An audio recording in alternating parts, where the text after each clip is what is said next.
Chapter 1536. As the moon jade astral beast's life force was extinguished, the aura that had swept through the area also dissipated. Lu Yi stood on top of the astral beast's corpse and held the coin in his hand. After he shot out the silver light, the treasure coin returned to its original appearance. It looked unremarkable, and there was no reaction when he poured his spirit energy into it. However, after the battle just now, Lu Yi knew that the power of this thing was a little too strong. However, it would cost a lot to use this coin. It didn't react to a cultivator's spiritual power, but it could absorb the power of spirit jades. This should be the reason why the armored armadillo beast was able to activate the power of the coin. However, the armored armadillo beast lived in the starry sky, so it could only find a limited number of spirit jades. Therefore, it could only activate a bronze light. However, after the coin devoured 3 million spirit jades, it evolved into an even more powerful silver light. The bronze light was unstoppable in the constellation realm. The silver light sealed the moon jade realm, making it look like a silver eagle. Lu Yi couldn't help but wonder if there was a golden light above the bronze and silver light. If he wanted the coin to emit a golden light, how many spirit jades would he need to devour? If there really was a golden light, would it be able to seal even the sun? However, it was only a thought. The silver light from the coin had already cost him 3 million spirit jades. If he wanted to create an even more powerful one, he didn't know how much it would cost. He didn't have that many spirit jades to squander, so he had to save them for later use. At the very least, he would need a lot of spirit jades when the Kingdom of the Nine States fleet sailed. After putting away the coin, Lu Yi rummaged through the moon jade astral beast's stomach and found the storage rings of Eugene and the others. The three of them were simply unlucky. They had mistakenly entered this place and were eaten by the moon jade astral beast. However, they were still constellation realm cultivators, so their storage rings had some value. Lu Yi was about to put away the moon jade astral beast's corpse. In any case, he had spent 3 million spirit jades to kill this astral beast.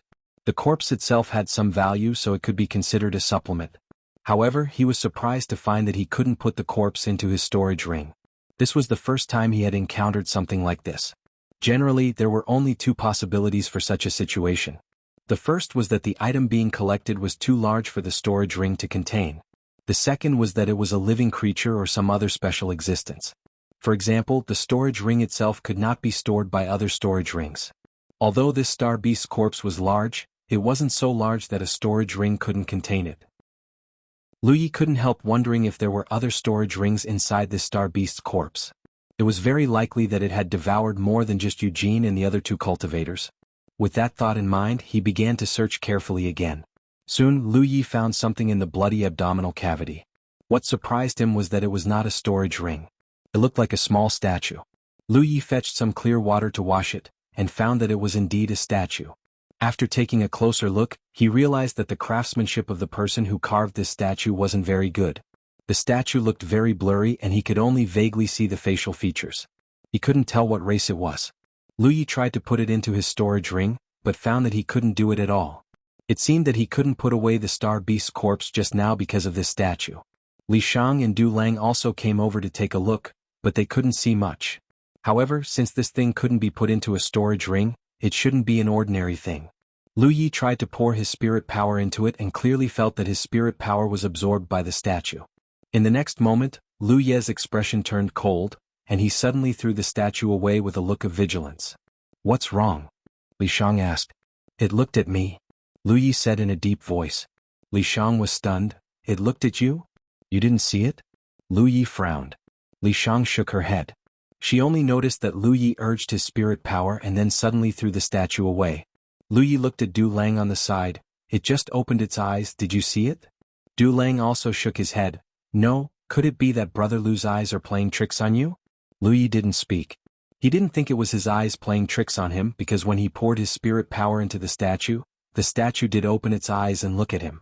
The look in its eyes was a little strange, and it looked like it was smiling but not smiling, which made Lu Yi faintly wonder if the statue was a living thing. Otherwise, why couldn't it be put into his storage ring? Just as he was feeling bewildered, he suddenly saw a strange green halo emerge from where the statue was and quickly spread out in all directions. Lu Yi and the other two hurriedly rose into the air and avoided the halo, not knowing what was going on. But the next moment, Li Shang's face changed. "I'm being rejected." Du Lang was startled and immediately overjoyed. "The blue halo is flowing, it's an opportunity, I know, this is the opportunity." He didn't say it clearly, but the meaning was very clear. This is the opportunity? No matter how Lu Yi looked at it, this change didn't look like an opportunity. Du Lang explained, that sentence was inadvertently said by Su Dingyang before. I don't know the specific situation, but this must be an opportunity. Brother Lu is really lucky. So many people entered Heavenly Dog Star in search of the legendary opportunity, but they didn't expect that it would be swallowed into the stomach of a Moon Jade Star beast. If Lu Yi hadn't killed the Moon Jade Star beast, he really wouldn't have found it. Du Lang looked at Li Shang again. Fellow Taoist, you don't have to resist, this is an opportunity unique to weapon cultivators. Fellow Taoist is not a weapon cultivator, so you are being rejected. There is no danger, fellow Taoist just needs to relax. Hearing this, Li Shang no longer resisted. In the next instant, her figure suddenly disappeared, and no one knew where she went. Outside Heavenly Dog Star, Li Shang's figure suddenly appeared less than 3,000 miles away from Heavenly Dog Star, along with the figures of other cultivators, about 100 people. Li Shang looked around and found that although she couldn't tell what sect those people were from, they didn't look like weapon cultivators. She immediately understood that Du Lang was right. This was an opportunity unique to weapon cultivators, and non-weapon cultivators couldn't stay in it. Those who weren't weapon cultivators had been rejected, and only those weapon cultivators stayed on Heavenly Dog Star. She thought to herself, it seemed that even if Lu Yi found the opportunity first, she couldn't get it. There should be a test, otherwise, it didn't make sense for all weapon cultivators to stay. She was afraid that only by passing the test could she really get the opportunity, and this was the right thing to do. Thinking this, Li Shang quietly stood in place and waited. In the heart cavity, the green halo became more and more intense, as if it was filled with green liquid. Even Lu Yi and Du Lang were in mid-air, they were enveloped in it. Not only the heart cavity, but the entire interior of Heavenly Dog Star had been enveloped by this green halo. Many cultivators who knew the truth showed joy on their faces, knowing that the opportunity had been found and its power had been activated. Now what they needed to do was to do all they could to pass the test. This opportunity had appeared in the barren land for 100 years. In this 100 years, similar situations had occurred more than once. Those powerful realms knew the specific situation, but realms like the Red Sky realm didn't know much about it. Shrouded in the green halo, Lu Yi felt that everything around him was quickly moving away. Just now he could still see Du Lang's figure, but in the blink of an eye, Du Lang was gone. His body suddenly became light, and when he came back to his senses, Lu Yi found that he had appeared in a green hall. Before he could observe the situation in the hall, Lu Yi felt an inexplicable force sweep through his body, and under that inexplicable force, it was as if everything about him was open. He wasn't the only one who had such an encounter. All the cultivators wrapped in the green halo came to such a green hall like him and had the same experience. However, even though the cyan halls that the cultivators were in looked the same, they were clearly not the same space. Every one of them was in a separate hall. The power that swept over his body left as quickly as it came. After the power disappeared, Lu Yi focused his attention and looked forward. Not far in front of him was the strange statue, but as Lu Yi's gaze focused, the statue quickly melted, then twisted and squirmed, turning into a human figure. Lu Yi was dumbfounded. Because the human figure that the statue had turned into was exactly the same as him. Not only did it look like him, but even its aura was the same. The other party was even wearing the same mountain pan blade. Ever since he started cultivating, Lu Yi had encountered many strange things, but this was the first time he had encountered something as strange as this. Although Lu Yi didn't know what was going on, he knew that he had to make the first move to gain the upper hand. As such, when he saw the figure that looked exactly like him, he didn't hesitate. He drew his mountain pan blade and slashed out a few sharp saber lights at the other party. His body and saber moved as fast as lightning and he charged forward. However, what shocked him the most was that at the same time he made his move, the other party also made his move. His aura suddenly became extremely domineering and aggressive. A long saber, identical to the mountain pan saber, was unsheathed from his waist. The saber gleamed like snow. Domineering saber art. Lu Yi's eyes narrowed. This figure that looked exactly like him actually used the domineering saber art. The saber light shattered and the two mountain sabers collided. Lu Yi's body leaned forward, and he used all his strength to press forward. However, the strength coming from the other side was no less than his own, and it actually blocked his thunderous saber. Their faces were only 3 inches apart, and when their gazes met, they could clearly see their own reflections in each other's eyes. After a moment of deadlock, both sides exerted their strength at almost the same time. Saber cries rang out and the two figures leaned back. Saber halos visible to the naked eye spread out from the point of contact. The two figures instantly stabilized themselves, and their sabers slashed at each other once more. End of chapter. Chapter 1537. There were no flashy collisions, only the sounds of saber light and saber cries. With each collision, whether it was Lu Yi or the figure transformed from the sculpture, their bodies trembled violently as their spiritual qi surged. After just a moment of fighting, Lu Yi confirmed one thing: this opponent was his other self. Not only did he have the exact same appearance and saber as himself, even his strength and fighting style were no different from his own. Was this the test of the opportunity? It seemed that if he wanted to obtain this opportunity, he must first pass this test. In other words, he had to get rid of his other self. Lu Yi had never experienced such a bizarre thing before, so for a moment he felt a sense of novelty. But then came the question, how could a person rely on their own strength to get rid of their other self? Many thoughts flashed through his mind, but Lu Yi's mind calmed down and his eyes were as firm as ice. No matter how similar the figure in front of him looked, it was only a figure, not his real self. This was most likely an extremely advanced illusion, so advanced that even with his eyesight he could not see any flaws. The collision of force against force, the clashing of blade against blade, continued without end. The danger of a battle between weapon cultivators was vividly reflected at this moment. Every time they clashed, both sides were almost walking on the edge of life and death. This was something that Lu Yi could never experience when fighting other enemies. So far, among the enemies he had encountered, even if they were on par with him in terms of strength, it was impossible for them to have the same fighting style as him, so it was very rare for such a scene to occur. However, in this battle they were truly evenly matched. Moreover, the auras of both sides were extremely aggressive. Every time the saber slashed down, it was extremely oppressive. Either the enemy would die or they would die. But in such an intense battle, the two figures were able to perfectly block each other's attacks without suffering the slightest injury. Lu Yi felt like he was looking into a mirror. Although this battle was fierce, it made him feel extremely uncomfortable. Until a certain moment, the figure opposite him suddenly changed his saber stance and a light bloomed. Lu Yi was startled and hurriedly retreated. Like the explosion of the sun, a saber lotus slowly bloomed, each petal dancing in the air condensed from saber light.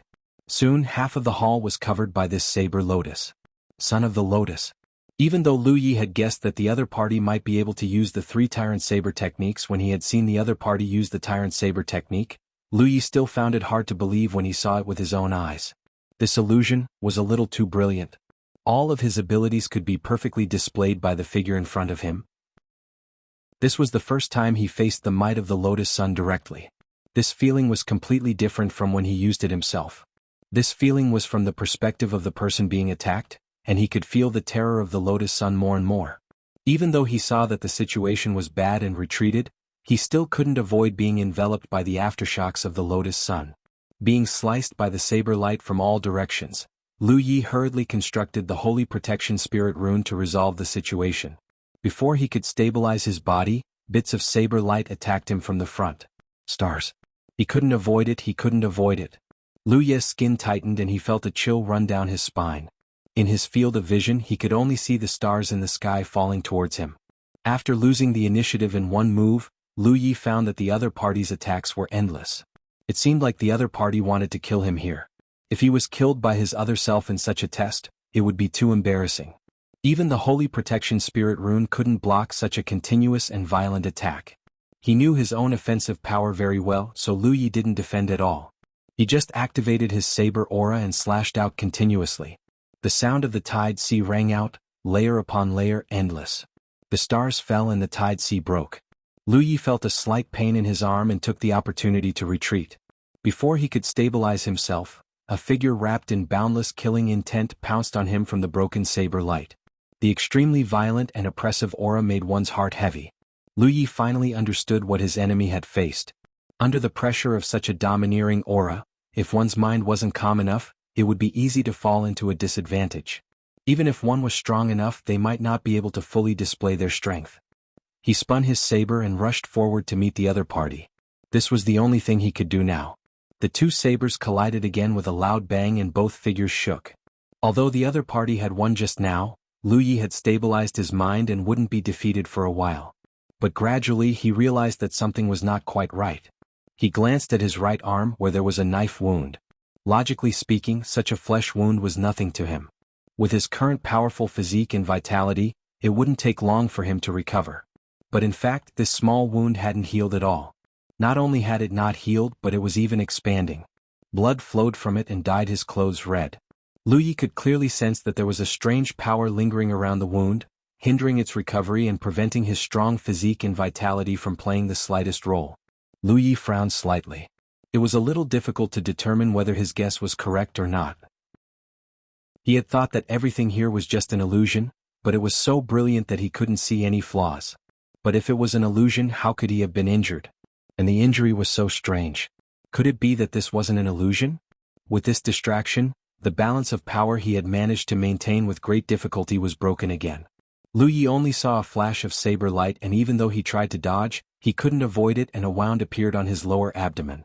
Raising his saber to block the other party's attack, Lu Yi silently sensed the condition of the wound on his lower abdomen and found that it was the same as the one on his arm, surrounded by a strange power. Under the influence of this power, not only was the wound unable to heal, it was slowly worsening. The other party's saber was strange. Lu Yi immediately understood one thing. Although the other party's saber looked exactly the same as the Panshan saber, it wasn't the real Panshan saber. There was a strange power on the saber that hindered the recovery of injuries and even made them worse. In the short term, this strange power wouldn't have much of an effect on Lu Yi, but in the long term it was hard to say. Moreover, Lu Yi was facing another version of himself this time, one who possessed all of his own abilities. Any weakness on his side could be the key to victory. Lu Yi hurriedly urged the power of his talent tree to burn his body. In an instant, the strange power lingering on his two wounds was burned away, and under the effect of his powerful physique and vitality, his wounds quickly began to heal. After solving this problem, Lu Yi finally relaxed, but the situation was still not optimistic. Originally, the two of them were evenly matched, but the slight delay just now had caused Lu Yi's side to fall into a slight disadvantage. He knew in his heart that if he could not quickly recover from this disadvantage, it would only become worse and worse. This was because his fighting style was like this. A slight advantage would quickly expand as the oppressive power of his opponent increased, and in the end, victory would be decided. But when faced with such an enemy, how could he recover from this disadvantage? Lu Yi couldn't think of what to do. Even facing Yu Yao wasn't as difficult as this battle. Lu Yi suddenly realized something. The most difficult enemy to defeat in this world was actually himself. This was very comical. He considered whether or not he should wear the dragon throne. He had the dragon throne, but his opponent couldn't possibly have one as well. Just as he was about to give it a try, he discovered that he couldn't open his storage ring. Startled, he tried to connect to the red talisman in his body, but he discovered that even the red talisman couldn't be activated. Lu Yi instantly understood. In this kind of battle, there was no way to borrow external power. He could only rely on his own strength. As his opponent slashed out with his saber, Lu Yi's eyes suddenly lit up. He hurriedly raised his saber to meet the attack. The timing of this attack was extremely ingenious, and it forcibly reversed his weak disadvantage. So, he had a flaw in his fighting style. The saber strike that his opponent had slashed out just now had a small flaw, or rather, a flaw that wasn't smooth enough. This kind of flaw was often fleeting and difficult to grasp, but Lu Yi had everything that his opponent had, so it wasn't difficult for him to seize this opportunity. Lu Yi really hadn't discovered this before. After all, he had never had such an experience before. He was secretly afraid. If his opponent had seized this opportunity in the past, he would have been in great trouble, but since he had discovered it now, he naturally wouldn't make the same mistake in the future. Lu Yi's heart suddenly moved. This kind of opportunity was very rare. Perhaps he could use this opportunity to find his own shortcomings and correct them. Thinking so, Lu Yi became interested in this kind of battle and pushed his strength to the limit, constantly clashing with the enemy in front of him. This allowed him to find many of his own shortcomings, especially after he had gained the upper hand. His aggressive offensive often gave his opponent some opportunities to take advantage of. In the past, he hadn't been overturned by his opponent because his opponent's strength and eyesight weren't enough. If his strength and eyesight were enough, even the slightest opportunity would be enough to make Lu Yi fall beyond redemption. Lu Yi secretly broke out in a cold sweat. He really hadn't discovered these things before, mainly because his cultivation progress was too fast. Moreover, no one had taught him systematically. His saber skills were basically instincts honed through life and death situations.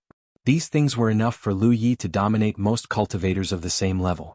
Perhaps some people had seen some flaws, but in the face of Lu Ye's overwhelming strength, they had been powerless to fight back. However, one's own fate was ultimately in their own hands. They couldn't pin their hopes on the weakness of others. Lu Yi found that this was an extremely rare opportunity, an opportunity to make up for his shortcomings. It was really like looking into a mirror, finding his own shortcomings from the reflection in the mirror and then correcting them. End of chapter. Chapter 1538. Lu Yi suddenly understood one thing. He knew the truth behind this so-called opportunity that belonged solely to weapon cultivators. Originally, he thought that only by passing this test could he get the opportunity. But now, it seemed that this test itself was the greatest opportunity. After this time, his saber skills would certainly rise to a higher level. This was a benefit that could not be obtained through ordinary cultivation.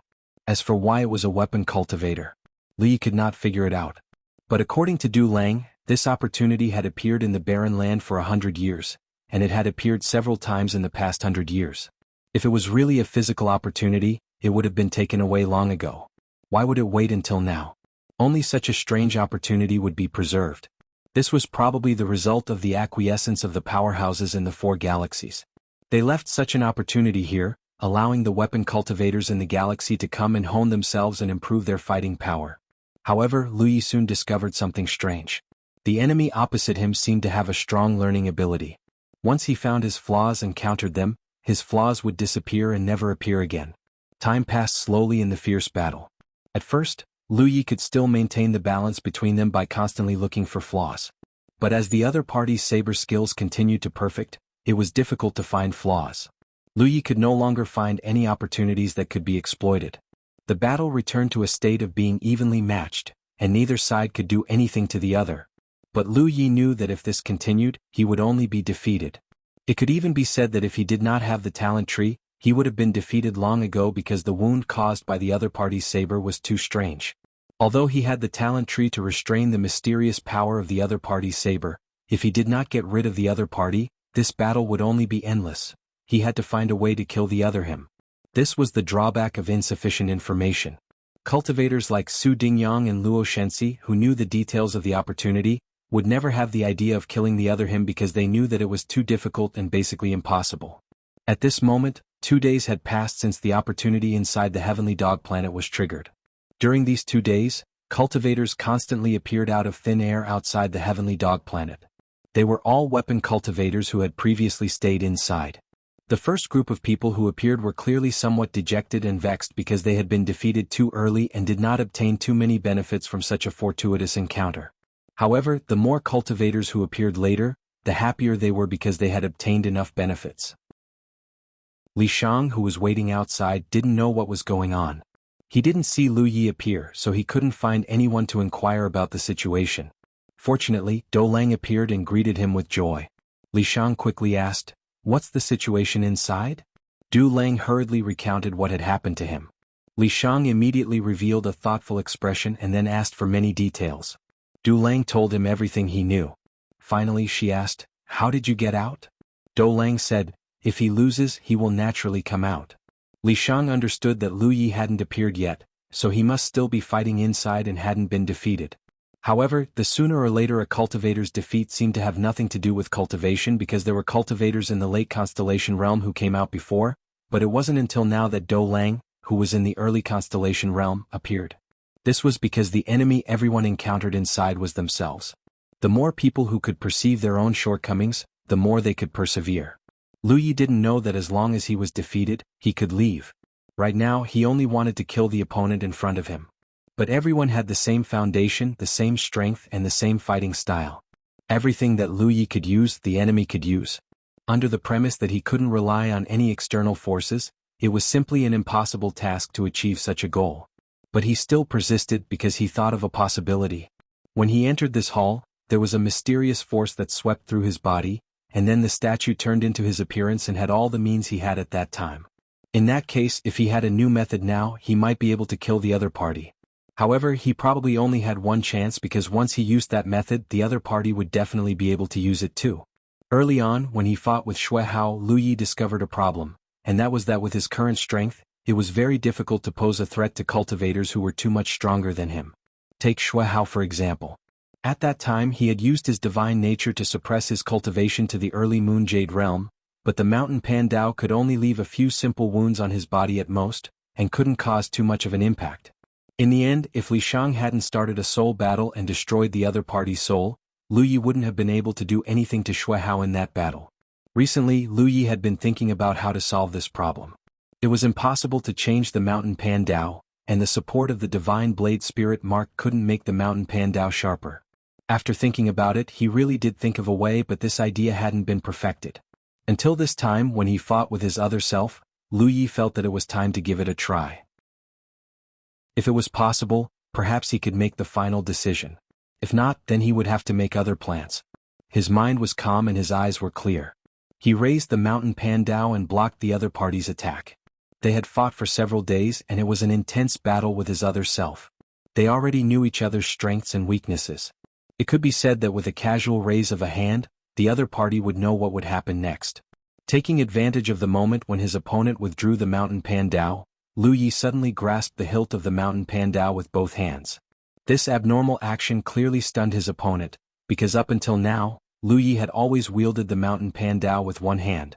The sound of tides faintly rang out, but this time, there was no continuous flash of Mountain Pandao. Holding the Mountain Pandao with both hands, Lu Yi pressed forward and slashed at his opponent. The timing of this strike was extremely ingenious, and his opponent couldn't block it at all. However, when the Mountain Pandao landed, a Divine Guard Spirit Mark appeared on his body. The two of them had already clashed countless times like this over the past few days. When spear and shield clashed, they were basically evenly matched and neither side could do anything to the other. But this time it was clearly different. Not only did Lu Ye's expression become focused, but his opponent's expression also became serious. The Mountain Pandao slashed at the Divine Guard. Not only was the Mountain Pandao supported by the Mountain Pandao, but if one looked closely, they would see countless small and dense waves flowing rapidly. In an instant, the Mountain Pandao's blade seemed to have turned into a saw, and the small waves on the blade flowed even more ferociously. This was another use of the Mountain Pandao's 10,000 layered waves, and it was also a method that Lu Yi had been thinking about recently. His thinking was very simple. Since the Mountain Pandao's sharpness wasn't enough to threaten opponents with especially strong physical bodies, then he wouldn't use its sharpness to solve the problem, because it was too difficult. From another perspective, if the Mountain Pandao wasn't sharp enough, then it would be fine to cut it with a saw. A saw couldn't cut through any withered tree, but it could easily cut through it. This was the first time he had used it against an enemy, and he hadn't even tried it out yet. He couldn't say for sure how effective it would be. Thus, Lu Yi was also paying close attention to this attack. The effect was very obvious. The Divine Guard, which could have blocked the Mountain Pandao's divine blade, only lasted for an instant before shattering. The Mountain Pandao smoothly cut into the opponent's body, cutting through the shoulder blade and piercing through the internal organs. The scene froze and the opponent froze in place, staring at Lu Yi with a surprised expression. Lu Yi gasped for breath. After several days of constant fighting, even he couldn't hold on any longer. Fortunately, this attack didn't let him down. "You win." The figure that looked exactly like Lu Yi suddenly spoke. Lu Yi jumped in fright. This was because he hadn't heard his opponent speak since the start of the battle. He had thought that his opponent was a manifestation of some kind of mysterious power, but he hadn't expected him to be able to speak. Being able to speak, didn't that mean his opponent was alive? However, not a single drop of blood flowed out of the wound. The cut made by the Mountain Pandao was smooth and clean, and it didn't look like it was made of flesh and blood. He instinctively wanted to pull his blade back, but he found that he couldn't. The opponent's cut body was squeezing the blade tightly. As his opponent swung his blade, Lu Yi had no choice but to retreat. His expression was unsightly.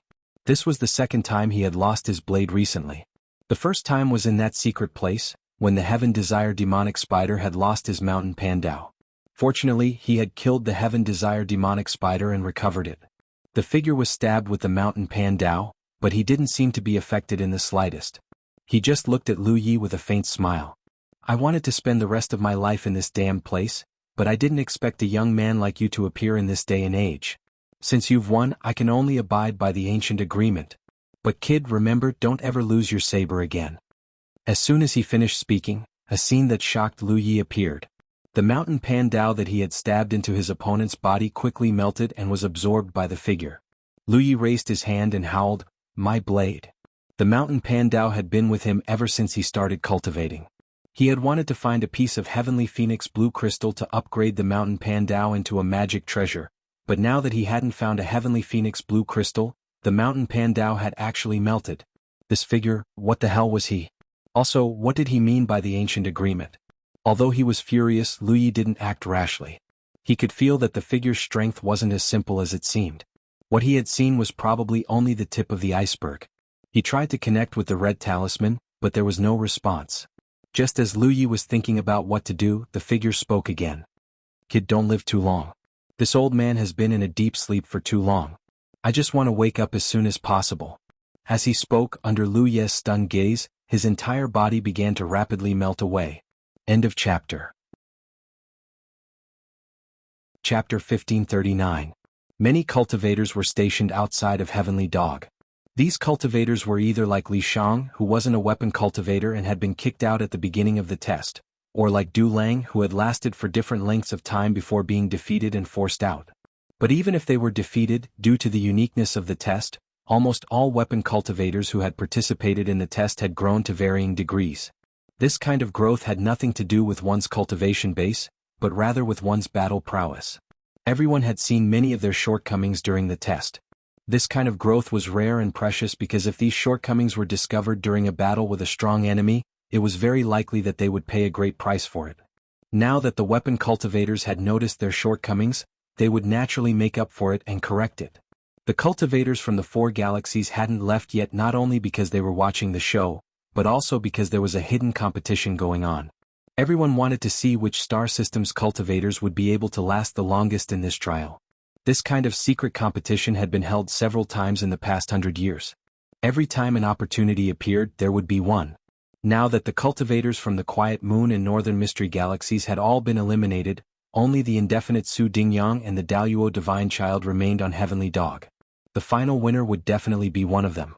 But no matter who it was, even those from the indefinite galaxy, they all felt that Luo Shenxi should be able to last longer.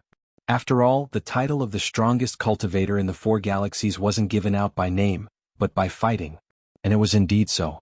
After a while, a figure suddenly appeared, covered in blood and looking quite miserable. It was none other than the indefinite Su Dingyang. Several cultivators from the indefinite realm quickly went up to him and asked with concern. Su Dingyang shook his head gloomily and looked around, but didn't see Luo Shenxi's figure. His expression became even more gloomy. He knew that he had lost again in the competition of opportunities. Half a day later, Luo Shenxi appeared. Although he was also in a very sorry state, he was undoubtedly in a much better state than Su Dingyang. A group of cultivators from the Daluo galaxy quickly went up and congratulated him. Luo Shenxi exchanged a few pleasantries with them with a smile on his face. His gaze inadvertently swept across the starry sky, and he suddenly frowned and asked, "That fellow cultivator over there, he didn't come out?" Upon hearing his words, everyone looked in the direction of Du Lang and Li Shang's star boat, and didn't see Lu Yi anywhere. Previously, Luo Shenxi had purposely come over to speak a few words with Lu Yi. Everyone had seen it, so they still had some impression of Lu Yi. It was just that Lu Yi was an unfamiliar face in the end, and he wasn't famous either. Even if he didn't show up, no one paid much attention to him. It was only when Luo Shenxi asked that everyone realized this. A Zenith Heaven cultivator said, "It's not strange that he didn't come out. He might have died in there." Although the fortuitous encounters inside Heavenly Dog Planet were not fatal, Heavenly Dog Planet had star beasts. Moreover, there was even a Moonjade star beast that had escaped. If they were to accidentally encounter it, the constellation cultivators would not be able to stop it. Not all of the cultivators who had entered the Heavenly Dog Star had returned safely. Some unlucky fellows had fallen into eternal slumber inside the Heavenly Dog Star. Now that they didn't see Lu Yi, everyone naturally felt that he was most likely dead. Luo Shenxi didn't say anything. He only vaguely felt that such a person shouldn't have died on Heavenly Dog Star. He was born with a pair of eyes that could see some things that others couldn't. He could roughly judge whether a cultivator's foundation was strong or weak. If not for this, he wouldn't have taken the initiative to greet Lu Yi when he saw him. This was because he felt a little threatened by Lu Yi at that time. He felt that Lu Yi was a constellation cultivator whose strength was not inferior to his own. There was only one possibility for such a person to die on Heavenly Dog Star. He had accidentally encountered the Moon Jade Star Beast and was killed. The cultivators were waiting here to see who would last until the end. Now that the result was out, they naturally had no interest in staying. Moreover, a fortuitous encounter like this could only be participated in once in a cultivator's life. Even if someone else found the same fortuitous encounter next time, they wouldn't be able to participate in it again. They all prepared to return home. At this moment, another figure suddenly appeared. In an instant, everyone's gaze was focused on him. When they saw him clearly, they all looked puzzled, doubtful, shocked, and astonished. They all thought that Luo Shenxi would be the one to last until the end. They didn't expect that it wasn't him. A guy who came out of nowhere had actually defeated Luo Shenxi. Lu Yi, who had just appeared, had no idea what was going on. When he felt everyone's gaze on him, he raised his left hand slightly and pressed the hilt of the Pan Shan saber at his waist. He gently rubbed his thumb and lowered his eyes slightly. However, he soon realized that although those people were looking at him, they didn't have any malice or hostility. They were more curious and shocked. He frowned and rushed toward Li Shang and Du Lang in a flash. He wanted to meet up with them first. "Fellow cultivator, please wait." A voice came from behind him. Lu Yi turned around and saw Luo Shenxi leaping out of the crowd and flying over. He stood in front of Lu Yi and looked at him with burning eyes. "What's the matter?" Lu Yi looked at him. Luo Shenxi bowed first and said with a solemn expression, "Fellow cultivator, I want to fight with you." He was really curious about how Lu Yi could last longer than him. Although he knew that Lu Yi was very strong, he was confident that he wouldn't lose to any cultivator of the same level. In this four-way galaxy he had fought all the famous constellations and never lost. This also established his title as the strongest cultivator in the constellations. He thought that it would be difficult to find a suitable opponent in this four-way galaxy, but he didn't expect another one to appear today. To Luo Shenxi, how could he miss out on such an opportunity? Just the thought of competing with other experts, especially those who were also from the weapon cultivator sect, made him feel impatient and excited. Lu Yi looked him up and down. He didn't feel any malice from him, only a strong desire to fight. He could roughly guess who this person was. If he was really a cultivator from this four-way galaxy, there would be no harm in accepting this challenge. However, he was just a passerby and shouldn't cause any trouble. Moreover, he had a rough idea of Luo Shenxi's strength. He had no problem getting into the top 100 of the Constellation Hall, but getting into the top 50 would be a little difficult. He had defeated many people like this when he was in the middle stage of the Constellation Hall. Now that he was in the late stage, how could he be interested in competing with Luo Shenxi? He only replied indifferently, "I'm not free." Luo Shenxi hurriedly said, "Then when are you free? You can decide the time and place." "I have no problem with that." Lu Yi walked past him and waved his hand.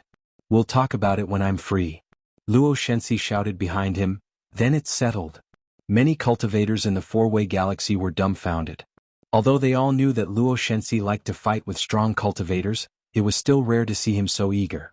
For a moment they couldn't understand why Luo Shenxi would do this.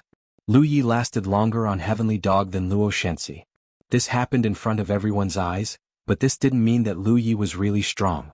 Some constellations lasted longer in the early stage than in the late stage. It couldn't be said that those constellations were stronger in the early stage.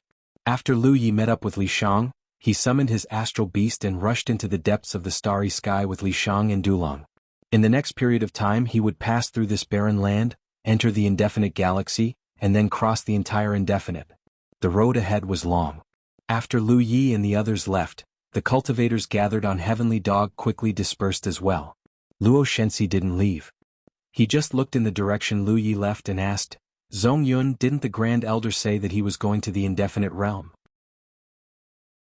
A young man beside him said, "The Grand Elder did say that. Looking at the time, he should be in the middle of preparations. You know that Indefinite and Grand Luo are on good terms. They often have some dealings with each other." Luo Shenxi nodded and turned around. "Let's go home." Even someone like Luo Shenxi couldn't just barge into another galaxy. However, it would be different if he visited Indefinite with his sect's elders. He could see that Lu Yi didn't want to fight him, but he couldn't wait to fight Lu Yi and see who was stronger. This visit with the Grand Elder to Indefinite might give him an opportunity. Of course, even if there wasn't one, he could still create one. In any case, he was determined to fight this battle. Lu Yi sat cross-legged on the planetary boat. He had already handed the control over to Dulang. He was from the indefinite galaxy and was naturally familiar with the route. The Pan Mountain saber was placed horizontally on his knees. Lu Yi looked down at his weapon, still in disbelief. The main reason was that the scene that happened in the Cyan Palace was too strange. The figure that looked exactly like him had swallowed the Pan Mountain saber. At that time he thought that he would never have his saber again, which made him both distressed and angry. Who would have thought that after the figure melted, it would turn into the appearance of the Pan Mountain saber? It looked exactly the same as the Pan Mountain saber. However, he could clearly sense that the Pan Mountain saber was completely different from the one before. This was the message that came from the new Pan Mountain saber when he came into contact with it. It was also the name of the figure. It would be more appropriate to call the Pan Mountain saber the Fang saber, but the word Pan Mountain was still engraved on the hilt. Qi were living creatures, but they weren't living creatures in the traditional sense. They couldn't be considered living creatures either. They were an extremely peculiar existence, so peculiar that Lu Yi had never heard of them before. While he was deep in thought, Li Shang's voice suddenly rang in his ears. Lu Yi, the opportunity that the Qi encountered might be a soldier. Lu Yi was surprised. He had only learned of the Qi's true identity after obtaining it. He didn't expect Li Shang to see through it even though he hadn't participated in the test. He turned to look at Li Shang. Li Shang explained, "The soul race is a rare race, but the soldier race is even rarer. It can even be said that they are one of the rarest races in the world. That's why we know a little about them." End of chapter. Chapter 1540. Ho was indeed from the soldier race. This was something Lu Yi only found out after obtaining him, but Li Shang was able to deduce it in advance. This was probably not just the mutual understanding between rare races. Sure enough, Li Shang said, "An elder in my race once knew a member of the soldier race a long time ago, so there is information about this in the race. I saw that the test you participated in before seemed to be a test unique to the soldier race. If you can pass the test, you can obtain the loyalty of the soldier race." Although Lu Yi already had Ho, he didn't know much about the soldier race, so he humbly asked, "Can you tell me more about the soldier race?" Li Shang naturally didn't allow it, so he began to explain. According to Li Shang's explanation, the soldier race was an extremely strange race, so strange that it was impossible to determine whether they were living creatures or not, because they had no vitality, but they had their own thoughts and thoughts. The birth of the soldier race could be traced back to an extremely ancient era. No one knew how the soldier race came to be, but now it was known that there were very few of them, and they could no longer give birth to new ones, because the ancient land that gave birth to the soldier race had long been destroyed. In other words, the soldier race in this world was limited, and if one died, there would be one less. Perhaps one day in the future the soldier race would only exist in some ancient records, and no one would ever see them again. The reason why the soldier race was named Bing was that they were almost exclusively born for weapon cultivators. If a weapon cultivator could pass their test and gain their recognition, they would receive great help. They could transform into any weapon that a weapon cultivator wanted. For example, Ho had turned into the Panshan blade, but before that he had to devour the Panshan blade. Moreover, the soldier race could grow with the strength of their master. The soldier race that remained in the world today had followed countless powerful masters. It could be said that every soldier race member was an old monster. I suspect that the Rizhao of the Four-Way Galaxy knows the truth, but they don't dare to casually interfere with such an opportunity, because once they do, the difficulty of the test will increase, and they may even die. In the end, Rizhao's strength and knowledge were not something the lunar mansions could compare to. This opportunity had appeared here for 100 years, so it was impossible for Rizhao from the 4-star systems not to come and investigate. With their abilities, it was not impossible for them to find the location of the opportunity. However, not a single Rizhao or Yu Yao interfered. They only allowed the lunar mansions to compete and temper themselves. This was because the soldier tribe had followed countless powerful masters. Their strength was incomparable to that of an ordinary Rizhao. If an ordinary Rizhao wanted to subdue the soldier tribe, he would have to risk being killed by the soldier tribe. On the other hand, with Star Constellation's participation, Zhao could guarantee their safety. He could even give them a way out and not let them die in the test. With such concerns, even Rizhao and Yu Yao, who knew the truth about the soldier race, didn't dare to casually search for them. Instead, the constellations of the 4-direction star systems benefited from this. Hearing this, Lu Ye's heart skipped a beat. Doesn't this mean that if I can obtain the soldier tribe's approval, when the soldier cultivator advances from the constellation realm to the Yu Yao realm, his weapon can also be upgraded to a transcendent artifact? Li Shang said, "In terms of quality, Every weapon that the soldier tribe transforms into is far more than a transcendent artifact.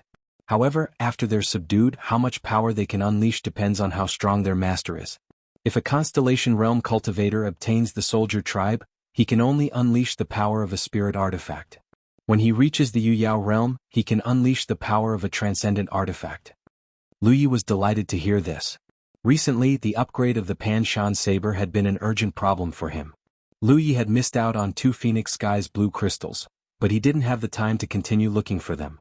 He'd planned to look for them again when he returned to the Wanxiang Sea. If he really couldn't find them, he'd shamelessly ask Bansi to buy her Phoenix Sky's blue crystal. Unexpectedly, he didn't have to face this problem at all. As she spoke, Li Shang sized up the Pan Shan saber at Lu Ye's waist.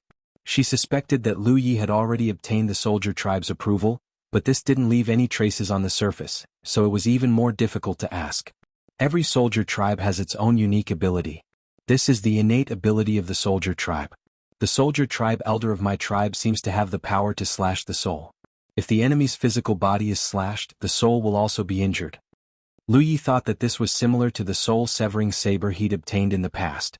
However, as his cultivation increased, the soul-severing saber's usefulness decreased. After all, the soul-severing saber's quality wasn't high, so it was difficult for it to cause harm to a Constellation Realm cultivator. Ever since it became a Constellation Realm cultivator, the soul-severing saber's usefulness was to facilitate the construction of various spirit inscriptions within the Pan Shan saber, increasing its power. After Qi devoured the Pan Shan saber, the soul-severing saber was also devoured. However, he could sense that the soul-severing saber was still there. Thus, he could still use the soul-severing saber's uniqueness to construct various spirit inscriptions within the Pan Shan saber at any time. As for Qi's special ability, Lu Yi guessed that it had something to do with the strange power lingering around his wounds. That strange power could obstruct the healing of wounds. It was like countless ants biting at a wound. Not only did it obstruct the healing of the wound, but it would also continue to expand as time passed. If Lu Yi hadn't used the talent tree's ability to incinerate Qi's special ability, he wouldn't have been able to win this battle. The biggest possibility was that he would lose too much blood and lose. Then Lu Yi thought of something else. Since the soldier tribe has their own thoughts, then wouldn't Master have no privacy if they were always by Master's side? This made Lu Yi secretly alarmed. When he was intimate with Hua Xi in the future, he would have to put away the Pan Shan saber. Li Shang smiled. That won't happen. Once the soldier tribe is subdued, they will fall into a deep slumber. Only when Master dies in battle will their thoughts awaken. If you really want to subdue the soldier tribe, you can just turn them into ordinary weapons. Lu Yi suddenly recalled Qi's last words. He said he didn't want to sleep for too long, so he didn't want Lu Yi to live for too long. So this was what he was referring to. The soldier tribe's lifespan was almost limitless. They were the oldest race and had followed generations of masters to conquer the world. They had lived for countless years and could be said to be comparable to the reincarnation tree's lifespan. Moreover, the soldier tribe seems to have a special ability that can help their master grow. However, I don't know what kind of ability it is, Li Shang added. She didn't know, but Lu Yi could vaguely sense it. After he poured his spiritual energy and divine sense into the Pan Shan saber, he vaguely felt a strange sensation. Just as Lu Yi was about to give it a try, Du Lang, who was steering the star boat, suddenly shouted, "Brother Lu, someone is chasing us." Upon hearing his words, Lu Yi turned around, and discovered that there was indeed a star boat chasing after them at an extremely high speed, rapidly approaching them. After seeing the star boat's appearance, Du Lang couldn't help but frown. It's a star boat from the unbounded realm.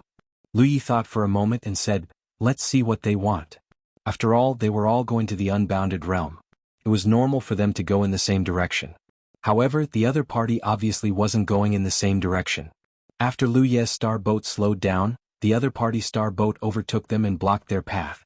There were a few familiar figures on the star boat, all of whom Lu Yi had met outside the Heavenly Dog Planet.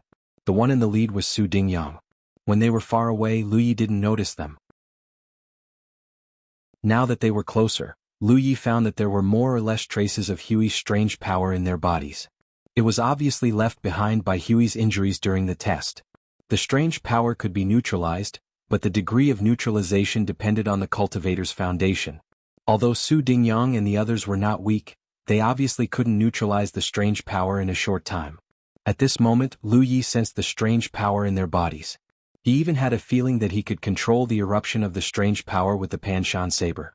If that was the case, their injuries would definitely worsen quickly. Suppressing his desire to try, Lu Yi stood on the star boat and looked at Su Dingyang and the others indifferently. Du Lang took the initiative to step forward and bowed. Senior Marshal Brother Su, why are you blocking our path? Du Lang didn't have a good impression of Su Dingyang. Previously, he and his senior martial brother had been tempering themselves here while looking for opportunities. In the end, Su Dingyang had seen them and forcefully dragged them away. Later they encountered a group of star beasts.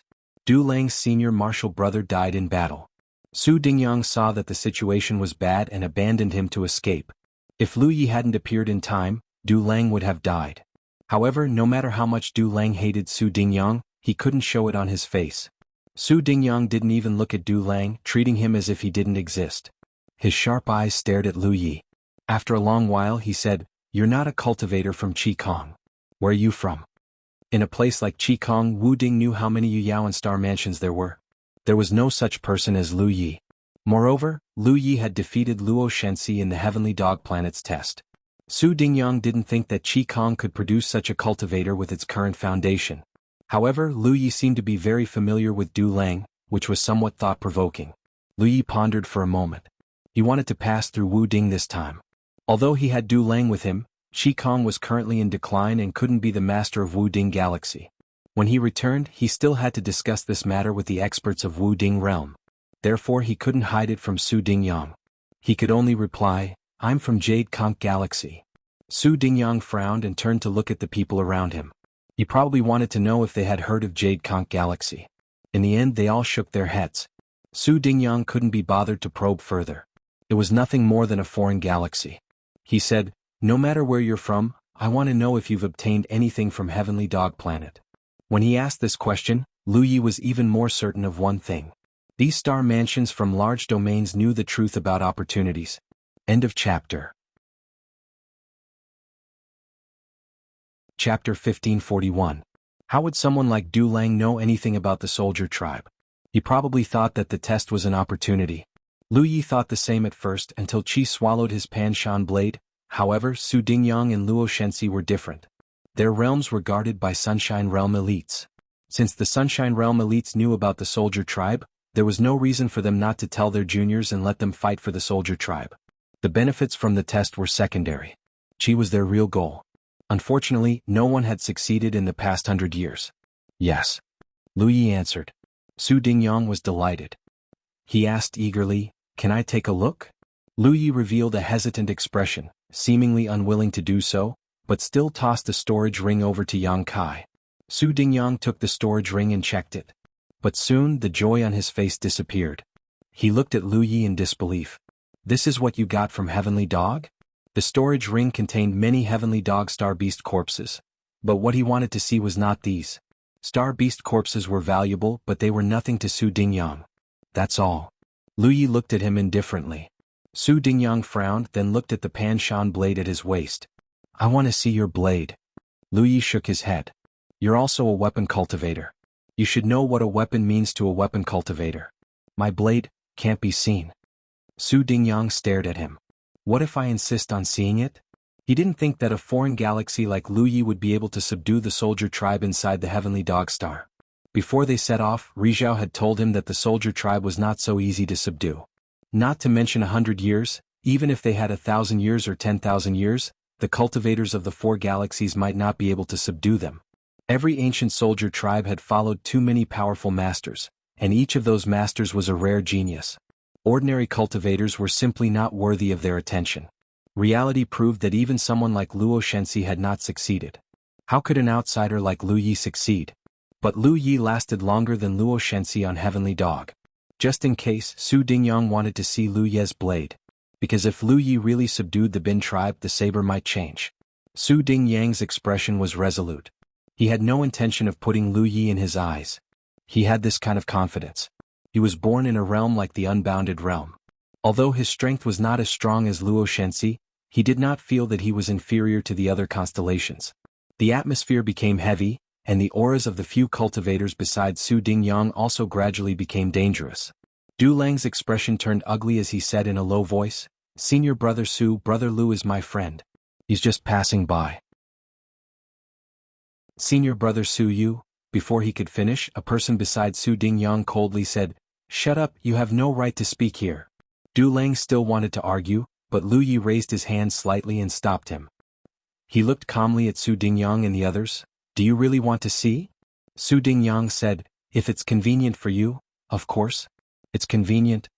As soon as Lu Yi finished speaking, he had already jumped off the planetary ship and pounced forward. His saber was unsheathed, and a clanging sound rang out as saber light bloomed. Du Lang didn't even see what had happened. By the time he came to his senses, Lu Yi was already standing on the star boat opposite him. He was holding the storage ring that he had tossed to Su Dingyang with one hand and a long saber with the other. There were traces of blood on the blade of the saber. Su Dingyang and the others retreated in all directions as if they had been struck by lightning. They were all covered in blood and looked terrified. Although these people were strong, they were still a lot weaker than Luo Shenxi. Even if Luo Shenxi was here, Lu Yi could take him down with a few slashes, let alone Su Dingyang and the others. Su Dingyang and the others hurriedly stabilized themselves. The shock in their eyes had not yet dissipated. They all looked at Lu Yi in disbelief. They finally understood why Luo Shenxi valued Lu Yi so much. At that time, everyone thought that Luo Shenxi was deliberately mystifying things.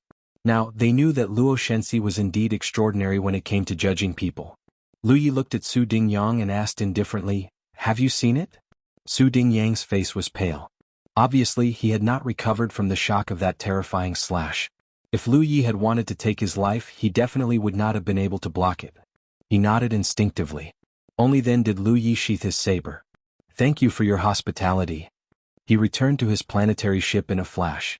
Du Lang did not need to be told and hurriedly drove the planetary ship into the distance. Only when Lu Ye's planetary ship disappeared from their sight did Su Dingyang and the others slowly come back to their senses. The cultivator who had scolded Du Lang just now had a look of lingering fear on his face. "This person is not weaker than Luo Shenxi," Su Dingyang said bitterly. "He's stronger than Luo Shenxi." The others had never fought Luo Shenxi before, so they did not know how strong Luo Shenxi was. However, Su Dingyang had been defeated by Luo Shenxi before, so he could clearly judge this point. Although Luo Shenxi was strong, it was impossible for him to injure him with a single move. However, that person who claimed to be from the Jade Conch Galaxy had done it. Where was the Jade Conch Galaxy?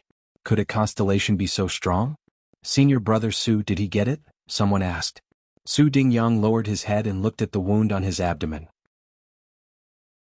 Blood was flowing out of it, but there was no strange energy lingering around it. He shook his head slowly. "I don't think so. The Bin race on Heavenly Dog Planet has a strange power that makes it very difficult to heal. You should know that. However, the saber in this person's hand does not have that kind of power." The cultivator nodded. "I knew it. How could an outsider be so lucky as to be able to subdue the Bin race?" "Let's go back to Indefinite," Su Dingyang called out. Looking at the direction the planetary ship was heading, it was obviously heading to Indefinite Galaxy. He was indeed not a match for the other party, but as long as he reached Indefinite, it would be his territory.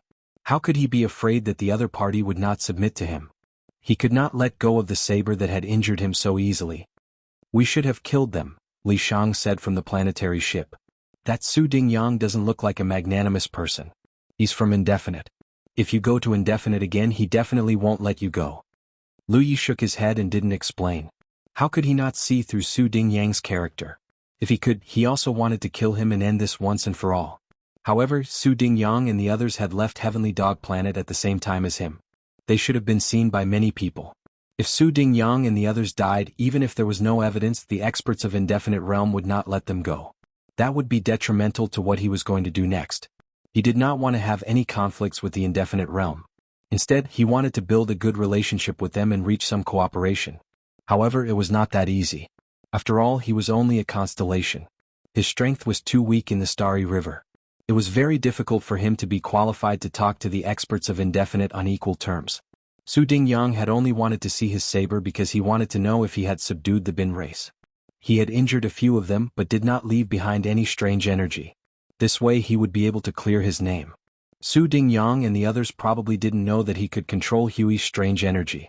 It was a characteristic of Hui itself. As its master, he could control it as he pleased. The star boat sailed on without any disturbances. Occasionally, Do Lang would avoid star beasts, glancing at Lu Yi from time to time with envy in his heart. Back then, they were both Divine Sea experts and had participated in the Battle of Divine Sea Experts of the Alpha Origin stage. However, after so many years, he was only at the early stage while Lu Yi was already at the advanced stage. The difference between their cultivation bases was like heaven and earth. The key point was that the strength that Lu Yi displayed was too unbelievable. Su Dingyang was already an extremely outstanding star constellation of this generation in the Unbounded Realm. He was also in the late stage of cultivation like Lu Yi, but in the end he was injured in a single exchange, and the people who were injured along with him were his fellow disciples. If he had such potential, he would not have to worry about not being strong enough to save the Qi Sky continent in the future. But in the end it was just a fantasy. He knew his own situation. Now that the Red Sky realm was in decline, the foundation of the realm was gone, and the talents were withered. He was afraid that in a few years the Red Sky realm would be reduced to a mortal realm. At that time there would be no more cultivators in the realm. Every time he thought of this, he felt an inexplicable heartache. With Dou Lang steering the star boat and Li Shang protecting him, Lu Yi did not need to worry about anything. He immersed his consciousness into the Pan Mountain Saber and slowly poured his spiritual power into it. Inexplicably, he had already appeared in a large green hall. The green hall was the place where he had fought with Hui earlier. At that moment, a figure stood not far away from Lu Yi. That figure was not a Ho because it was slender and looked valiant. It was a woman. The woman was extremely beautiful, with a pair of sword-like eyebrows that reached her temples.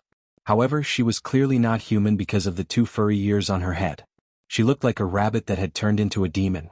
She's probably a monster, Lu Yi thought to himself. At this moment, the woman who looked like a rabbit demon stood quietly in place with a long saber in her hand. Her hands were placed on the saber's hilt, and there was not the slightest trace of her aura. Her long saber looked similar to Lu Ye's Pan Mountain saber, but it was heavier. When Lu Yi looked at her, her eyes slowly opened. In a split second, two golden lights bloomed from her eyes. Lu Yi couldn't help but tense up. For some inexplicable reason, she felt as if she wasn't facing a rabbit, but a fierce tiger. With a clang, the rabbit demon slowly unsheathed her saber and said, "Baijian Qingli of the monster race." She was indeed a cultivator of the monster race. Qingli should be her name. As for Baijian, Lu Yi guessed that was her origin. She was either a star system or a realm. However, Lu Yi did not have much time to think. As soon as she unsheathed her saber, Qingli pounced at him like a rabbit. Lu Yi hurriedly raised his saber to meet her. But before he could do anything, the saber light bloomed. Then, it seemed like an ancient beast was opening its bloody mouth and biting at him with its fangs bared. End of chapter. Chapter 1542. On the star boat, Lu Yi opened his eyes with a pained expression. This was the result of having one of his divine consciousnesses destroyed. However, he didn't look tired at all. Instead, his eyes glowed with excitement. He realized that subduing the Qi would bring him far more benefits than he had expected. Not to mention the fact that the Ho was a soldier, it could grow as its master grew stronger. It could save Lu Yi from all sorts of problems when it came to upgrading the Panshan blade in the future. The Ho itself was a huge treasure, a treasure waiting to be exploited by Lu Yi. Li Shang had mentioned before that soldiers seemed to have the ability to help their masters grow. However, she didn't know what this ability was. Lu Yi had sensed it back then, but when he was about to investigate, Su Dingyang and the others caught up with him, so he didn't have time to investigate. Until the battle just now, since ancient times the Qi had followed many powerful masters. Without exception, these masters were all soldier cultivators. Naturally, many of them used the saber. Each of these cultivators could be said to be a peerless genius. Their achievements were far beyond what ordinary cultivators could compare with. Many of them were famous and terrifying existences even in the entire Sunshine region. They were all overlords of a region.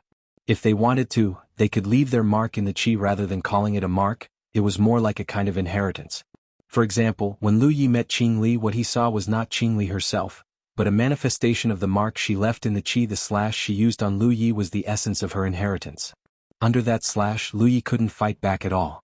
If they met in the real world, it meant that Qingli had the ability to kill Lu Yi with a single slash. Of course, this didn't mean that Qingli had this ability when she was in the late constellation realm. When Qingli left her mark, it could have been Rizhao or someone else. With Rizhao's foundation and skills, even if Qingli used the same strength as Lu Yi wouldn't have been able to resist. If Lu Yi grew stronger in the future, he could also leave his mark in the Qi for the benefit of his descendants. Of course, even if Lu Yi wanted to do so, it would be many years later. Moreover, not everyone could leave behind a mark inside the bai. In order to do so, one had to first obtain the bai's approval. If the bai didn't agree, then forcefully leaving behind a mark wouldn't last long before it dissipated. Lu Ye's combat skills and instincts were honed through life and death situations.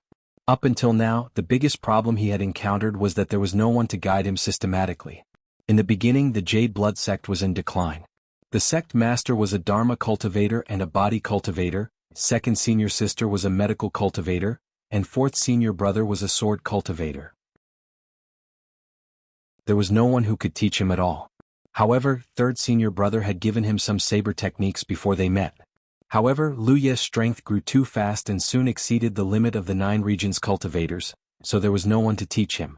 Previously, the Constellation Hall had given Lu Yi the inheritance of the 10,000 tidal waves, which made Lu Yi very happy.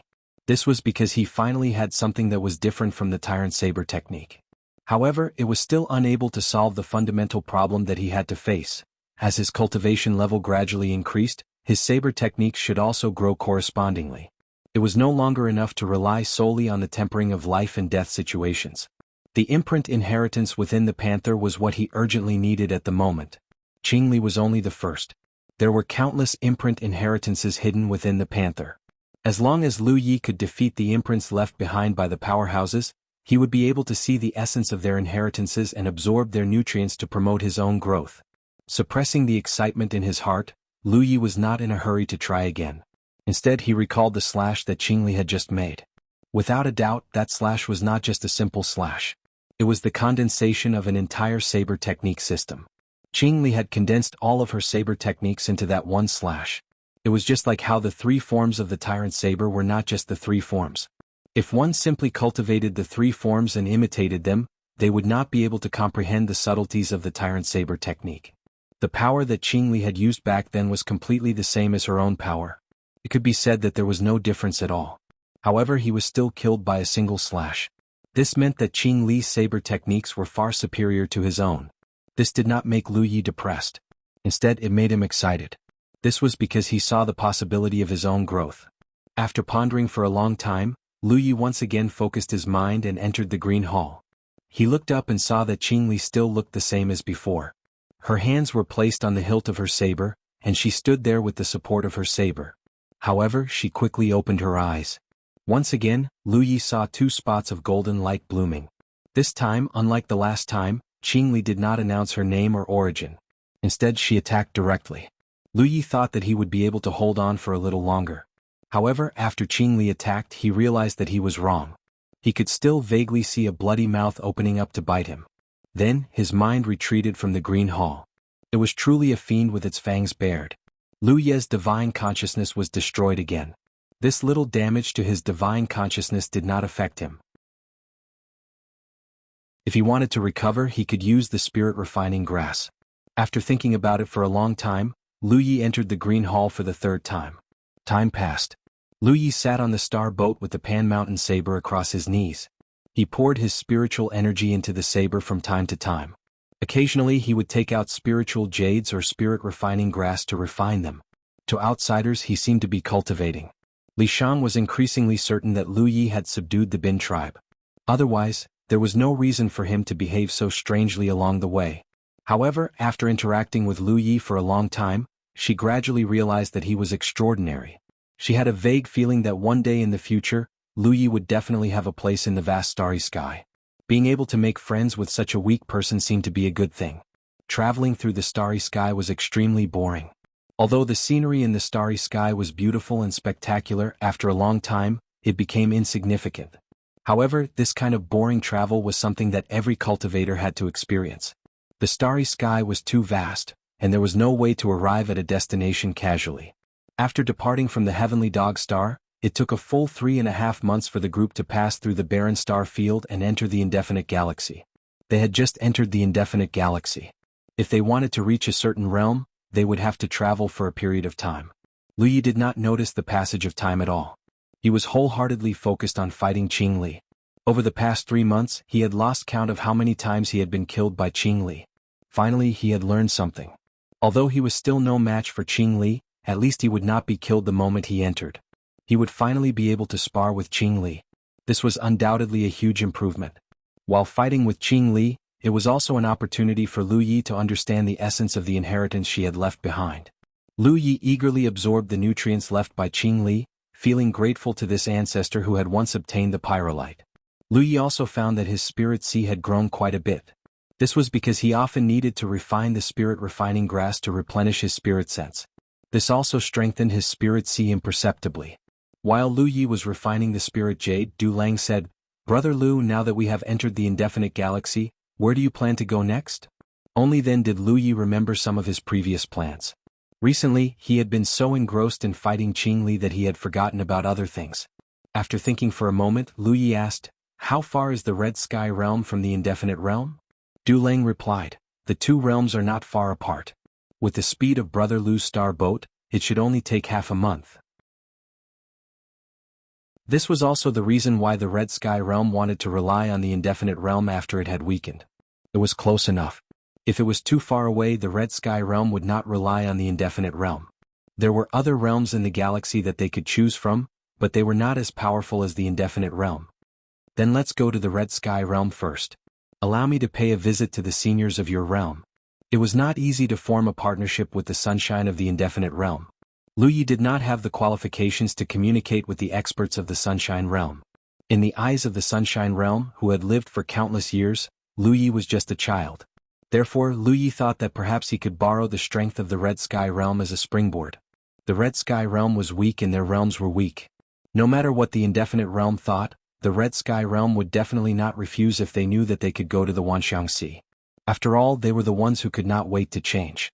Therefore, Lu Yi planned to negotiate with the Yu Yao of the Red Sky Realm first, and then have the Yu Yao of the Red Sky Realm introduce the experts of the Indefinite Realm. If everything went smoothly, it should not be difficult to form a partnership with the Indefinite Realm. Du Lang was clearly very happy to hear Lu Ye's words.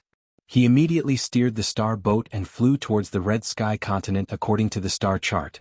The environment of the indefinite galaxy was undoubtedly different from that of the barren star field. There were stars and realms full of vitality everywhere. This was actually the environment of a normal galaxy. Lu Yi was still struggling with Qing Li and his progress was good. He estimated that he should be able to fully comprehend the inheritance left behind by Qing Li in a short period of time. This made him secretly look forward to it. He did not know what kind of wondrous inheritance Qing Li would have after this. 2 months later, two figures clashed fiercely in the green hall of the Hui. The sounds of sabers rang out and the sabers were ferocious. As their figures crossed each other, their sabers slashed down. Intense spiritual energy surged and there was a slight stalemate. Qing Li's figure suddenly floated back. Lu Yi looked pensive and did not pursue. He saw Qing Li put away her saber, then nodded slightly to Lu Yi and her figure disappeared. Lu Yi understood that he must have comprehended the essence of the inheritance left behind by Qing Li and passed her test. After nearly half a year of struggle, he gradually grew stronger after being slashed again and again. It was not easy to achieve this. Compared to the fierce attacks of the Tyrant Saber technique and the continuous waves of the tidal sea, Qing Li's saber technique inheritance was more about flexibility. Fortunately, when he subdued Hui, he saw his various shortcomings. Otherwise, it would not have been so easy to pass Qing Li's test. End of chapter. Chapter 1543. Almost at the same time that Qing Li's figure disappeared, another figure appeared in front of Lu Yi. When he looked closely, he could not help but feel surprised. Because the figure that appeared after Qing Li was actually a member of the Ghost Clan. Compared to many other clans that had similar figures to humans, the Ghost Clan's characteristics were very obvious. This was because their exposed skin was covered with strange ghost tattoos. These ghost tattoos were innate and some were cultivated. They were not the same as ordinary tattoos. The Ghost Clan also had a master swordsman? Lu Yi was surprised. Because of the Ghost Clan's uniqueness, they had unparalleled talent in the path of ghost cultivation. It could be said that every Ghost Clan member was a natural-born ghost cultivator. They were best at concealment and assassination. Fighting head-on like a weapon cultivator was not their forte. Just as Lu Yi was thinking, the Ghost Clan member slowly opened his eyes. There seemed to be ghost tattoos in his eyes, making his eyes look extremely strange. He slowly unsheathed his sword and said, "Ghost Clan of the Netherworld, Yan Shi." The moment he finished speaking, he had already become one with his sword. He turned into a sword light and slashed towards Lu Yi. The power of his attack was not inferior to Qing Li's at all. Lu Yi quickly raised his sword to block, but in the next moment, a scene that shocked him appeared. The sword light that was slashing towards him seemed to have a life of its own. It bypassed his counterattack and attacked from the side. The long sword in Lu Ye's hand sank instantly. If he had not fought with Qing Li for half a year, he would most likely have met with misfortune when facing Yan Shi's attack. But in the fight with Qing Li he had also grown tremendously. So even though Yan Shi's attack was strange, Lu Yi was still able to see through it. He thought that he could block Yan Shi's attack. Unexpectedly he did not feel any force at all. When he looked again, Yan Shi had already flashed to the other side and slashed his sword again. After a moment, Lu Ye's mind retreated from the Green Hall. Although he had been defeated in the fight with Yan Shi, his eyes could not hide the excitement in them. Yan Shi's swordsmanship was completely different from Qing Li's. Compared to Qing Li's agility, Yan Shi's swordsmanship could be described as elusive. Yan Shi's battle style was not like that of an orthodox armament cultivator at all, because he did not face the enemy head-on at all. When they crossed swords, his figure flitted here and there like a gust of wind, making it impossible for people to catch a trace of him. But when he made a move, it was like a thunderbolt, making it hard for others to resist. Yan Shi's blade technique inheritance was undoubtedly very mysterious.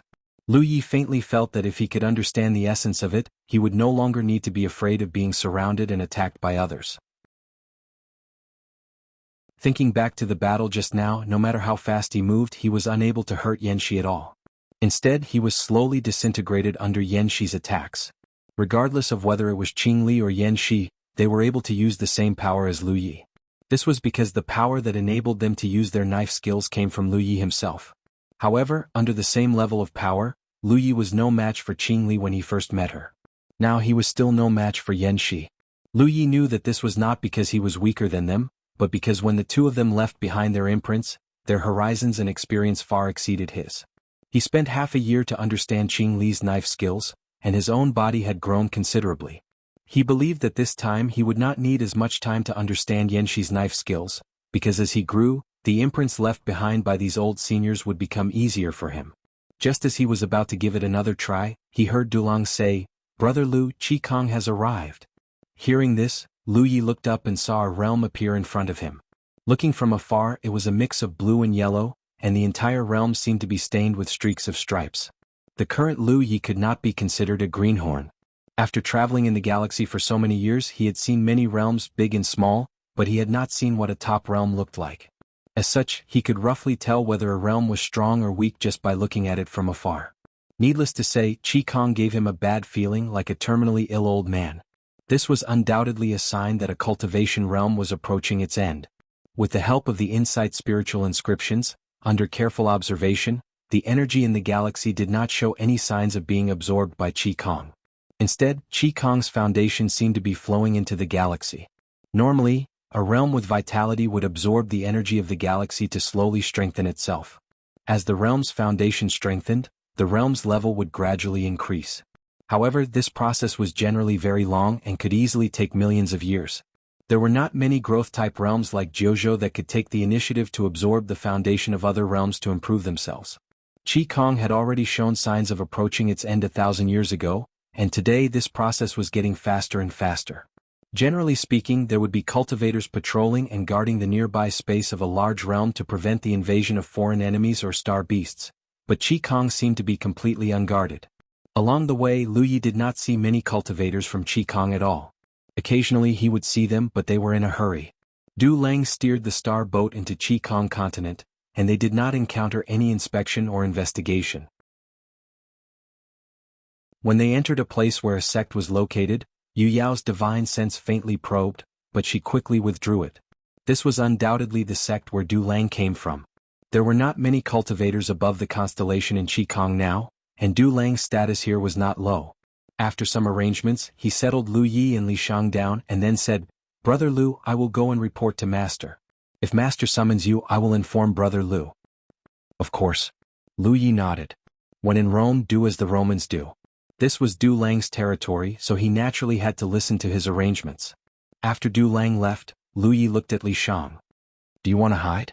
After all, Li Shang was from the Soul clan, so it was not convenient for him to expose himself in front of outsiders. Constellation might not be able to see through it, but Yu Yao might not. Li Shang thought for a moment and nodded. Then I will hide in your divine ocean. Although he could attach his soul to Lu Yi, it would consume Li Shang's energy. There was no need to hide in his divine ocean. Lu Yi opened his divine ocean and Li Shang entered. It was unknown when Du Lang would reply, but Lu Yi was not in a hurry. He continued to fight with Yan Shi in the Blue Hall. At the same time, in a large hall, Du Lang stepped in and walked in front of an old man who was sitting cross-legged. He respectfully bowed and said, "Master." The old man did not respond, so Du Lang waited quietly. After a long time, the old man slowly opened his eyes and glanced at Du Lang. He sighed softly. "I already know about your senior martial brother Yu. His fate is as it should be. There is no need to be sad." The senior martial brother Yu the old man spoke of was the constellation who had died in the mouth of the heavenly dog in the desolate star field. Du Lang said angrily, "If Su Dingyang hadn't dragged us to provoke that group of star beasts, senior martial brother Yu wouldn't have died in vain. How hateful of that Su Dingyang to abandon me after senior martial brother Yu's death and escape on his own." The old man snorted and scolded, "Not to mention that Su Dingyang is a cultivator from another realm and is not related to you. Even if you are really from the same sect, you have the freedom to escape when you are in danger. Du Lang, the life of a cultivator is ultimately in their own hands. You can't pin your hopes on the mercy of others." Du Lang lowered his head and clenched his fists. This disciple understands the principle, but this disciple is not willing. The old man looked at Du Lang and let out a long sigh. "If you are really unwilling to accept this, then work hard to become stronger. If there comes a day when you become a sunshine, perhaps you will have the opportunity to find a way out for us Red Sky cultivators." That being said, sunshine was very difficult. Red Sky continent had not seen sunshine for many years. Looking at the entire indefinite galaxy, only the indefinite realm had sunshine. Changing the topic, the old man asked, "How did you escape?" Du Lang hurriedly said, "This disciple was lucky. I met a friend who saved my life when I was in danger. That was how I was able to return." The old man was a little surprised. Du Lang was his disciple. He basically knew who he knew and who he had befriended. There were not many people who could be called friends by Du Lang. The old man could not help but wonder who had saved him. "Master, you have seen that person before," Du Lang said. The old man raised his eyebrows. "Is it that Qin kid from the eroding cloud realm?" The eroding cloud realm was also a realm of the indefinite galaxy.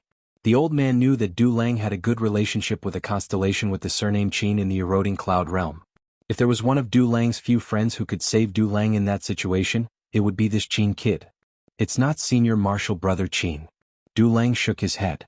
"Master, do you still remember when you took me to participate in the Battle of the Divine Ocean at the Reincarnation Tree?"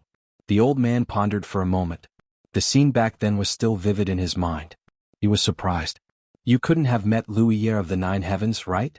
During the Battle of the Divine Ocean, Du Lang had only stayed in the Alpha Origin stage for a month before coming out. The old man knew that Du Lang had only met one person inside, and that was Wuxia of the Nine Heavens.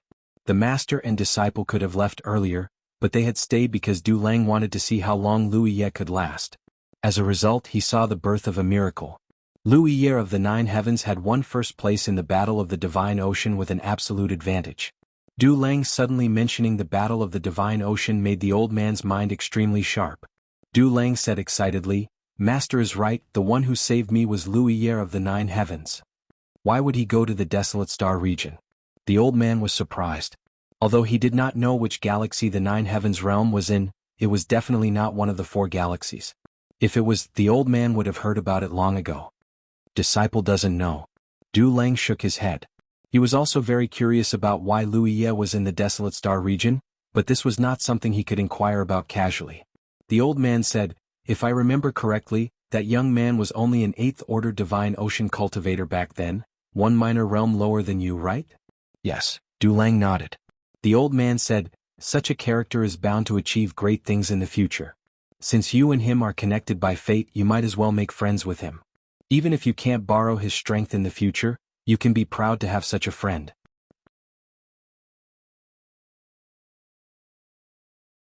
Chapter 1544. While speaking, the old man thought of a problem and asked in confusion, "It's only been a few years. That young man's cultivation should be about the same as yours. Even Su Dingyang fled at the sight of him, so how did he have the ability to save you?" Du Lang's expression turned solemn. It's hard to believe, but honored master, Brother Lu is now at the late stage of the constellation realm. What? The old man was shocked. Late stage of the constellation realm? Are you sure? If he didn't know his disciple's character, the old man would have thought that he was joking with him. It was shocking that a cultivator could cultivate from the 8th order divine seed to the late stage of the constellation realm in such a short time. Du Lang didn't know whether to laugh or cry. Honored master, how could I be wrong about this? Moreover, Luo Shenxi even gathered thousands of people to go to the heavenly dog star. Even if I was wrong, Luo Shenxi wouldn't be. In the test of the opportunity on the heavenly dog star, Brother Lu lasted longer than Luo Shenxi and was the last to come out. Impossible. The old man only felt that his cognition had been completely overturned. How could the cultivation of the constellation realm be so simple? Even if there were abundant resources, one still needed time to refine them. How could a person's cultivation have such a huge growth in less than 10 years? But soon the old man thought of another person. It was the person who brought Lu Ye from the 9 heavens to participate in the divine sea battle. At that time, that person casually took out a 9-star treasure and threw it into the reincarnation tree's treasure pool, winning a lot in the end. The old man had seen that person from afar and felt that his cultivation was unfathomable. Although he couldn't see what his cultivation was with his eyesight, he could tell that this person must be a top cultivator from Rizhao's attitude towards him. His strength was so great that even those from the top realms were afraid of him. Lu Ye from the 9 heavens had such a master as his backing, so everything seemed to be logical. All kinds of thoughts flashed through the old man's mind.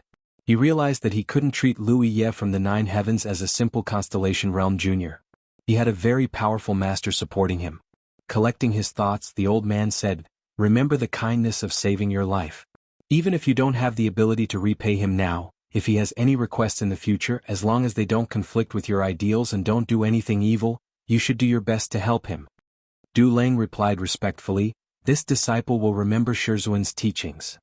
He then changed the topic. "Shizhuan, Brother Lu said that he wants to pay you a visit. I wonder if Shizhuan—" Hearing this, the old man smiled. "Since he is your savior and you met him when you were still young, how can this old man not fulfill his wish?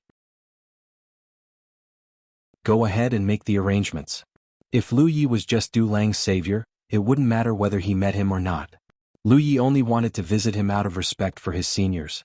Even if he met Lu Yi, it would only make Lu Yi cautious, so he might as well not meet him. However, considering that there was such a powerful expert behind Lu Yi, the old man felt that it was better to meet him. "Yes." Du Lang replied and retreated respectfully. Inside the guest hall, Lu Yi was once again beheaded by Yan Shi, causing him to feel a slight pain in his head. When he opened his eyes, he was about to think about the gains and losses of the battle just now when his expression suddenly froze. Because just half a foot in front of him, a face that seemed to be carved from jade was staring at him with a pair of clear eyes that were filled with curiosity. Lu Yi was startled and instinctively raised his hand to press the hilt of his sword, almost slashing it out. However, when he saw who the other party was, he held himself back. The one staring at him was none other than the little girl he had rescued from the Mist Dragon. Since the day he rescued this little girl, she had been in a coma.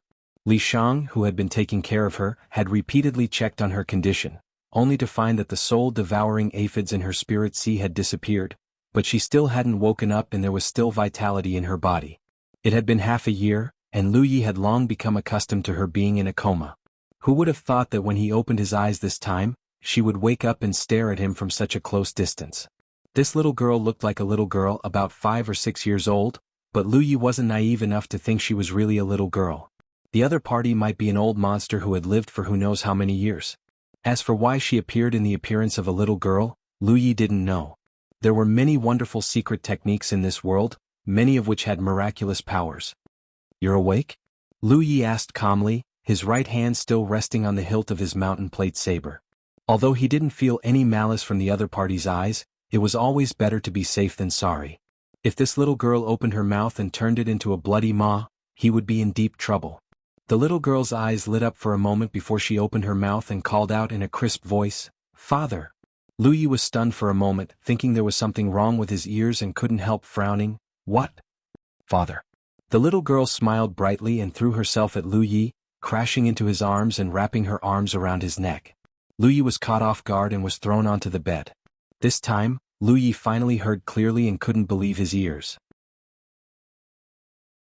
He had imagined all kinds of possibilities after this little girl woke up, and it wouldn't be strange if she bit the hand that fed her, but she actually called him father. What kind of situation was this? Father, father? The little girl was still calling out, clearly very happy, as if she really was Lu Ye's daughter, and reuniting with him after a long separation filled her with joy and joy. Lu Ye's entire body stiffened. He was an expert in life and death battles, but when such a delicate little girl threw herself into his arms and called him daddy, his heart almost melted. Lu Ye didn't know what to do. The little girl even rubbed her face against his, a look of enjoyment on her face. Li Shang, save me. After a short moment of thought, Lu Ye finally remembered that he wasn't alone and hurriedly called out to Li Shang, who was hiding in his divine sea, for help. Li Shang was alarmed. She had been hiding here all this time, so she had no idea what was going on outside. When she heard Lu Ye's cry for help, she thought Lu Ye had encountered some kind of attack, so she quickly flashed out. In her hand was the soul tool bronze ring she obtained from the Great Fortune Roulette. Then she saw an extremely strange scene. Lu Ye was lying on the bed as if he had been hit by a body-securing talisman. A small figure was crawling on his chest, intimately snuggling in his arms. For eyes met, Li Shang was shocked. She woke up? After taking care of this little girl for half a year, although there was no communication between them, Li Shang was still very happy to see her wake up. But this scene puzzled her. What's going on? Save me. Lu Ye fiercely winked at her. How would Li Shang know how to save her? The little girl suddenly got up from Lu Ye's body and turned to look at Li Shang. She was startled for a moment before she threw herself at Li Shang. Opening her pink arms, she bumped into Li Shang's chest and shouted, "Mother!" Li Shang also stiffened, the corners of her eyes twitching a few times as she looked at Lu Ye. What did she call me? Lu Ye got up and quietly walked to the side, tidying up his clothes without saying a word so as not to stir up trouble. Mother! The little girl shouted again. This time Li Shang finally determined what she was shouting about. Not knowing whether to laugh or cry, she said, "Girl, you've got the wrong person, I'm not your mother." This time it was the little girl's turn to stiffen, then she looked up at Li Shang with her clear eyes. Her eyes became watery at a speed visible to the naked eye, then tears began to flow down her cheeks like pearls from a broken necklace. She pitifully asked, "Mother, you don't want me anymore?" "I'm not your mother." Li Shang weakly defended herself. She was a soul race, how could she give birth to a human? It would have been better if she didn't say this, but as soon as she said this, the little girl burst into tears, crying like she was heartbroken, as if she had encountered the most grievous thing in the world. Li Shang was dumbfounded, quickly turning to look at Lu Ye, wanting to get some help from him. Lu Ye scratched his head, thinking for a moment, then suddenly his eyes lit up and he nodded to Li Shang, indicating that this little girl's brain was damaged. Because the little girl had been tortured into a coma by the soul-devouring aphids before, when Lu Ye entered her divine sea to investigate, he found that her divine sea had dried up, only her soul avatar was wrapped in a layer of inexplicable strength, allowing her to survive. He didn't know how long she had been tortured by the soul-devouring aphids, but no matter who this little girl was before, it was likely her mind had been damaged. At this moment, the little girl was like a newborn who had hatched from an egg. After breaking the shell, the first thing she saw was her parents. Lu Ye felt that this should be the reason why the little girl called him and Li Shang father and mother, otherwise there was no way to explain the situation in front of him. Li Shang also woke up, looking at the little girl crying in her arms, knowing that at this time she couldn't seriously explain anything, so she quickly coaxed her. After all, she had taken care of this little girl for half a year, so her feelings for her were deeper than Lu Ye's, and she was a woman, so her thoughts were much more delicate. After a while of coaxing, the little girl stopped crying, perhaps because she was tired from crying, or perhaps because of the problem with her divine sea. She snuggled into Li Shang's arms and fell asleep. But even if she was asleep, she still sobbed from time to time, as if she had suffered grievances in her sleep. Li Shang put her on the bed and covered her with a quilt, then looked at Lu Ye. What do we do now? How could Lu Ye know what to do? He had never been a father before. Originally, he planned to wait for the little girl to wake up and let her come and go freely, but who would have thought that she would recognize him as her father and mother? See if there is anything wrong with her body. Lu Ye stood in the distance and pointed to Li Shang, fearing that the little girl would suddenly wake up and recognize him as her father. Li Shang saw through his thoughts and couldn't help rolling her eyes, carefully examining the little girl's body. A moment later, Li Shang frowned. Strange. What's wrong? Lu Ye asked. She really doesn't seem to have cultivated. Li Shang's face was puzzled. When the little girl was unconscious, Li Shang checked her more than once, but at that time she only thought that the little girl had suffered a serious injury that caused her body to be a little abnormal, but now that she had woken up, she still couldn't see any trace of cultivation. She was like a real mortal. End of chapter.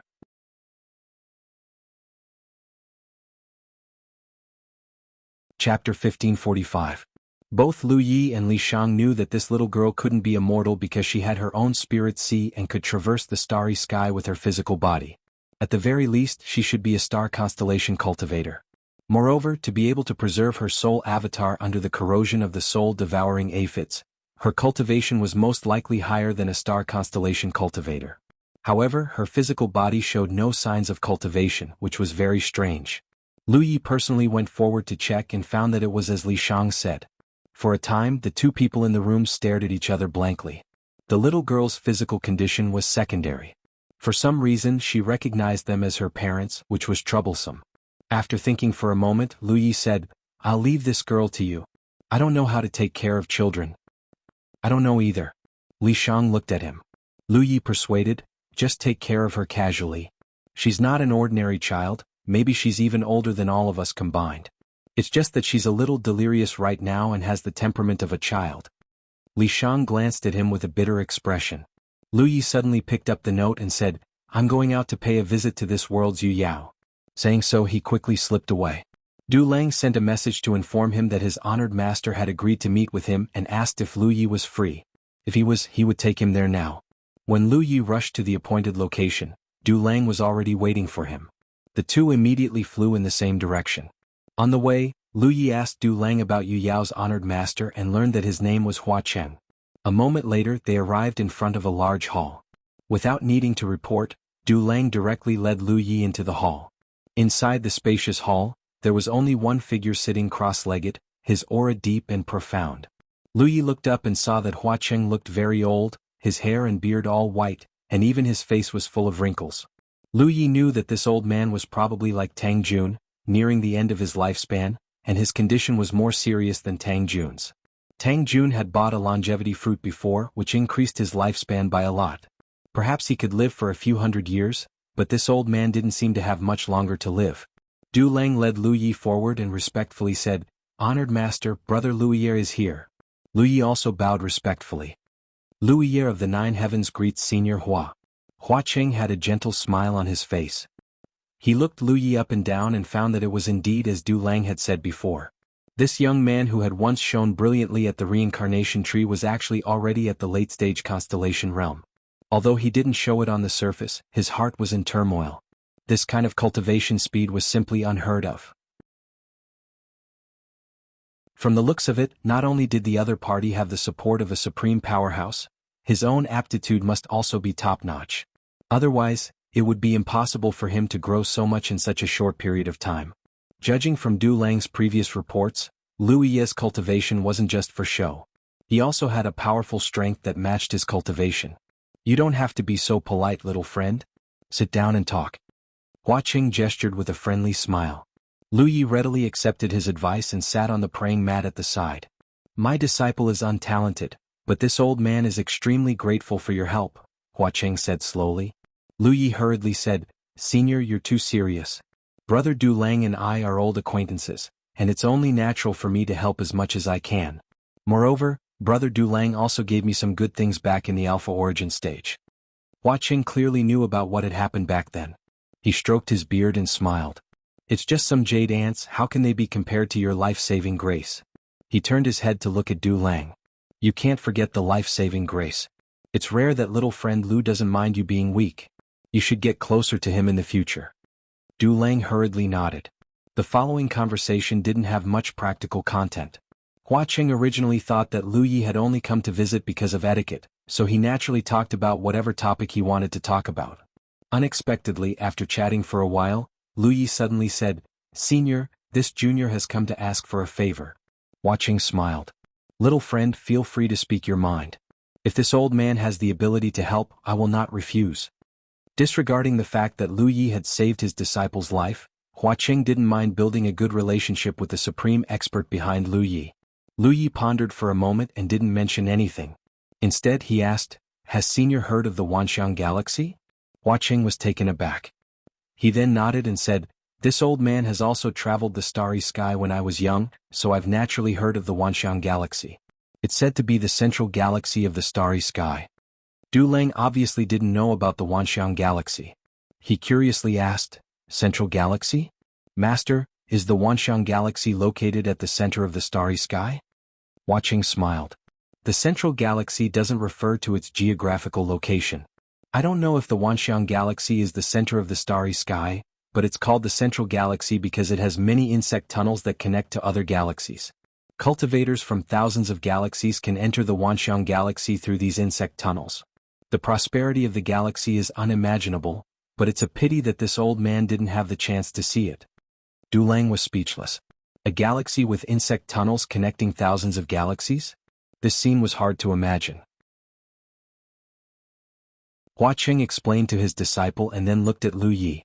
He asked curiously, my disciple said that little friend is from the Jade Conch Galaxy. Is that not true? Lu Yi said, this junior is indeed from the Jade Conch Galaxy, but this junior came here from the Wanxiang Galaxy. Hua Qing looked surprised. You're from the Myriad Phenomenon Galaxy? Lu Yi nodded. Yes. Hua Qing seemed to have realized something and was a little excited. How much time did you spend on your journey? It definitely wouldn't be too long because he had seen Lu Yi at the reincarnation tree a few years ago. A whole year. Hua Qing was shocked. He exclaimed, a year? On the side, Du Lang also showed an incredulous expression. Although a year was not a short time if they were sailing in the starry sky, then this time was nothing.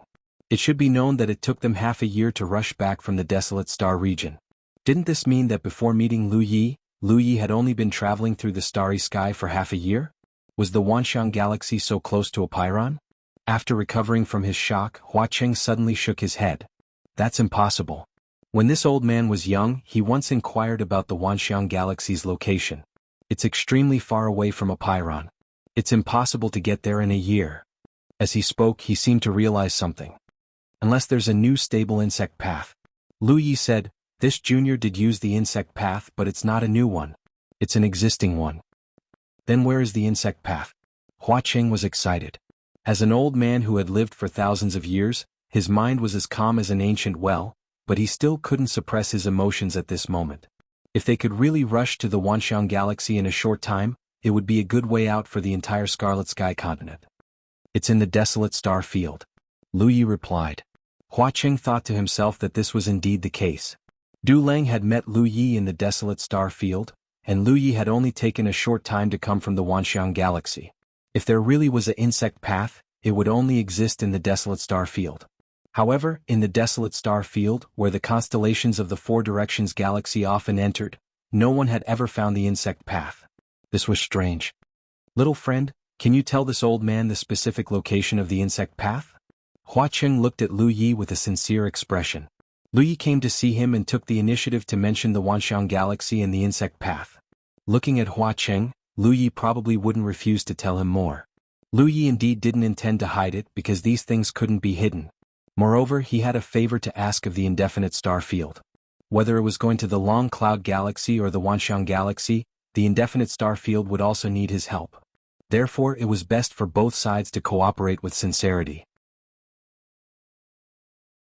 Only then would it be a win-win situation. Other things aside, when the fleet entered the Long Cloud Galaxy in the future, Lu Yi would first have to greet the powerhouses of the Long Cloud Galaxy. Otherwise, with so many cultivators suddenly breaking into other galaxies, it might be seen as an invasion. It wouldn't be good if there was a misunderstanding and a fight. The Long Cloud Galaxy wasn't weak. Lu Yi was about to speak, but Hua Qing raised his hand and stopped him. He frowned and pondered for a moment. Little friend, you don't have to tell this old man first. Lu Yi looked at him in confusion. It was clearly Hua Qing who asked first, but now he said there was no need to tell him. Lu Yi didn't know what he was thinking. As if sensing his thoughts, Hua Qing smiled bitterly. Little friend, you should know the current situation of Red Sky. It can be said that Red Sky is now attached to the indefinite realm. If this old man knows the passage to the Wanxiang Galaxy, it won't be good for me to hide it. I have to go to the indefinite realm and report it to Rizhao, so it's better not to know. After a pause, Hua Qing continued, Little friend, this old man has a favor to ask of you. Lu Yi nodded. Senior, please speak. Little friend, if you return to the Wanxiang Galaxy one day, can you help this old man bring some people over? There won't be more than 10 people and all of them are star mansions. Lu Yi said, Senior, I do want to return to the Wanxiang Galaxy, but I want to go back to my homeland first. I came out of the Wanxiang Galaxy and just happened to pass by this place. Hua Cheng looked pensive. Little friend, you want to go back to your homeland and bring a group of people to the Wanxiang Galaxy? Lu Yi nodded. So if Senior wants me to bring some people over, there's no problem, but you'll have to wait for a while. There's no hurry. Little friend, when you return you can just bring along the Red Sky Mansions. Hua Cheng said, finally realizing Lu Ye's real purpose. Little friend, you want to see Rizhao of the Indefinite Realm, don't you? Previously he just wanted to find a way out for the juniors of his domain, but now he realized Lu Ye's true intentions. Because if Lu Yi really wanted to bring people out of his homeland and pass by the Indefinite Realm, he would first have to get permission from the Indefinite Realm. He seemed to have recovered and had been running a fever for the past 2 days. His whole body was weak and his eyes were burning with pain. Second baby also had a fever. End of chapter.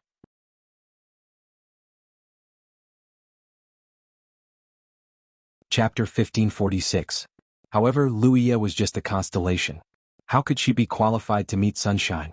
That was why she came to see him, hoping that he would introduce her. Hua Cheng thought to himself and roughly understood Lu Ye's intentions. He thought about it carefully. Compared to finding a way out for the constellations in his own domain, Lu Ye's prospects would be better if she could cooperate with Apeiron. Yes, I would like to meet Sunshine of Apeiron. I wonder if you could introduce me to her? Hua Cheng thought about it and nodded. That's not a problem. I believe that Apeiron would be very interested in this too. Little friend, you should go back and prepare. Tomorrow we will go to Apeiron together. Thank you, Senior. After a while, Lu Yi and Du Lang left the main hall together. Du Lang was obviously very interested in the Wanxiang Galaxy. He asked a lot of questions about the Wanxiang Galaxy. Lu Yi casually mentioned some things that made Du Lang fascinated. However, if he didn't see it with his own eyes, it would be hard to imagine how vast the Wanxiang Sea was. During this period, each spiritual island was prosperous, and there were countless cultivators. Du Lang only left reluctantly after sending Lu Yi back. When he returned to his residence, the little girl was still asleep. Li Shang sat quietly by her side and looked after her. Lu Yi sorted out his thoughts. It would not be easy to bring someone from Jade Conch to the Wanxiang Sea. Apeiron was only the first obstacle. When he returned to the 9 states he would have to deal with the Jade Conch domain. No matter what, the Jade Conch domain did not have Yu Yao, and the 9 states could not rely on her for the time being. There was only Wu Zhua in the Qingli Dao world, so he definitely could not leave. Therefore he could only rely on the Jade Conch domain. Even if he dealt with the Jade Conch domain, he would have to negotiate with Chang Yun on the way back. The road to happiness is strewn with setbacks. Shall we give her a name? Li Shang suddenly said. Lu Ye's thoughts were interrupted and he looked up at her. Li Shang said, this little girl is not in her right mind. I'm afraid she doesn't even know her name. She needs a name. What do you want to name her? Lu Yi asked. Li Shang thought for a while. Let's call her Yaya. Lu Ye's eyes twitched. He realized that this woman was really strange. Even though she was a soul, she still treated her like a child even though she clearly knew that she wasn't really a child. After taking care of her for half a year, she had probably developed feelings for her. As long as you like it. Lu Yi had no objections. Yaya slept for a while and finally woke up. When she saw Li Shang, she happily threw herself at him and hugged him tightly. After a while, she ran back and sat in Lu Ye's arms with a leisurely look. She kept calling out to her father and mother. Lu Yi was tormented to the point that he didn't even have the time to go to the Green Hall to temper his cultivation. He could only deduce spirit runes. The next day, Li Shang disappeared into Lu Ye's deity sea. Lu Yi pushed open the door, preparing to meet up with Hua Cheng and rushed to Apeiron. After taking a few steps, he turned back to look at Yaya. Come with me. After this trip to Apeiron, he probably wouldn't return to Crimson Sky, so he had to bring Yaya along. Yaya didn't move. She only raised her lotus-like arms and shouted crisply, Daddy, hug. The corner of Lu Ye's eyes twitched and he looked at her silently. Yaya just maintained that posture. As if she could see Lu Ye's resistance, her small mouth pouted, and her big eyes were covered with tears. Lu Yi was secretly alert. This was not a child, this was not a child. She just looked like a child. Don't be fooled by her pitiful and cute appearance. After a while, before Yaya cried out, Lu Yi quickly stepped forward and picked her up. He was a little tired. He didn't know what sin he had committed. He just randomly saved someone, and he actually saved a daughter. Yaya, on the other hand, was overjoyed. At first she was calm and steady, but after a while she began to squirm in Lu Ye's arms. From time to time she would pinch his face or nose. She would also flip around on his body like a little monkey. Sometimes she would ride on his shoulders and sometimes she would sit on his arms. Lu Yi was tormented to the point that he didn't have any temper. After a while Lu Yi arrived at the agreed place. Hua Qing was already waiting there. He was alone, as Dou Lang wouldn't be following him on this trip. Seeing a little girl on Lu Ye's shoulder, Hua Qing was a little surprised.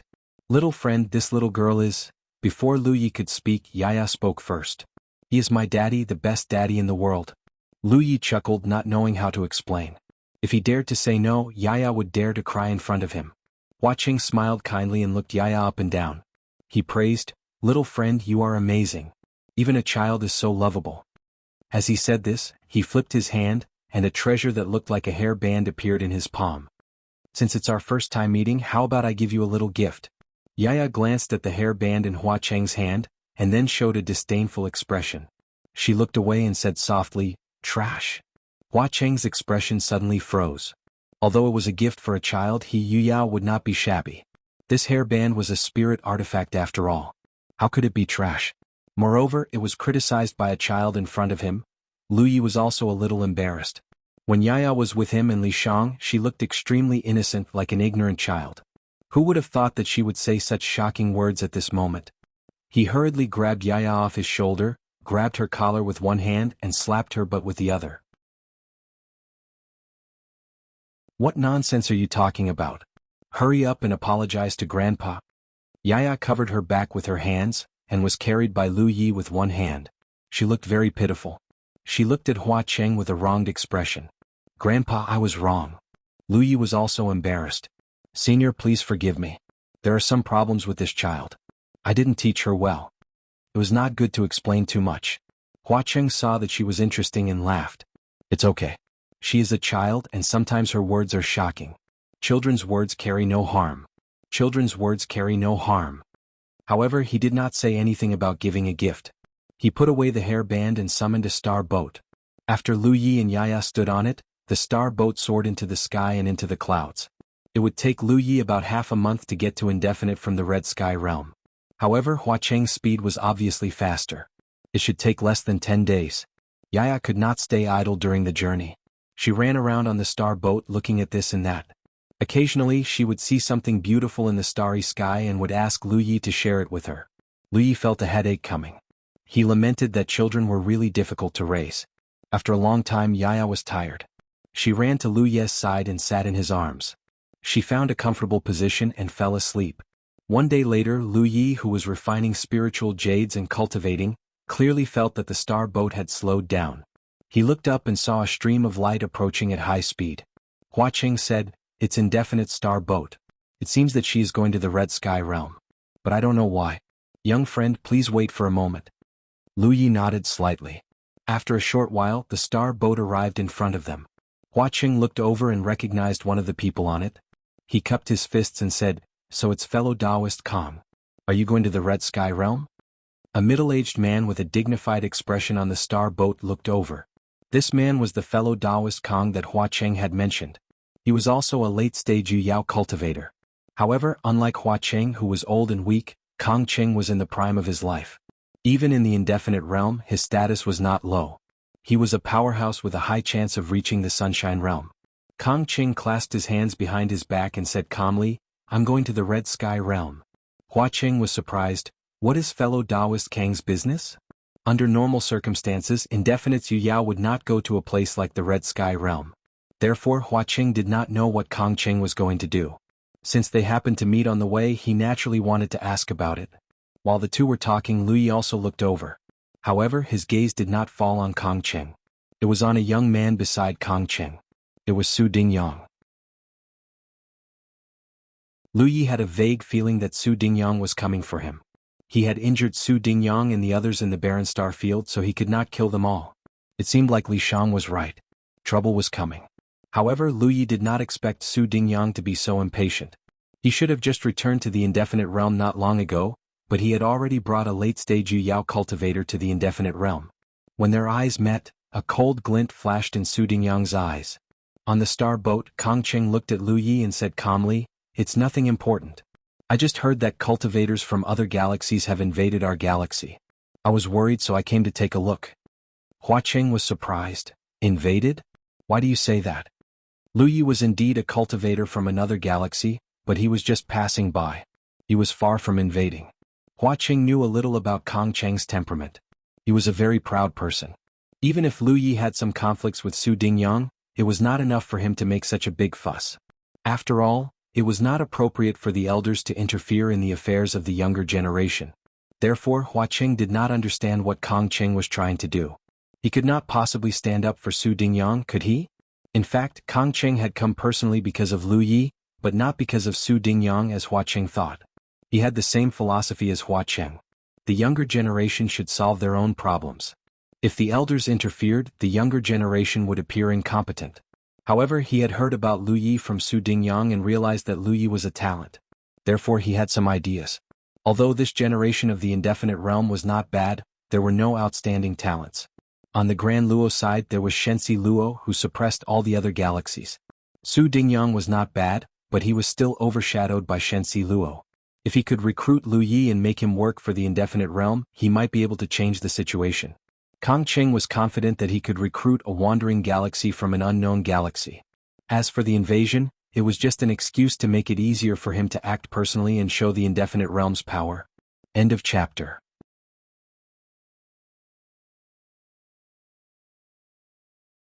Chapter 1547. If this foreign cultivator was truly extraordinary, Kang Cheng wouldn't even mind arranging a marriage for him. After all, he had to keep this person no matter what. If it weren't for this, why would he, a late Moon Jade Realm cultivator, come to Red Sky Realm in person? He only brought Su Dingyang along so that he could identify the person. Su Dingyang had no idea what Kang Cheng was thinking. He only thought that Kang Cheng had come to stand up for him. He was rather surprised, wondering why this senior of his had changed his mind. "Fellow Taoist Kang, I'm afraid you've misunderstood," Hua Cheng hurriedly explained.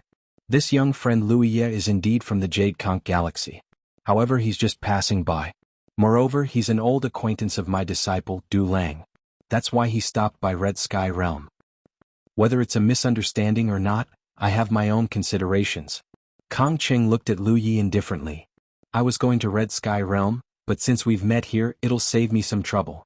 Sect Master Hua, I'll be taking this kid with me." With that he reached out and grabbed Lu Yi. Hua Cheng was shocked. He couldn't understand how things had developed to this point. He hurriedly shouted, "You can't." Although he had originally planned to bring Lu Yi to the unbounded realm, being taken away by Kang Cheng like this was a completely different matter from him personally sending Lu Yi over. With that said, he waved his sleeve and raised his palm to meet Lu Yi's attack. As their dermic powers collided, a meteorite the size of a house nearby shattered. Hua Cheng's star boat swayed for a while before it finally stabilized itself. Kang Cheng, on the other hand, didn't move at all. Even though they were both late Moon Jade Realm cultivators, there was clearly a huge gap between their strength. His face darkened as he stared at Hua Cheng. "Are you going to stop me?" He was just worried that he wouldn't have a chance to show Indefinite's power, but Hua Cheng had taken the initiative to do so. This was exactly what he wanted. Therefore he didn't hold back anymore.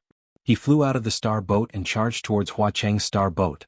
Moreover, he had used some kind of mysterious secret technique. As he approached, his figure grew larger and larger. In the blink of an eye, he was as large as a star, covering a large part of the starry sky. Then he shouted sternly, "Sect Master Hua, I'll be taking him with me. You're on your own." With these words, the giant hand slowly reached out and enveloped the star boat with an invisible force. Hua Cheng was so anxious that his forehead was covered in sweat. Putting aside the fact that he was no match for Kang Cheng right now, even if he was, it wouldn't be good for him to fight too fiercely with Kang Cheng in his current situation. He could only shout, "Fellow Taoist Kang, this old man was going to bring little friend Lu to Indefinite to see the Realm Lord. This matter is of great importance. I hope fellow Taoist Kang can show mercy. If what Lu Yi mentioned before could be achieved, it would be a good thing for the entire indefinite star system. At that time, it wouldn't just solve the problem of the Red Sky cultivators, but also the entire indefinite star system." Hua Cheng believed that Indefinite Realm Lord would be very interested in Lu Yi's proposal. Therefore, even if Lu Yi was just a constellation, The unbounded realm would not treat her lightly and would most likely treat her as an honored guest. However, Kang Cheng had suddenly made a move. If he messed things up, Hua Cheng wouldn't know how to clean up the mess. Kang Cheng, however, ignored him completely and continued to press down on the star boat. Even though Hua Cheng was struggling to hold on, Lu Yi felt a great deal of pressure. He stared at the palm pressing down on him from above and sighed softly, secretly connecting to the red talisman in his body. Hua Cheng was definitely no match for Kang Cheng. Lu Yi didn't want to use the red talisman to deal with Kang Cheng. If he really killed Kang Cheng here, there would really be no way to clean up the mess. He only wanted to use the red talisman to intimidate Kang Cheng. It would be best if he could make Kang Cheng retreat. However, before Lu Yi could activate the red talisman, Ye, who was sleeping in his arms, suddenly rubbed her eyes and muttered, "So noisy." She opened her eyes, her expression clearly unhappy.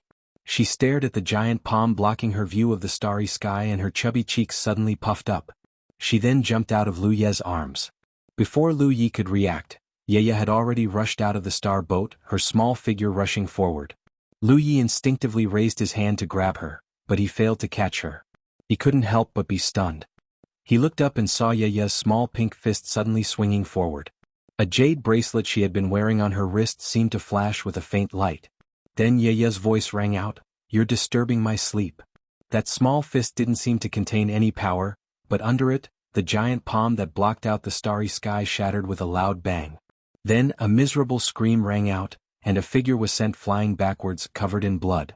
Lu Yi saw clearly that the person who was sent flying backwards was Kang Cheng, who had been insufferably arrogant just a moment ago. One of his arms was completely smashed and blood spilled out into the sky. He didn't stop at all. He grabbed Su Dingyang, who was still on the star boat, and then turned into a streak of light and shot back in the direction he came from. In the blink of an eye, he had disappeared. Outside Hua Cheng's star boat, Ye didn't chase after him. She yawned, turned around and fell into Lu Ye's arms again. She snuggled, found a comfortable position, and fell asleep with a satisfied look on her face. Hua Cheng maintained his posture of resisting Kang Cheng with his hands raised high like a stone statue. He stared blankly at the little girl in Lu Ye's arms, his forehead covered in cold sweat. Lu Yi was also stiff all over. He maintained his sitting posture and didn't dare to move. His forehead was covered in cold sweat. After a long time, Hua Cheng swallowed his saliva, slowly stood still and then carefully sat down again. Staring at the little girl in Lu Ye's arms, he didn't dare to breathe too loudly, for fear of disturbing Ye's sleep. "Young friend, is this your daughter?" Hua Cheng asked quietly through voice transmission. Even though he had lived for thousands of years, he had never seen such an incredible thing. How could a constellation give birth to a Rizhao? It was completely impossible. But Ye had called him daddy intimately just now. Lu Yi didn't know how to explain, so he could only say, "I picked her up." "Where did you pick her up?" Hua Cheng blurted out. Looking at his posture, it seemed that he also wanted to pick one up. Lu Yi didn't speak again, just looking down at Ye. He had realized before that Ye was not an ordinary little girl, and guessed that her cultivation might not be as simple as a constellation, but he really didn't expect her to be a Rizhao. The moment she punched, the unique aura that belonged to Rizhao was very obvious. Although it was fleeting, Lu Yi still felt it clearly. But the strange thing was that neither he nor Li Shang found any trace of cultivation on Ye. He was secretly a little scared. He had spanked her before. Fortunately, Ye didn't flip out at that time, otherwise 100 of him wouldn't be enough to take her punch. It seemed that he had to treat Ye better in the future. Lu Yi secretly made up his mind. "Young friend, what should we do now?" Hua Cheng asked. Originally, they were going to the Indefinite Realm to discuss cooperation with Rizhao, but Kang Cheng was injured before they even reached Indefinite. If they went to Indefinite again, who knew what they would face? Lu Yi also felt that this was a little difficult. After thinking for a moment, he said, "Senior Hua, if you were Rizhao, would you be interested in the Wanxiang Galaxy?" Hua Cheng said, "If there's a route to enter the Wanxiang Galaxy within a year, this old man would naturally be very interested. The Wanxiang Galaxy is famous, who wouldn't want to join it?"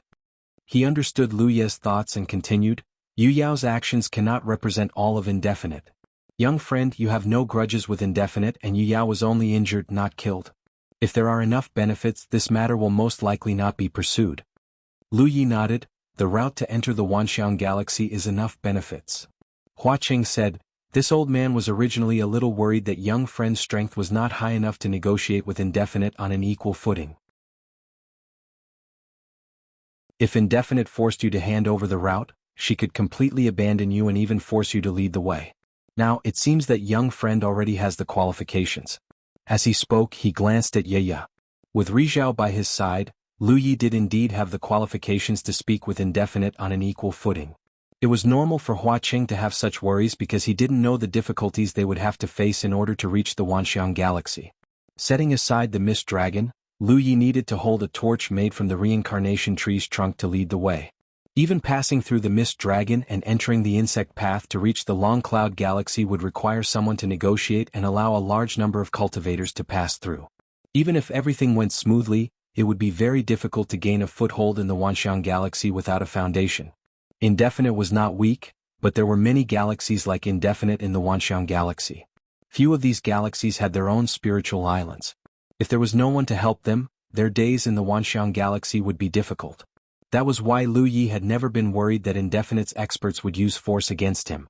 After all, if this matter was settled, Indefinite would need his help in many ways. As long as he could meet Indefinite Rizhao, Lu Yi was confident that he could convince him. Now that he had Ye, he was even more confident. Then let's continue forward, Lu Yi said. Indefinite couldn't avoid the route given by the reincarnation tree, so this matter had to be resolved. Hua Qing nodded and steered the planetary boat forward. Ye had been sleeping all along the way. Lu Yi wasn't sure if it was because of the punch she had unleashed earlier, or if it was for some other reason. He found an opportunity to tell Li Shang, who was hiding in his divine sense ocean, about Ye's previous performance. Li Shang was obviously shocked when he heard it. However, both of them felt that no matter how powerful Ye was, her temperament was still that of a child's. This definitely had something to do with her mind being destroyed. They just didn't know if she would fly into a rage one day when she recovered her mind and remembered that she had called the two constellations Father and Mother. This scene was chilling just thinking about it. A few days later, a realm appeared in front of them. They had arrived at the Indefinite Realm. Looking from afar, the Indefinite Realm was obviously much larger than the Red Sky Realm, and its foundation was deeper. A realm that could give birth to Rizhao was undoubtedly a top-notch large-scale realm. It wasn't that the realm had given birth to Rizhao, but that Rizhao's birth had raised the realm's height. However, a large-scale realm was still a large-scale realm. If it wasn't at the level of a top-notch realm, it wouldn't be able to give birth to spiritual jade veins. End of chapter.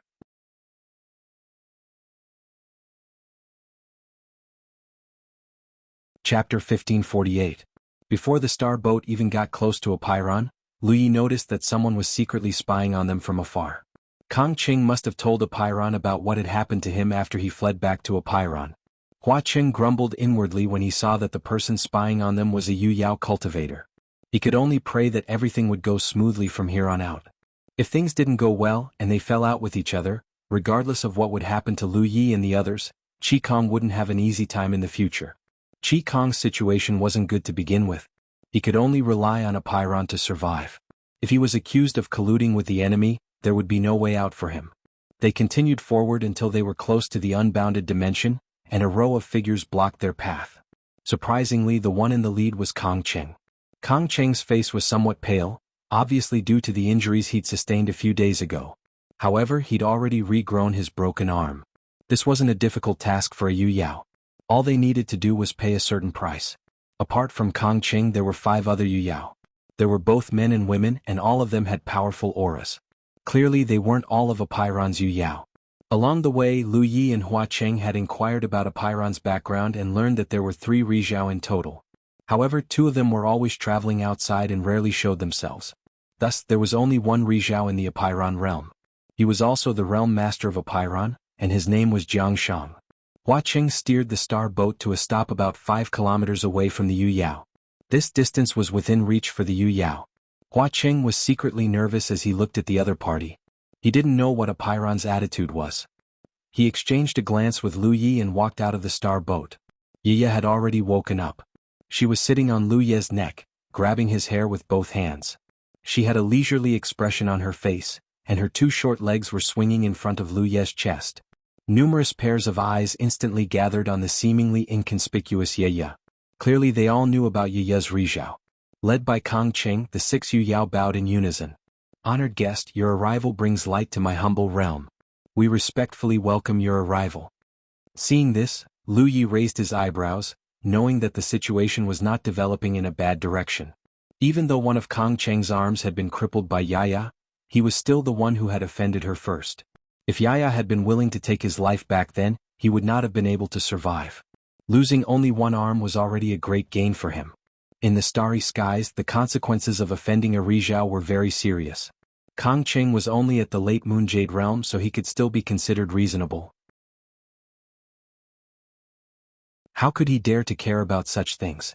Taking 10,000 steps back, even if he holds a grudge in his heart, if he asks Rizhao of this world to take action, who knows who is stronger and who is weaker? Moreover, once the Rizhao people started fighting, it would not be easy to clean up the mess. No one wanted to see the Rizhao people fighting each other in this galaxy. After considering all kinds of things, Kang Cheng could only pretend that nothing had happened. As for whether the childlike Sunshine Elite would take it to heart, Kang Cheng had no idea. That was why Hua Cheng had been on tenterhooks for the past few days. He didn't know what Apeiron's attitude would be, but Kang Cheng was even more nervous. Now that Apeiron had made her stance clear, it was time for Lu Yi to make his stance clear. Lu Yi understood tacitly and cupped his fists. Lu Yi of the Nine Heavens greets fellow Taoists. In terms of age and cultivation, it was not a problem for him to address them as senior, but he was ultimately acting on behalf of Jade Conch. Even if his cultivation was not high, since Yayo was above him, he could not show any weakness. The several Moon Jade Realm cultivators were taken aback when they heard this, and one of them frowned. Lu Yi of the Nine Heavens? Are you the Lu Yi who participated in the battle for the reincarnation tree in the Divine Sea a few years ago? Many people from Qi Kong's side had participated in the Battle of the Divine Sea back then, and Apeiron had naturally participated as well. She was the one leading the team, but the Divine Sea expert she brought with her didn't survive and died in the Alpha Origin stage not long after the Battle of the Divine Sea began. She was not in a hurry to leave and waited until the Alpha Origin realm closed before leaving. So, while others might not know of Lu Yi of the Nine Heavens, she had heard of him. After returning, she told the Moon Jade Realm cultivators about him, and they were all amazed. After all, an 8th Order Divine Sea cultivator was able to emerge victorious in such a battle. It was truly extraordinary. Indeed. Lu Yi responded in a neither servile nor overbearing manner.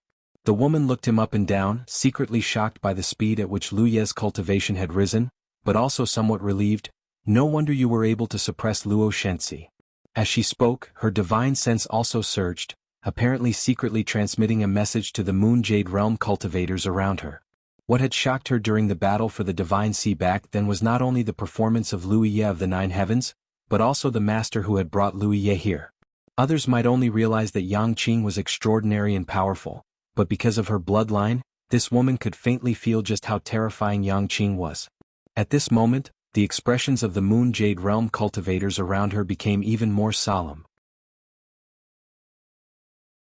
Kang Cheng's intestines turned green with regret. After hearing about Su Dingyang's experience that day, he had taken it for granted that Lu Yi was a good talent and wanted to recruit him to the Unbounded Realm to train him so that he could compete with Luo Shenzi. Who would have thought that Lu Yi would have such a terrifying background? If he had known earlier, Kang Cheng would never have dared to act in such a manner. From the looks of it, there were at least 2 Rizhao standing behind Lu Yi of the Nine Heavens. One was the one who had brought him to the reincarnation tree, and the other was the little girl riding on his shoulder. This was what they knew. Who knew if there were more?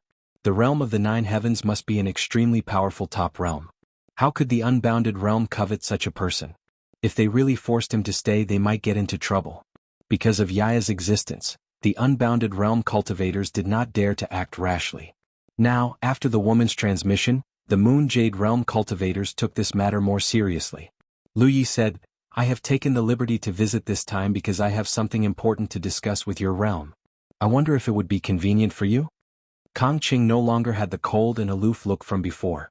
A smile bloomed on his face. Since you have something important to discuss, please come in for a chat. A few days ago, Hua Cheng had told him that he would bring Lu Yi to the Unbounded Realm to discuss something important.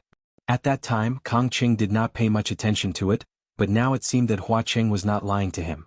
Thank you for your hospitality. Lu Yi nodded and stepped forward, Hua Cheng following closely beside him. As they moved forward, Lu Yi stood in the middle while the Moon Jade Realm cultivators stood on either side. Kang Cheng and Lu Yi chatted idly, occasionally introducing him to the enchanting scenery of this realm. They could also tell that although the little girl riding on Lu Ye's neck was a sunshine cultivator, Lu Yi seemed to be in charge of this trip. Moreover, the little girl gave off a very strange feeling, more like an ignorant child than a sunshine cultivator. Only Kang Qing knew that under this cute and innocent appearance, was a true sunshine cultivator. After entering the realm, they arrived at the unbounded palace. The place was misty and rare beasts and birds ran freely in the mountains.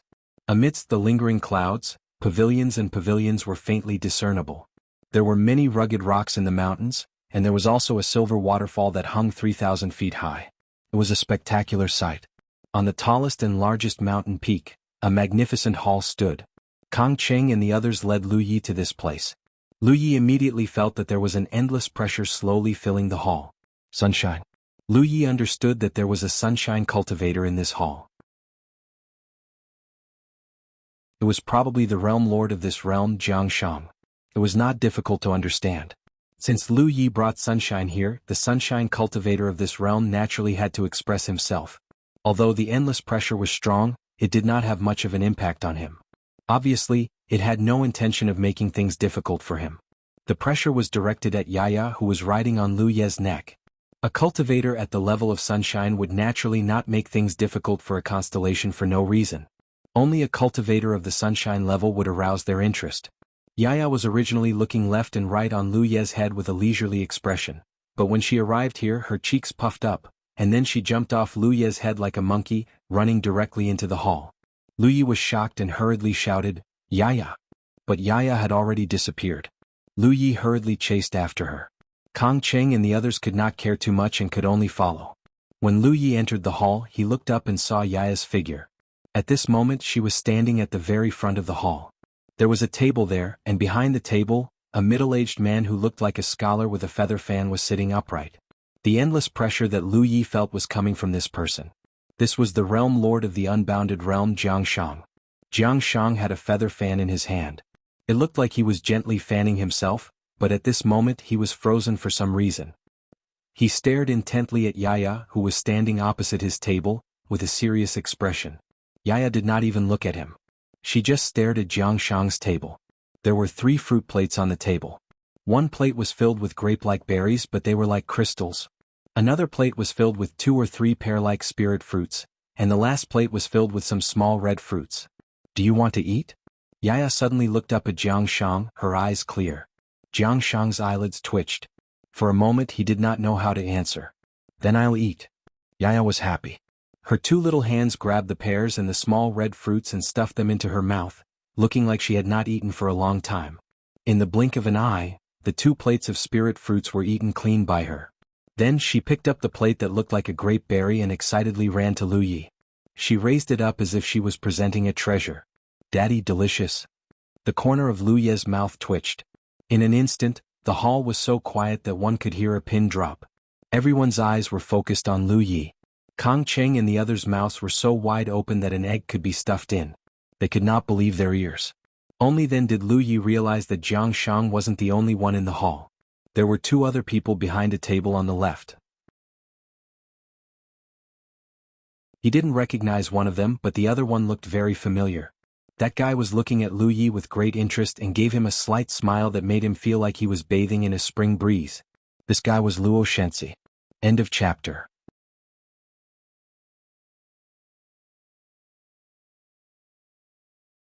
Chapter 1549. Lu Yi didn't know why Luo Shensi was here. He was from the Daluo star system, so logically speaking he shouldn't be here. However, when he saw Yu Yao beside Luo Shensi, Lu Yi understood that Luo Shensi had probably come with his family's elders. Moreover, judging from the current situation, Jianghu was probably entertaining Yu Yao. Since Lu Yi had brought Yaya here, he decided to entertain them as well. Normally Yu Yao wouldn't be so important to Rizhao, but Grand Luo Shensi was the strongest in the 4-way star system. Thus, even though Yu Yao was the only one here, Jianghu couldn't afford to be careless. At this moment, all eyes in the hall were focused on Lu Yi. Everyone's eyes were filled with shock. Even that Grand Luo Yu Yao beside Luo Shensi was the same. Even though he didn't know Yaya's background, the fact that she could move freely under Jianghu's aura meant that she was also a Rizhao. It was one thing for Rizhao to look so strange, but he actually called a star constellation his father. What was going on? Lu Yi looked down at Ye, patted her head and said softly, "Eat by yourself." Then he looked at Jiang Shang and cupped his fists. "Lu Yi of the Nine Heavens greets the Realm Lord."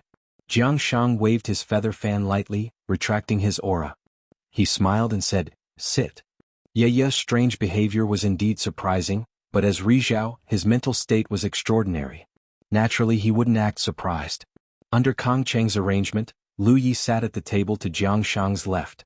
The Yu Yao also took their seats. Soon, beautiful young female cultivators from the indefinite realm served spirit fruits and wine. Ye had already finished eating the bunch of grape-like berries. Seeing that there were more spirit fruits, she was instantly overjoyed. She didn't care what others thought of her and only cared about herself. Jiang Shang's gaze finally moved away from Ye. He looked at Lu Yi thoughtfully. "Lu Yi of the Nine Heavens, I think I've heard this name before." Across from Lu Yi, Yu Yao stroked his beard. "I think I've heard of it too."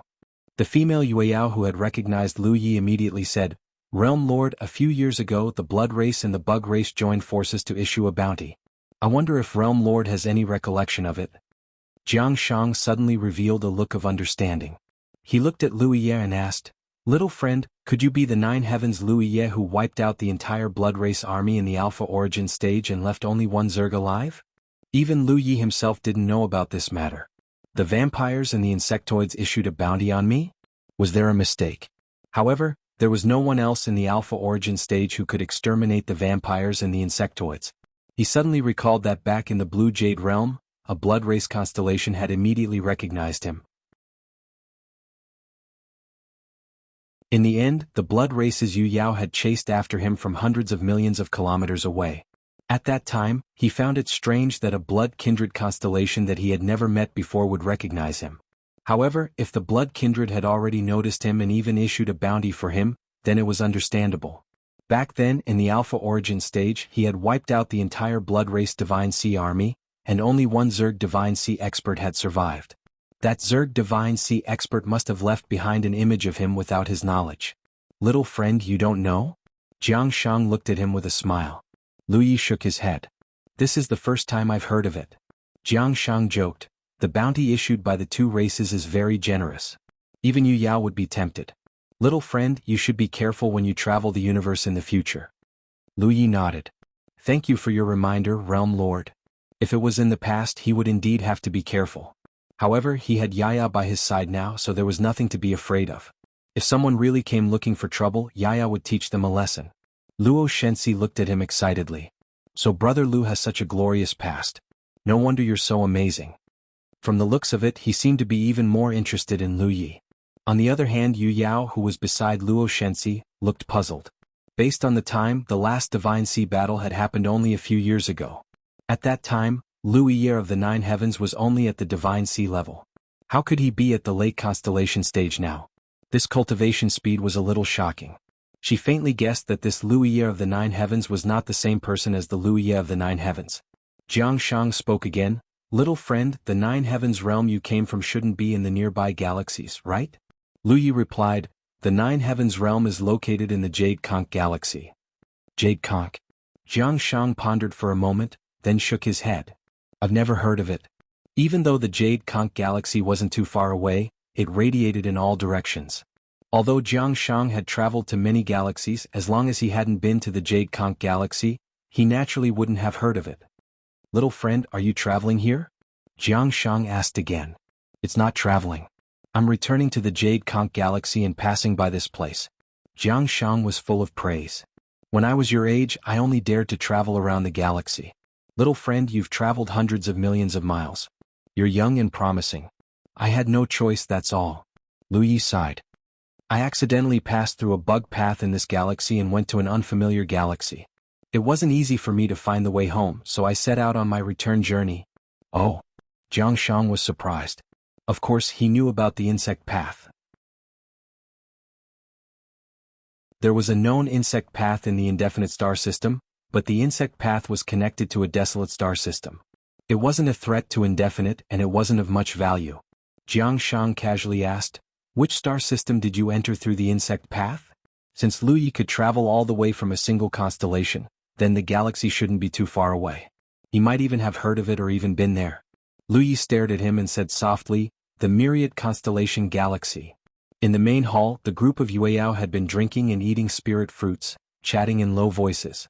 However, when they heard the words Myriad Constellation Galaxy, they all paused and looked at Lu Yi in unison. Even Jiang Shang, who was sitting at the front, was stunned. Opposite Lu Yi, the Daluo Yueyao's eyes lit up. Everyone had obviously heard of the famous Myriad Constellation Galaxy. After a long while, Jiang Shang said slowly, "This seat has heard of a Myriad Constellation Galaxy. I heard that there are countless bug paths there. Cultivators from many galaxies gather there. It's a prosperous place that no ordinary galaxy can compare to. Rumor has it that it's the center of the universe." Lu Yi nodded. "It's that Myriad Constellation Galaxy." Jiang Shang's expression was solemn and a little excited. "Little friend, are you sure?" Lu Yi said, "I've lived there for several years. There's no mistake. There's a Myriad Constellation ocean there. It's vast and boundless. Cultivators from all over the universe live on the Myriad Constellation ocean." Asterisk crack. Asterisk someone accidentally crushed the wine glass in his hand. The wine spilled through the gaps between his fingers, but he didn't care.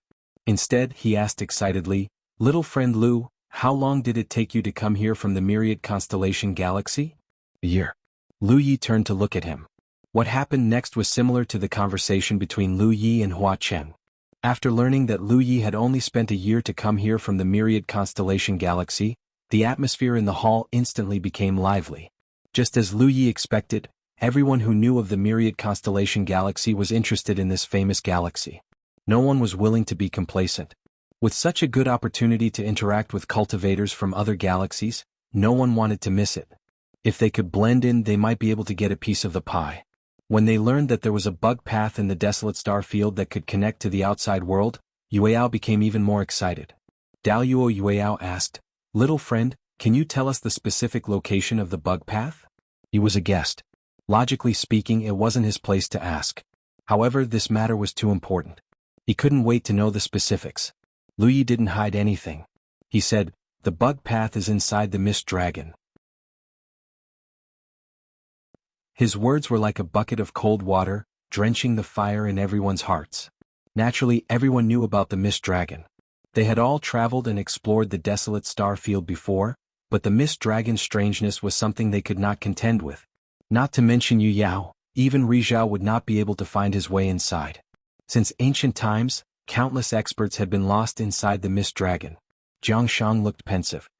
"Little friend, since you were able to walk out of the Mist Dragon, you must have your own way, right?" Lu Yi nodded. "This junior is untalented, but with the guidance of the reincarnation tree, I do have my own way." The guidance of the reincarnation tree. Everyone's eyes widened.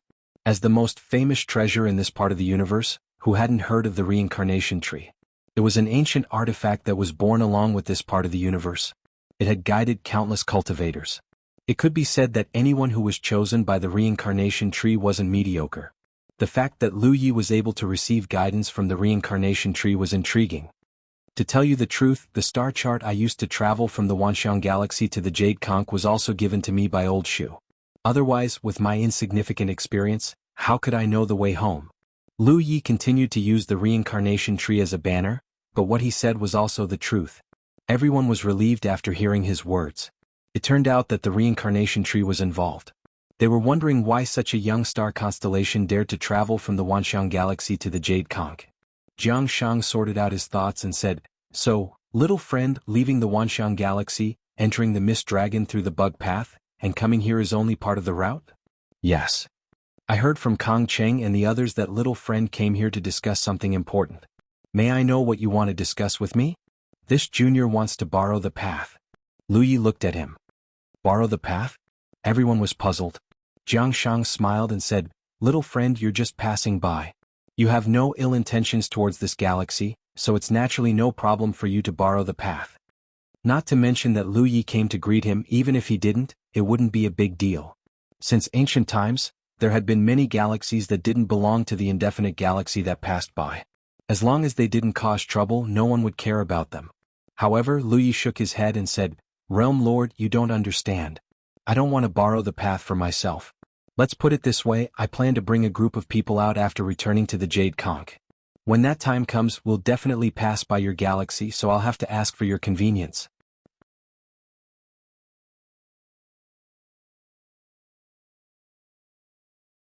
Chapter 1550. Only then did Jiang Shang understand Lu Ye's intentions. It was reasonable. If even he was interested in the Wanxiang galaxy, others would naturally be interested as well. Moreover, Lu Yi had a star chart that led to the Wanxiang galaxy. If he could take the cultivators from his galaxy to the Wanxiang Sea, it would benefit his fellow countrymen. Jiang Shang didn't agree immediately. Instead he asked, "How many people do you want to bring with you?" If it was just 1 or 2 people like Lu Yi, it wouldn't be a problem at all. The indefinite galaxy had stood tall in the starry skies for so many years, so it naturally had its own means of dealing with such situations. But if there were too many people, then they would have to discuss it properly.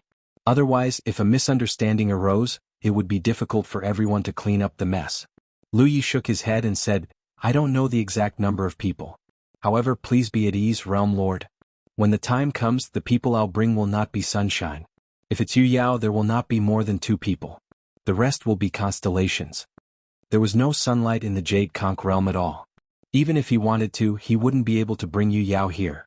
There were definitely not many Yu Yao here. It would already be good enough if he could bring 2 Yu Yao from the Jade Conch realm. Jiang Shang nodded. Since that's the case, there's no problem. Then he changed the topic. "However, I have a request." Jiang Shang nodded. "But I do have a request." "Sector Lord, please speak." Jiang Shang looked at him and smiled. "When you pass by our galaxy, I hope you can bring along a group of cultivators from our galaxy." Lu Yi had already guessed that he would have such an idea, so he didn't refuse. He immediately nodded and said, "No problem." On the other side, Yueyao coughed softly. "Little friend Lu, my Daluo galaxy is also interested in this matter. I wonder if you can make things convenient for us? Bring along the people from my Great Net galaxy." Originally, he had come to visit Jiang Shang for another matter. He didn't expect to run into this situation by chance. He couldn't miss this opportunity. This was probably his only chance to enter the Wanxiang star system. If he missed this opportunity, there wouldn't be another one. Therefore, even though he wasn't familiar with Lu Yi, he could only thicken his skin and mention it. Afraid that Lu Yi would refuse, he hurriedly added, "Of course, if you agree, I, Big Luo, will give you a gift as thanks." Lu Yi waved his hand and said, "There's no need for a thank you gift. It's something that happened along the way. If Big Luo is interested, you can first gather people and wait." Yueyao's eyes lit up. "Young friend, you're a straightforward person. This old man thanks you." As he spoke, he raised his wine cup and offered a toast. Lu Yi raised his glass and drank. Lu Yi put down his wine cup and said, "However, there is one thing that I have to make clear in advance. Although the 10,000 Elephant Sea is a sea that accommodates hundreds of rivers and cultivators from countless galaxies, and does not prohibit cultivators from the constellations from coming in and out, the 10,000 Elephant Galaxy has set some rules for the convenience of managing the 10,000 Elephant Sea. Please abide by them. Otherwise, if you break the rules when you reach the Earth domain, no one can save you." The group hurriedly sat up straight. Big Luo Yueyao said, "Young friend, please speak." She looked like she was all ears. On the 10,000 Elephant Sea, the structure of the forces can be based on the domain structure or the galaxy structure. However, no force can have more than 3 Yueyao.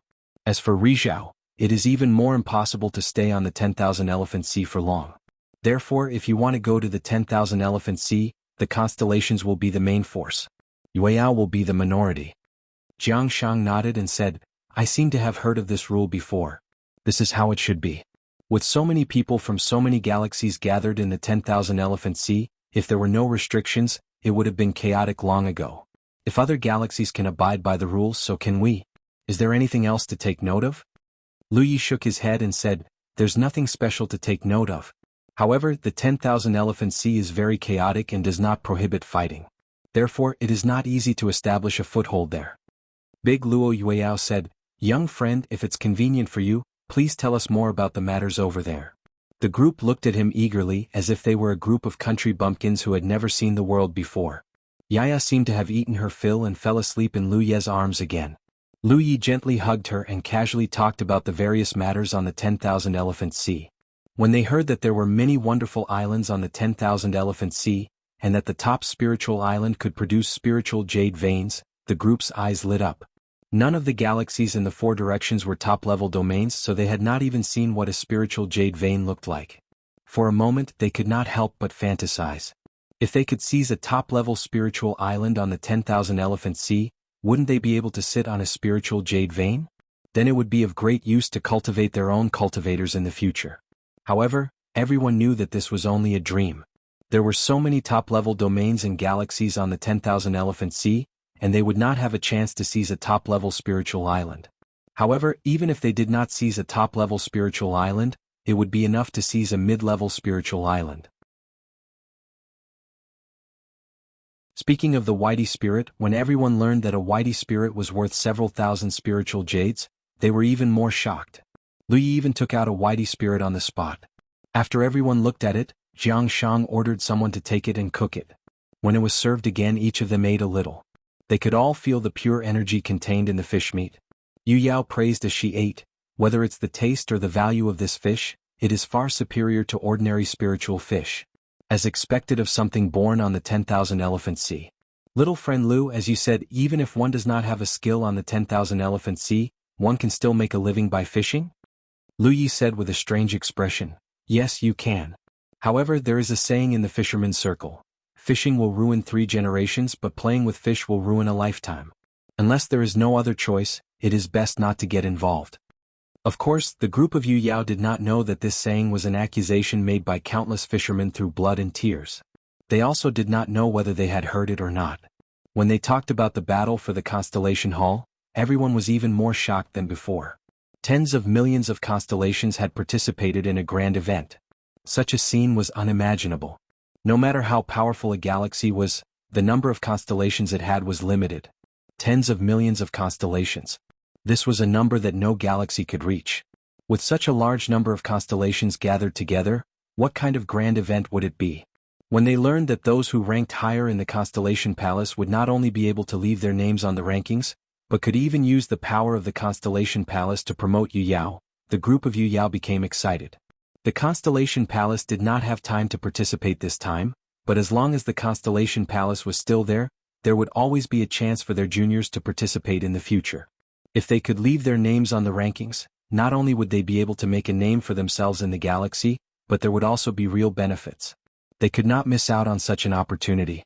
Luo Shenxi's eyes shone. May I know Brother Lu's ranking on the rankings? He did not know Lu Ye's true strength, but he felt that Lu Yi was very strong. In his opinion, Lu Yi would definitely be able to leave his name on the rankings. Lu Yi slowly shook his head. I am ashamed to say this. Although I participated in the opening of the Constellation Palace, I was delayed midway and did not manage to leave my name. It was all the Constellation Palace's fault for bringing him to their palace. However, even though he did not manage to leave his name, he did not lose anything by obtaining a treasure like the Minor Constellation Palace. Instead, he profited. What about me? Brother Lu, what do you think my ranking would be if I participated? Luo Shenxi asked again. Lu Yi looked apologetic. I have never fought with a powerhouse on the rankings, so I can't say for sure. In his opinion, Luo Shenxi would have no problem getting into the top 100, but that was about the limit. This was because there were too many veteran constellations participating in the Constellation Palace. However, this was his own judgment, so there was no need to say it out loud. The banquet continued. The group of Yu Yao asked about the 10,000 Manifestations Sea, and Lu Yi told them everything he knew. He told them about the magnificent wonders of space. In the end, the Yu Yao finally gave up when there was nothing left to say. However, they were still somewhat unsatisfied. They wanted nothing more than to enter the 10,000 Manifestations galaxy and see it with their own eyes.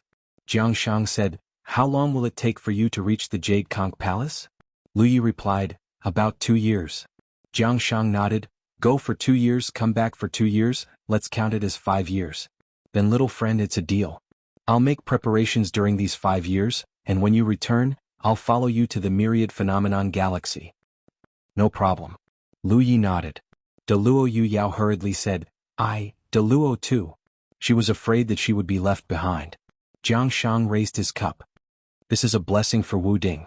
Thank you, Lu Yi. Cheers. The Yu Yao raised their cups in unison. Thank you, Lu Yi. Jianghu put down his cup and said, There's one more thing I need to ask you. Which direction are you going to take to reach the Jade Conch Palace? He then added, Please don't misunderstand. I'm not trying to find out where you're going.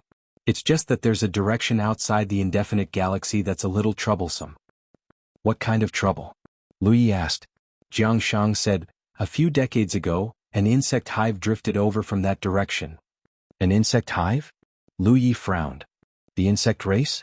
That's right. Jiang Shang nodded. And that's no ordinary hive. There's more than one Rizhao overseeing it. They've been eyeing Wu Ding covetously for a long time, and there's a faint suspicion that they're about to invade. That's why it shouldn't be a problem if you go in a different direction, but if you happen to be going in that direction, things might be a little troublesome. Lu Yi didn't know if he was going in that direction. After some thought, he took out the star map given to him by the reincarnation tree. Please take a look at it for me, Realm Lord. There was nothing to hide from this star map. It wouldn't matter even if Jiang Shang knew the exact route from the Jade Conch Palace to the Vientiane Galaxy. He walked forward and presented the star map. Jiang Shang took it and frowned. This is a little troublesome. He discovered that according to the guidance on the star chart, Lu Yi was heading in the direction of the insectoid hive. Lu Yi was someone who the vampires and the insect race had put a bounty on. If the insect race were to discover his whereabouts, they would surely hunt him down to the bitter end. Lu Ye's heart skipped a beat upon seeing Jiang Shang's reaction. Such a coincidence? Jiang Shang nodded. Such a coincidence. After a pause, he glanced at Yaya, who was in Lu Ye's arms. Don't worry, young friend. With someone protecting you, you should be fine as long as you're careful.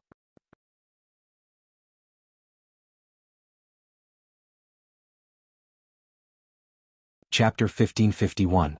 Lu Yi didn't just have to consider his own safety. He also had to consider what would happen if he brought the cultivators from his galaxy with him.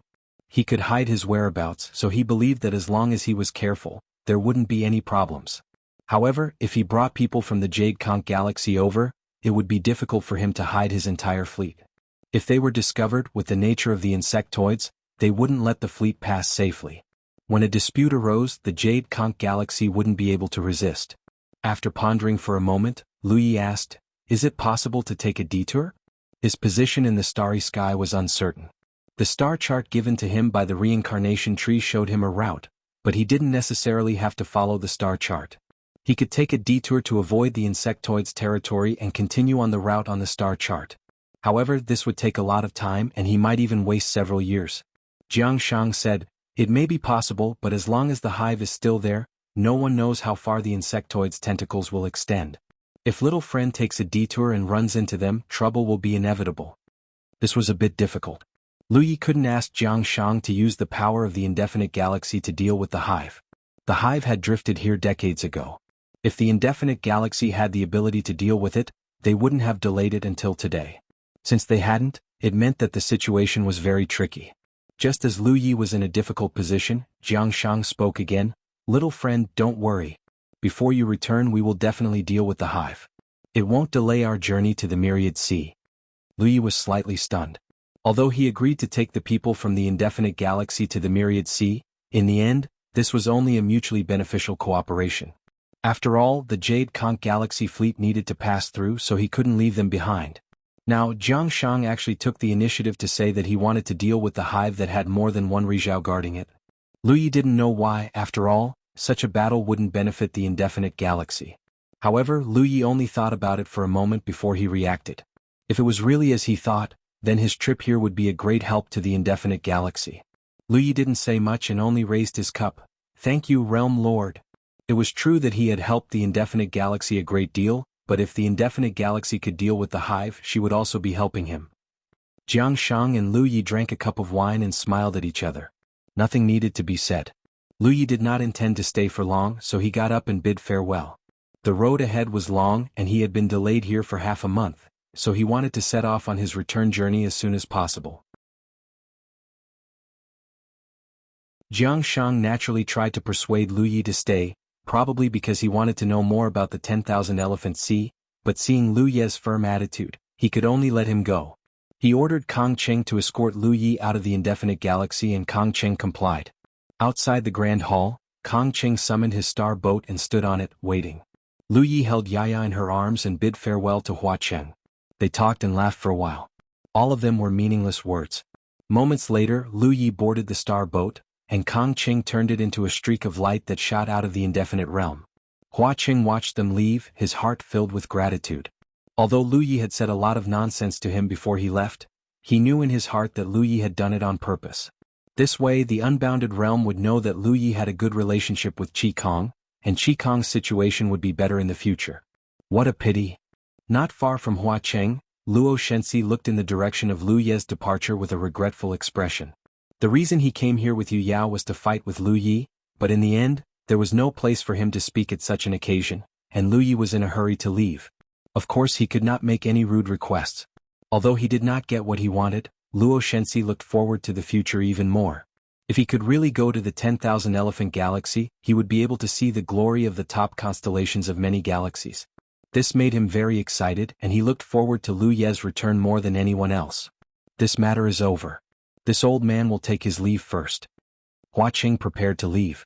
The woman who had spoken to Lu Yi earlier, Yu Yao, smiled and said, "Sect Master Hua, there is no hurry. Please return to the hall first. The Realm Master has said that he has something to discuss with you." Hua Qing said in fear and trepidation, "This old man will naturally obey the Realm Master's orders." He knew that this was because of Lu Ye's performance just now. Otherwise he would not have been invited back. If the indefinite realm really had something important to discuss, it would not have been his turn to participate.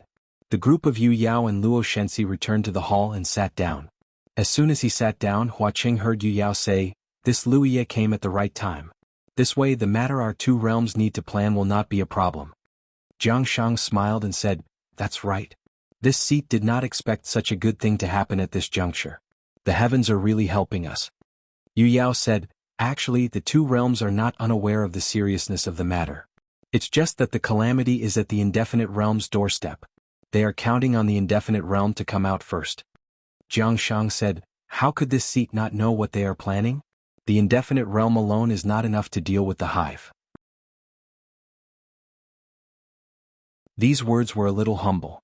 If the indefinite realm really wanted to deal with the hive, she had the ability to do so. However, she would have to pay a huge price. In a single battle, the entire cultivation world of the galaxy would be crippled, and the standard of cultivation would regress by thousands or even tens of thousands of years. If that happened, the indefinite realm's final fate would be to be nibbled away by the other three galaxies. In the future, the indefinite galaxy would cease to exist. This was an outcome they could not accept. Therefore, even if they had the ability, the indefinite galaxy had not really made a move for the past few decades. They only set up a defensive line outside their own territory to prevent the hive from invading. The other two sunshine powerhouses in the indefinite realm were stationed at the defensive line all year round.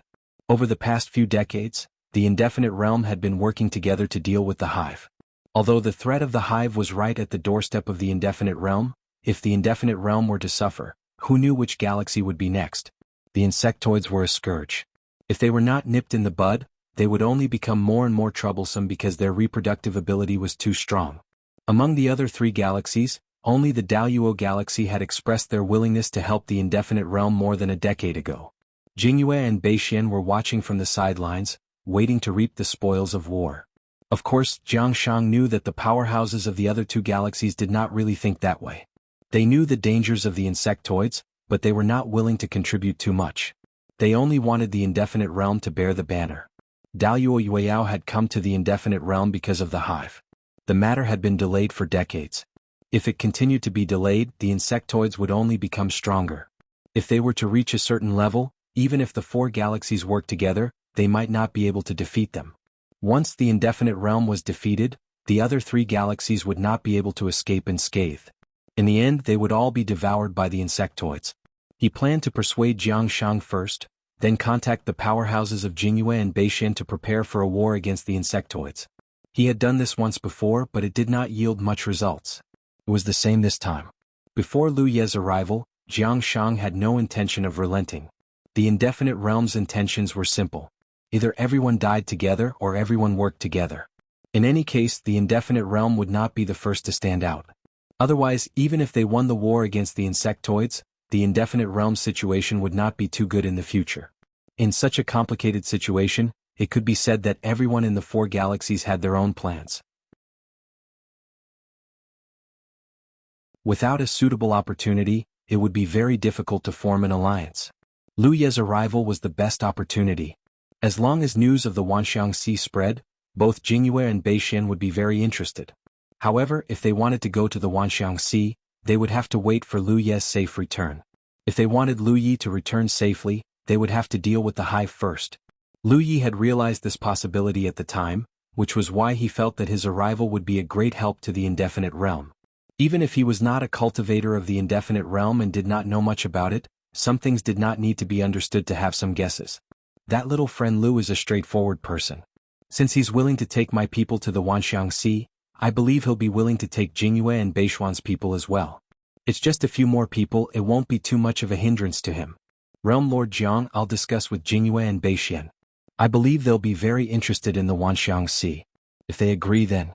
Jiang Shang said straightforwardly, as long as they're willing to work hard, the indefinite realm will be fine. Then it's settled. Yueyao laughed and stood up. There's no time to lose. I'll set off now. Big Luo Yueyao hurriedly left with a confident look on her face. No wonder he was so confident. No one could resist the temptation of the Wanxiang Sea. Who would have thought that the disaster that had plagued the 4 galaxies for so many years could be resolved because of the arrival of an outsider? Lu Yi of the 9 heavens was really the 4 galaxies' lucky star. After Yueyao left with Luo Shenxi, Jiang Shang pondered for a moment. It was unknown what he was thinking about. After a long time he turned to look at Hua Cheng. Sect Master Hua, I heard that little friend Lu has a good relationship with your disciple? Hua Cheng hurriedly said, little friend Lu and my disciple met in the alpha origin stage of the reincarnation tree. As for their relationship, it seems to be quite good. Good, very good. Jiang Shang praised. We cultivators will meet many people in our lives. There are bad people, good people, or noble people. If you meet them you must cherish them. Hua Cheng repeatedly agreed. The war with the insect race is not far away. When the time comes I'll need you and your disciple to work hard. Your disciple has just ascended to the star constellation realm and is still a little weak. If Sect Master Hua is not worried, please send him to the indefinite realm. The Heaven Enlightenment Pavilion is about to open. Hua Cheng's expression brightened and he hurriedly stood up. Thank you for your guidance, Realm Lord. My disciple will never forget your kindness. Apart from little Hua, who was still strong, everyone else in the family of 7 showed symptoms. My symptoms aren't serious. I had a fever 2 days ago, and now the most uncomfortable thing is that my brain fog has appeared again. My thoughts are a little muddled. End of chapter.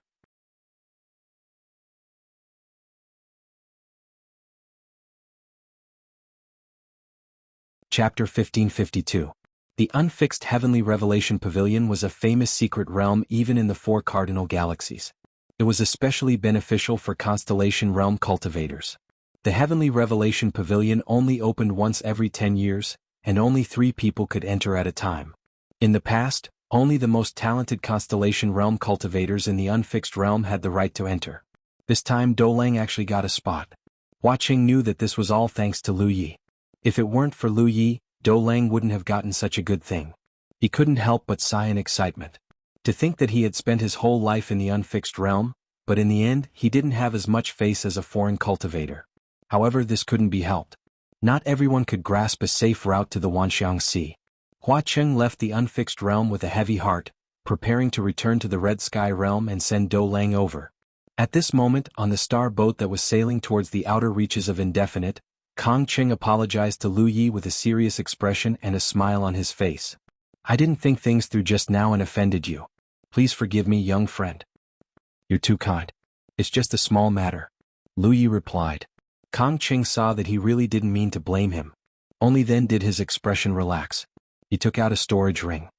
Little friend, this is what the Realm Lord ordered me to prepare before we left. It's just some worthless things. Please accept it. Lu Yi didn't stand on ceremony. He reached out and took it.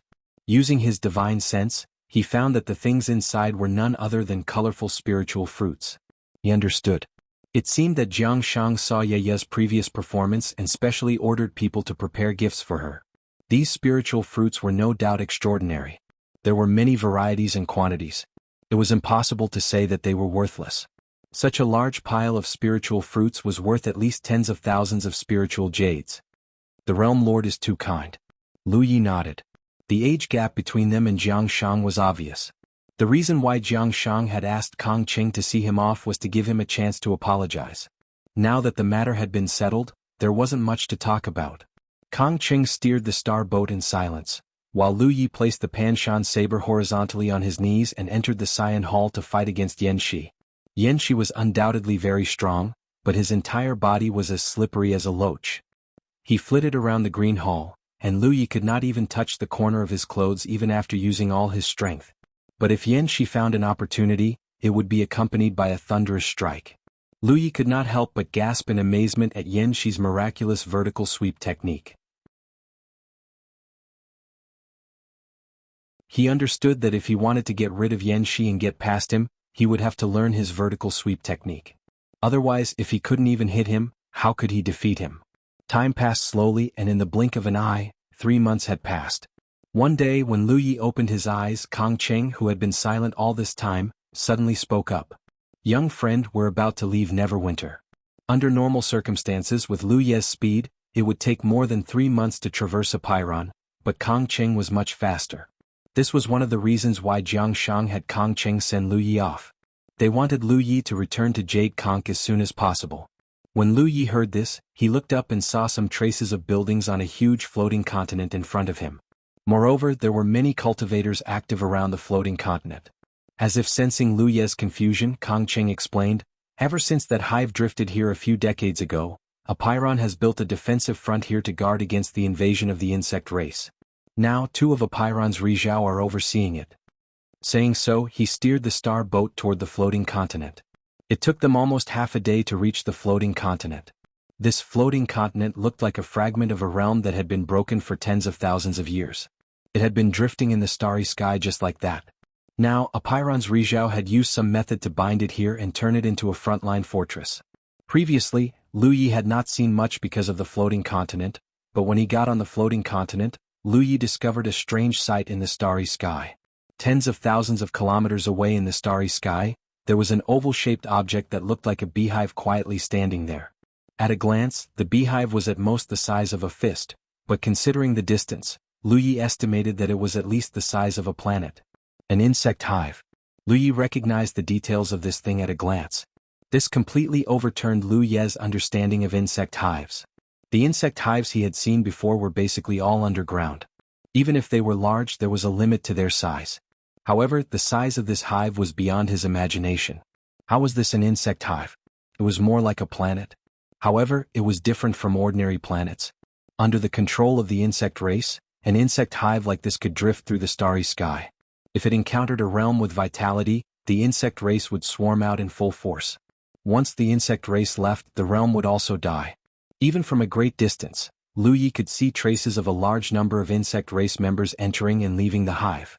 Not only were there traces of insect race members around the hive, but they could also be seen everywhere in the nearby starry sky.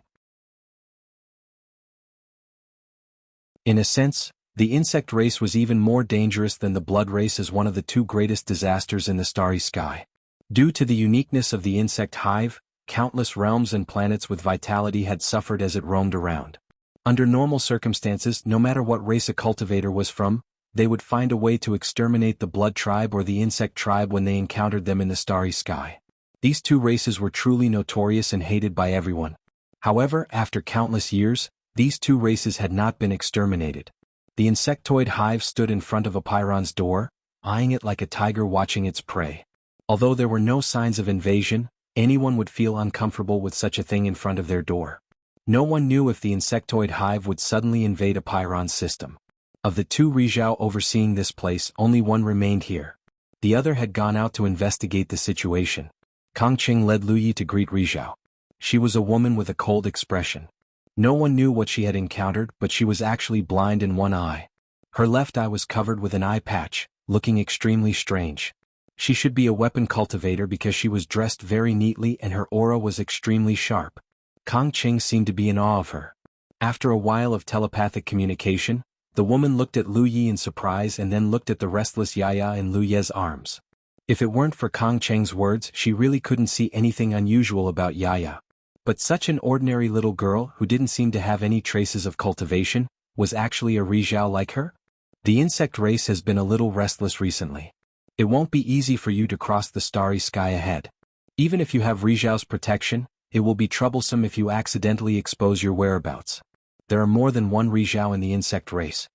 Lu Yi said, "Senior, please point out a suitable route."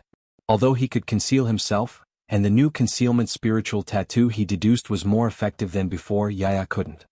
He had already tried to make Yaya conceal herself on the way here, but Yaya looked at him blankly as if she didn't know what concealment was. Moreover, if she used concealment to fly, her speed would be far slower than the star boat, so Lu Yi felt that it was better to drive the star boat forward. Therefore there must be a relatively safe route. This was also the reason why he followed Kong Cheng to visit Rizhao. Rizhao had been here for decades and undoubtedly knew the situation here very well. There is no suitable route. Now that the insect race's tentacles are everywhere, if you want to pass through here, I can't guarantee that you won't expose your whereabouts. At most, I can reduce the risk. That's enough. Lu Yi nodded. Rizhao didn't talk nonsense and immediately pointed out a route for Lu Yi. According to the information she received, the risk of being exposed was the lowest if he took this route. Even if he was exposed, it was unlikely that he would attract the attention of the insect race's Rizhao. When do you leave? Rizhao asked again. I'm leaving now. Lu Yi replied. Then let's go. Rizhao finished speaking and stepped out. Lu Yi and Kong Cheng looked at each other. Kong Cheng said, Little friend, I can only send you this far. Please be careful on the road ahead. Many thanks, Brother Kong. Lu Yi expressed his gratitude. Although the two of them didn't get along well the first time they met, Lu Yi didn't suffer any losses. Kong Cheng, on the other hand, had lost an arm. Now that the other party had escorted him all the way here, Lu Yi naturally wouldn't take the slight unpleasantness to heart. Lu Yi was just about to leave when he heard a cold shout from the depths of space. Get out here! Lu Yi was startled because he recognized the voice as belonging to Rizhao. He didn't know what she was doing. However, Lu Yi soon realized what she was doing. Not long after her voice rang out, an extremely violent energy fluctuation came from the depths of space. Even from a great distance one could feel the shockwaves from the collision. It made one feel uneasy. Lu Yi and Kong Cheng hurriedly flew out of the void continent and looked into the depths of space. There they saw experts fighting and stirring up space. One of them was Hikari, and the other was Hikari of the Zerg race. Lu Yi was still feeling the power of the two Rizhao's attacks when Kong Cheng urged, Little friend, if you don't leave now, when are you going to leave? Rizhao had provoked Rizhao of the insect race for no reason and even fought with him. Clearly it wasn't on a whim. This was undoubtedly to create chaos and draw the attention of the insect race so that Lu Yi could leave safely. Lu Yi understood and didn't hesitate. He immediately summoned his planetary boat and flew into the depths of space according to the route Rizhao had given him. The journey was indeed peaceful. Half a day later, they could no longer feel the shockwaves from the battle behind them. Lu Yi sat upright on the planetary boat, Yaya was eating spirit fruits, and Li Shang was in charge of steering the boat. After hiding in Lu Ye's divine ocean for a few months, she could finally come out and take a breather. Lu Yi wasn't worried about passing through this part of space. With Yaya by his side, even if they were unlucky enough to encounter Rizhao of the insect race, they still had the power to fight back. End of chapter.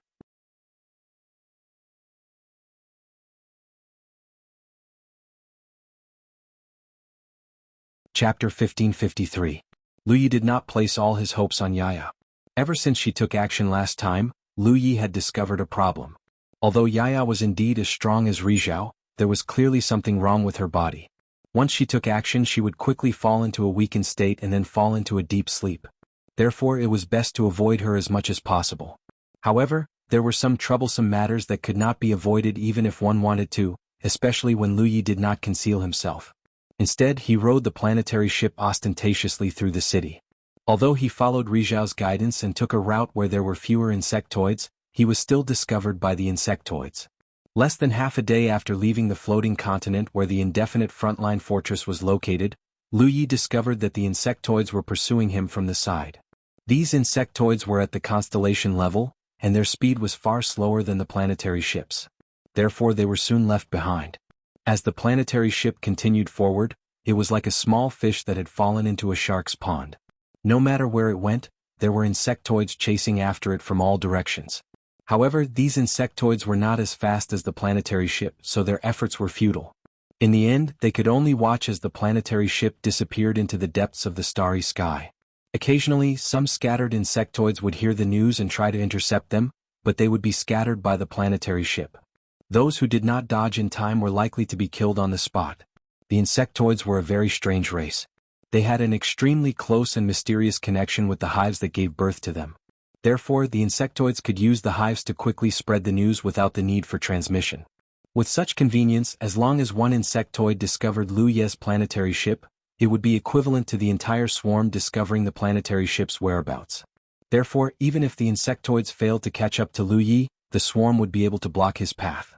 Thanks to Rizhao's guidance, Lu Yi did not encounter any strong insectoids along the way, so the journey was quite smooth. A few days later, a dark cloud suddenly appeared in the starry sky ahead. Lu Yi looked over and found that it was not a dark cloud, but a dense swarm of insectoids. This surprised Lu Yi, because one had to have a constellation if they wanted to travel through the starry sky with their physical body. No matter how easy it was for the insectoids to breed and how fast they grew, it was impossible for them to have so many constellations. The insectoid constellations he had encountered before were all scattered. At most, there were 2 or 3 insectoids in a squad.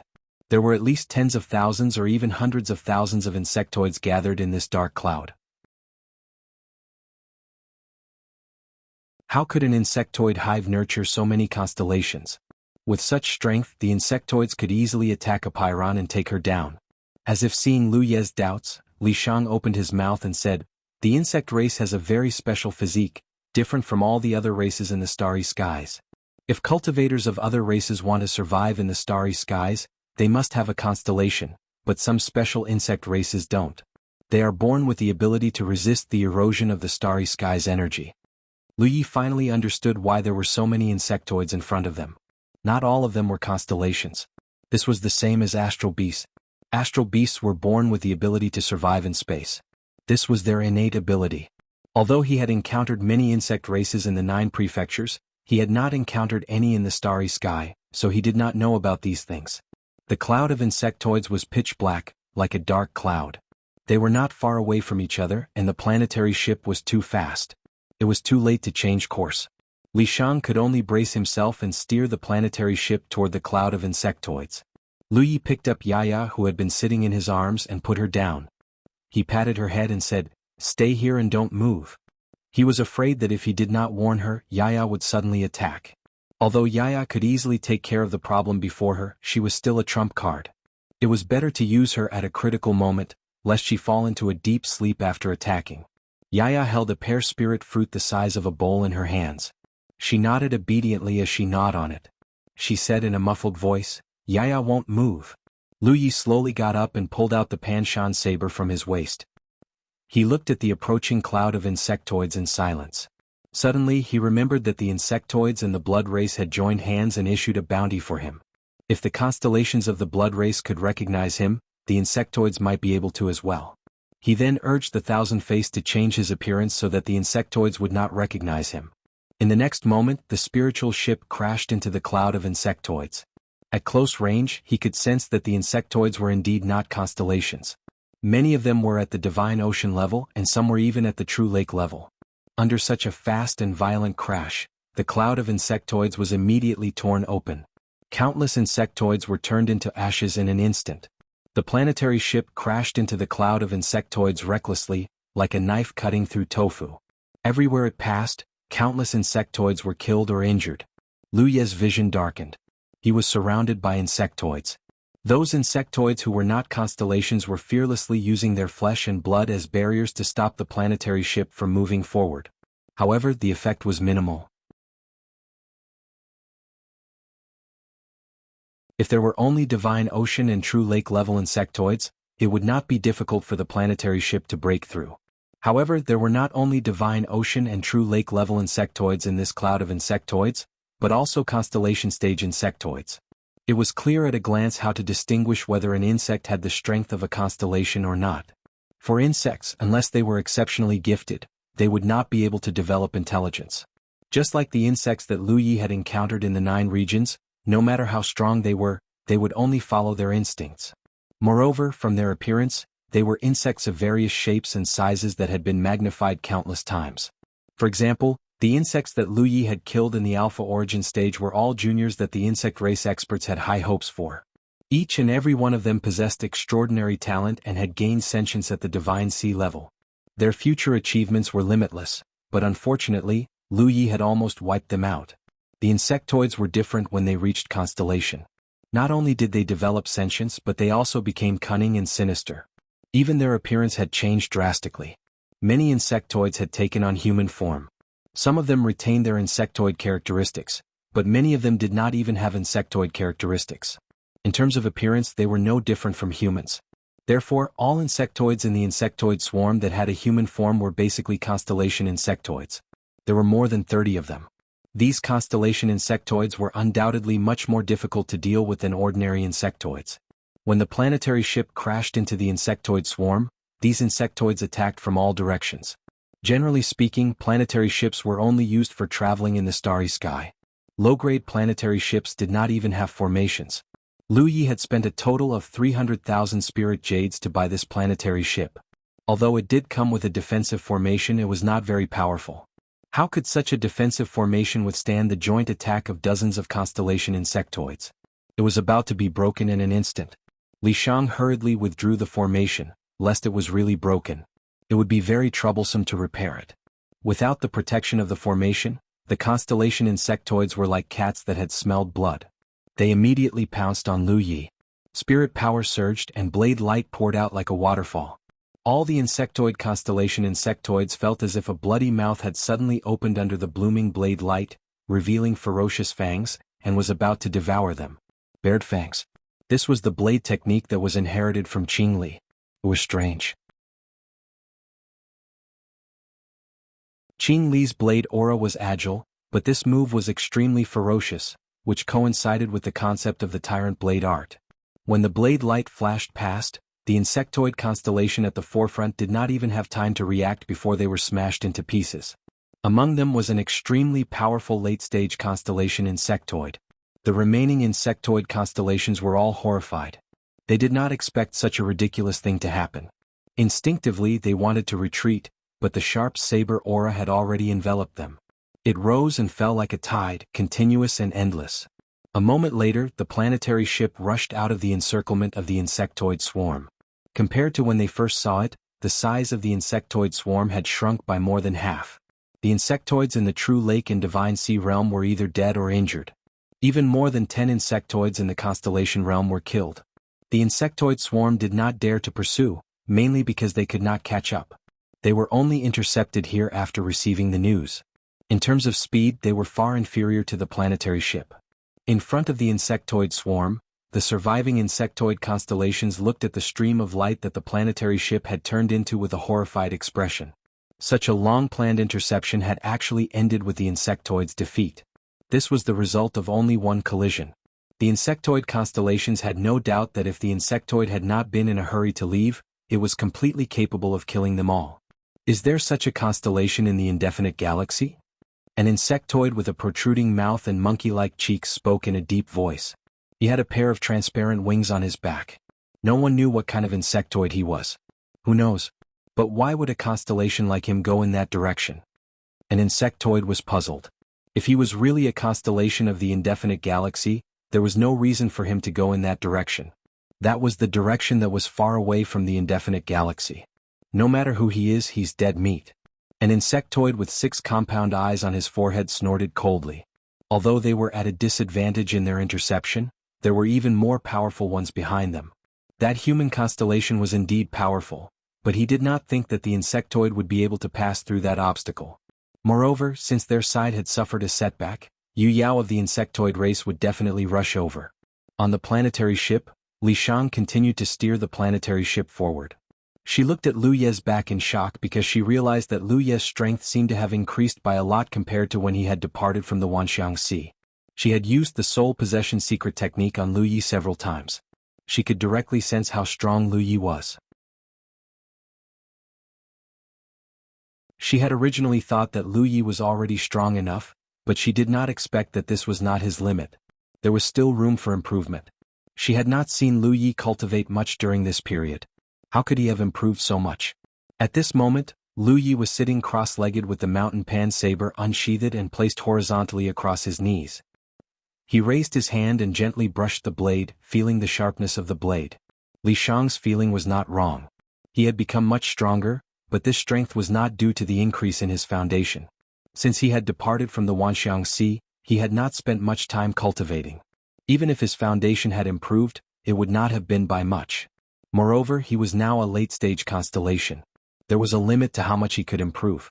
The main reason he had become stronger than before was the transformation of the mountain pan saber. It could also be said that this was a huge change brought about by external forces. End of chapter.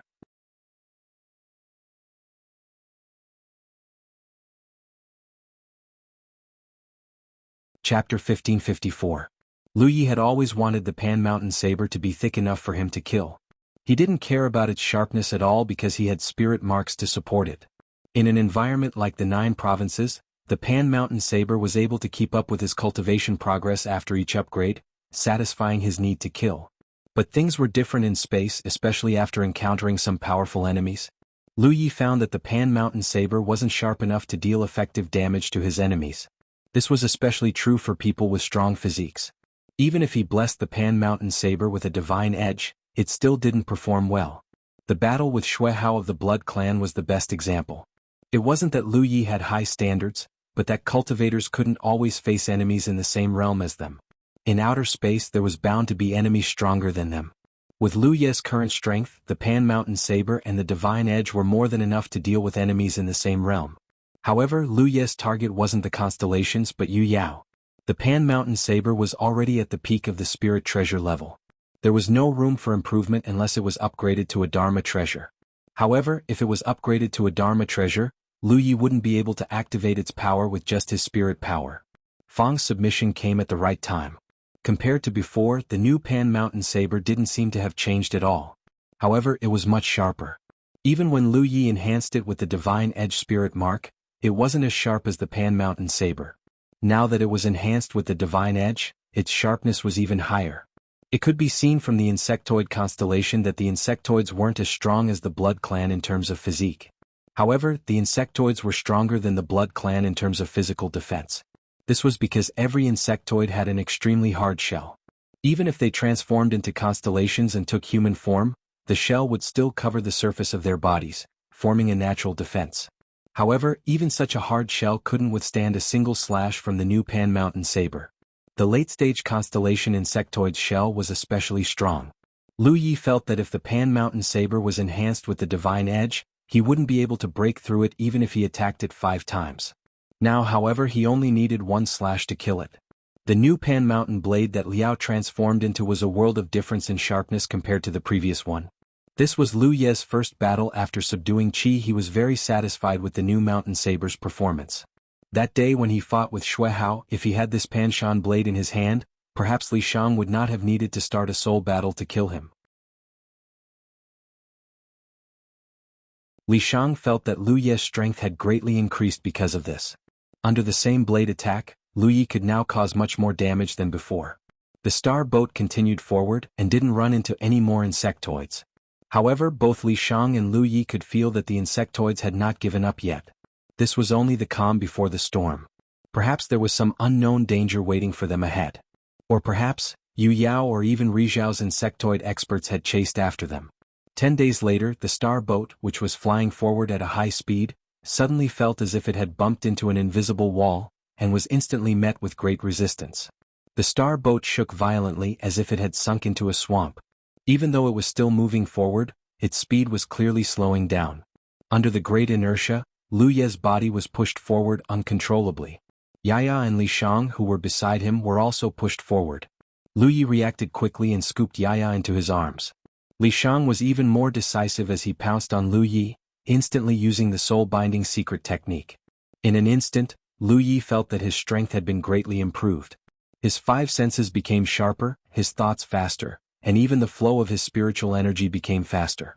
The speed of the star boat became even slower, and in less than 3 breaths of time, it went from a high speed to a standstill.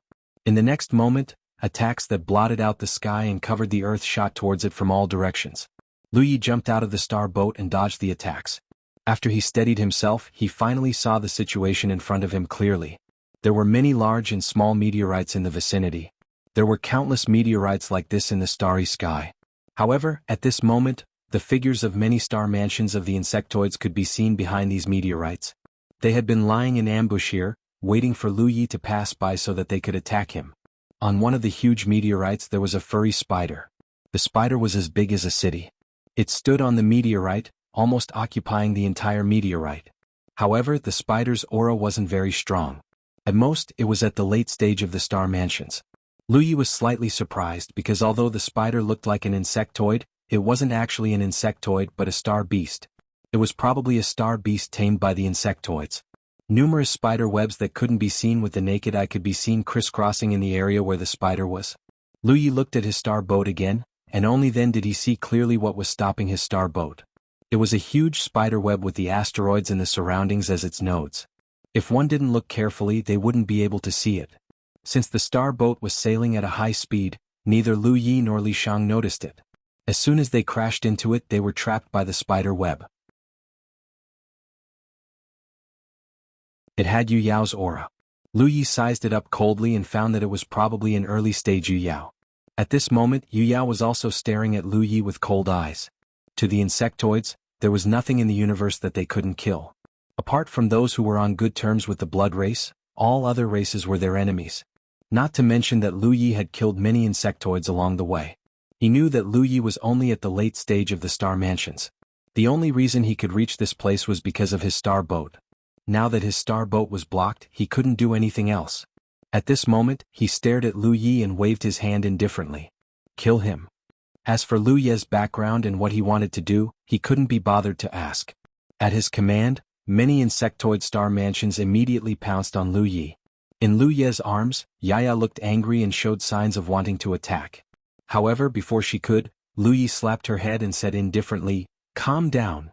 An early-stage Yu Yao wasn't worth exposing Yaya. Moreover, in this situation, Lu Yi wanted to test out the results of his recent cultivation. With a raise of his hand, a dozen or so imperial weapons shot out in all directions, each of them powerful. However, these imperial weapons didn't have much effect. Apart from a few that injured a few insectoid star mansions, the rest were all dodged. Lu Yi held Yaya in one hand and wielded his blade in the other. Under the enhancement of Li Shang's soul possession, a faint blood-red color appeared on the surface of his body. The blood-red light shot out in an extremely abnormal trajectory, almost instantly breaking out of the insectoid star mansion's encirclement. The insectoid star mansions didn't even have time to react before one of them let out a cry of shock. Then blood spurted out and his body was cut in half. The Yu Yao insectoid who had been watching coldly from the side narrowed his eyes and stared at Lu Ye's figure in astonishment. Even he hadn't been able to grasp Lu Ye's movements in that instant. Taking a closer look, he saw Lu Ye's figure moving quickly again. What happened next made the Yu Yao insectoid unable to believe his eyes. The human star mansions flitted back and forth across the vast expanse of the starry sky.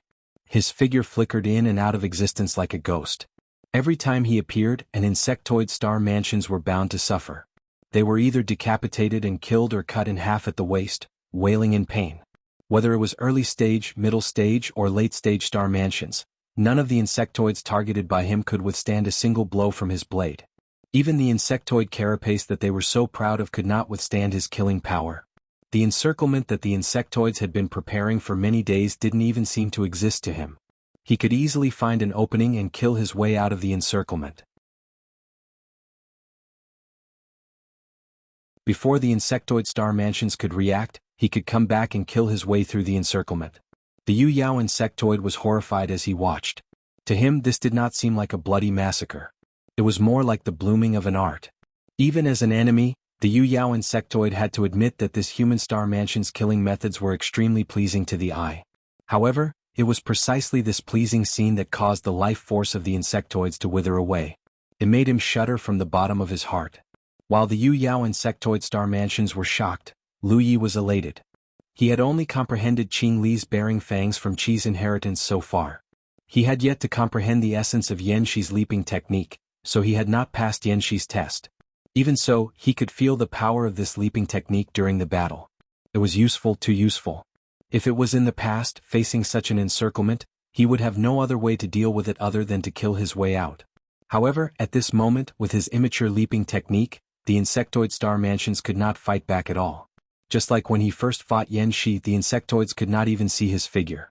Although he had yet to comprehend the essence of the leaping technique, Lu Yi could use the imperial equipment that he had sent out beforehand to activate the void spirit patterns to move around. Therefore, compared to Yan Shi's leaping technique, which was like flowing water, Lu Ye's leaping technique was more ghostly. When he first saw Yan Shi's leaping technique, Lu Yi guessed that it was a technique used to deal with encirclements. Now that he tried it out, it was indeed effective. Destroy those Imperial equipment. The Yu Yao insectoid finally saw some clues.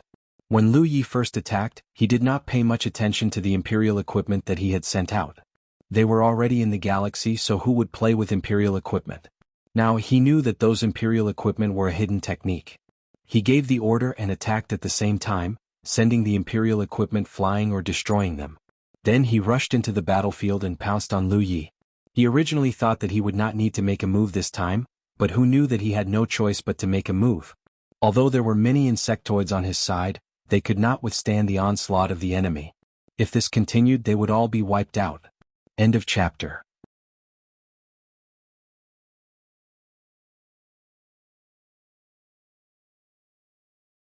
Chapter 1555. Less than 10 breaths of time had passed since the Bug Tribe had attacked and Yu Yao had joined the battle. However, more than 10 Bug Tribe lunar mansions had been slain in this short span of time, and the rest were shocked.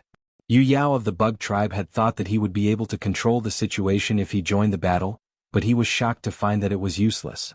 Even though he had ordered the destruction of the Imperial weapons scattered throughout the battlefield, that figure was still as elusive as ever, and he could not find any trace of him at all. Yu Yao of the Bug Tribe roared angrily. This scene made him furious. He was indeed powerful, but the enemy did not even bother to exchange blows with him. His figure flitted back and forth, weaving in and out of the Bug Tribe's formation as he focused on killing the lunar mansions. More and more Bug Tribe lunar mansions were killed. Their tough shells did not provide them with any sense of security at all. Lu Yi gradually came to a realization.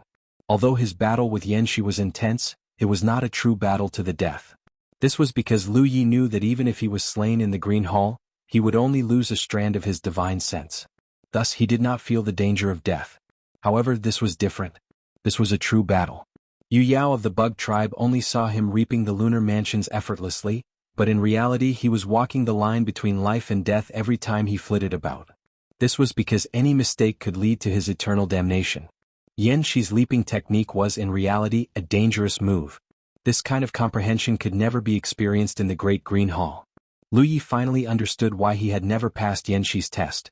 Even though he had always felt that he had mastered the essence of his flitting technique, he was still no match for Yanxi. Now that he had such a realization, Lu Yi was confident that he could pass Yanxi's test. Unfortunately, the timing was not right.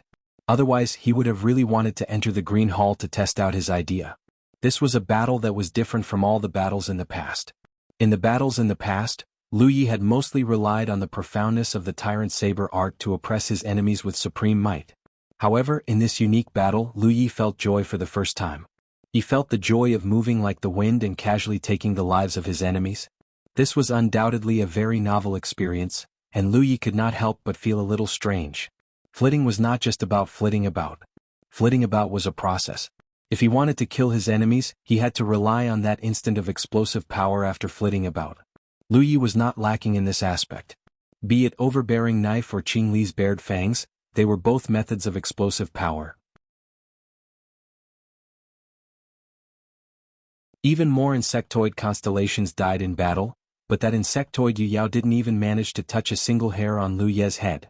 Seeing that less than half of the insectoid constellations were still alive, he hurriedly roared, "Spread out! Hide far away!" The insectoid constellations were already in a state of panic. No one knew if they would be the next unlucky one. Now that they received the order, they immediately scattered in all directions, wanting to escape the battlefield. Lu Yi stared in one direction and gave chase. After a few leaps, he wiped out all the fleeing insectoid constellations. Lu Yi wanted to chase in another direction, but how could the insectoid Yu Yao give him the chance to do so? She stubbornly refused to let him go. Lu Yi repeatedly tried to shake her off, but to no avail. Previously there were many insectoid constellations acting as cover, and the insectoid Yu Yao's hands were tied, allowing Lu Yi to roam freely. Now that there were no other insectoids around and she was alone with Lu Yi, she naturally had nothing to worry about. Her transcendence energy surged wildly, and her blood essence surged. Her entire body was covered in a layer of bloody mist, as if she was burning. If the other party was a mid-stage Yu Yao, Lu Yi wouldn't have thought much of it.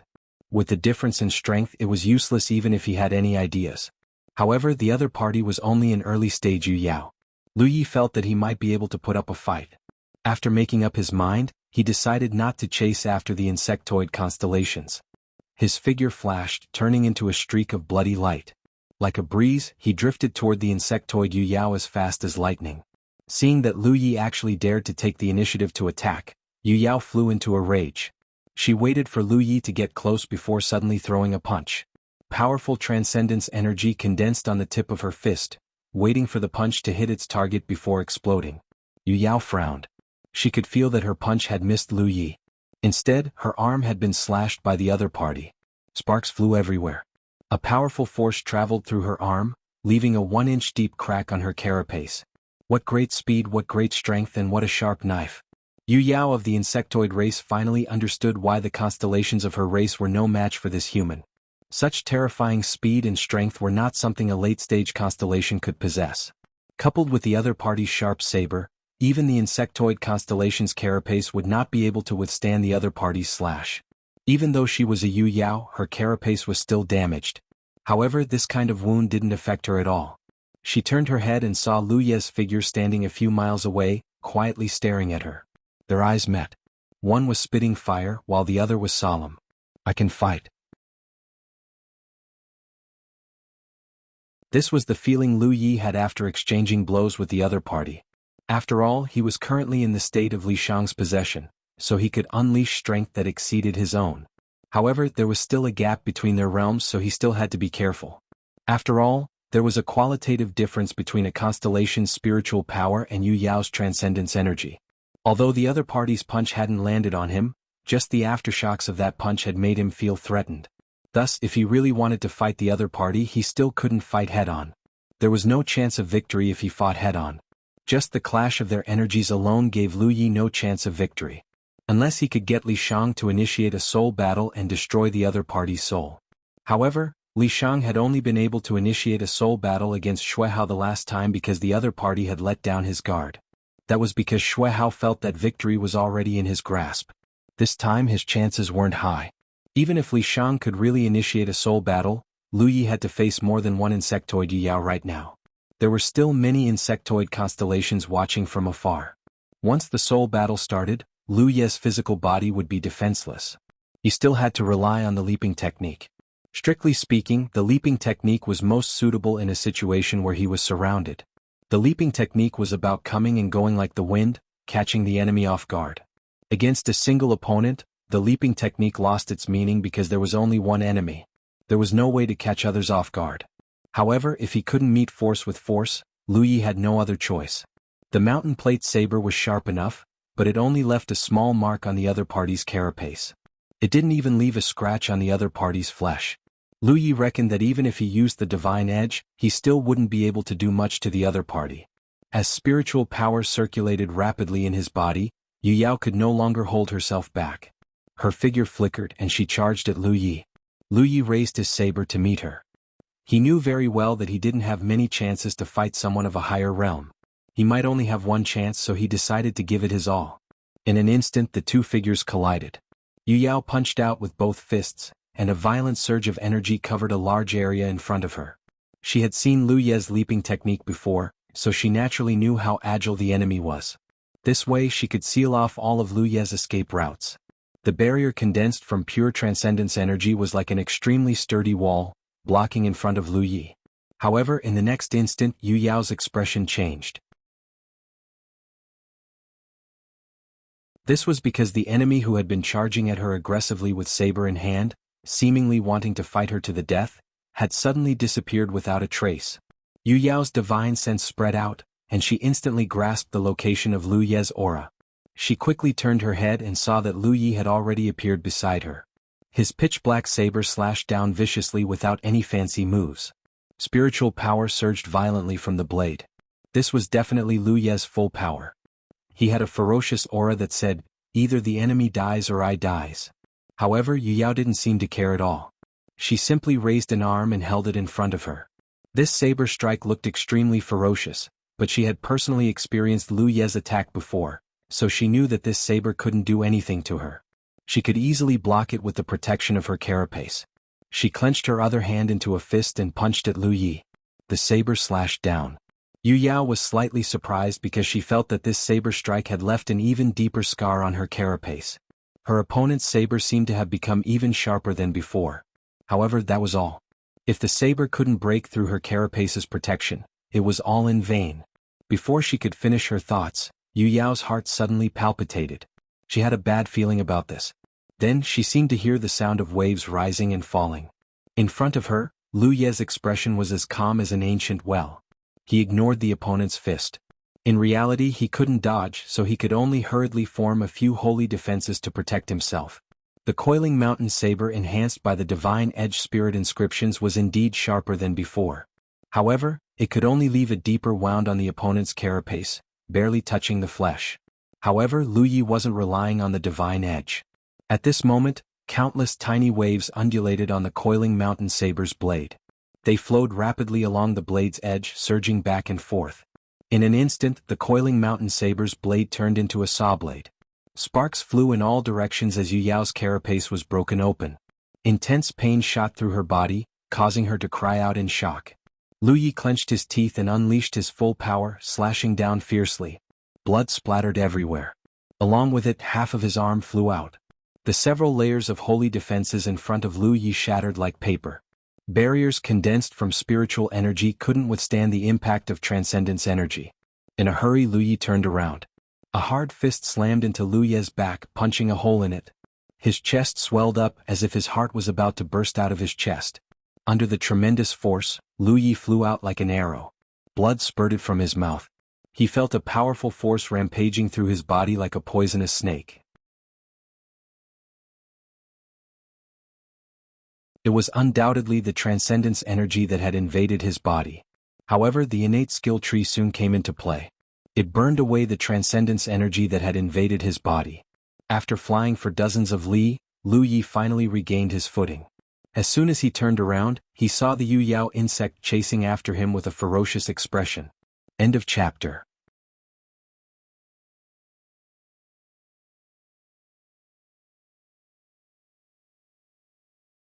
Chapter 1556. Yu Yao had actually lost an arm to a constellation. Even if he had been careless, this should not have happened. This was a great humiliation, and he would be mocked by the other Yu Yao for the rest of his life. With such humiliation, how could he vent his anger if he did not kill Lu Yi?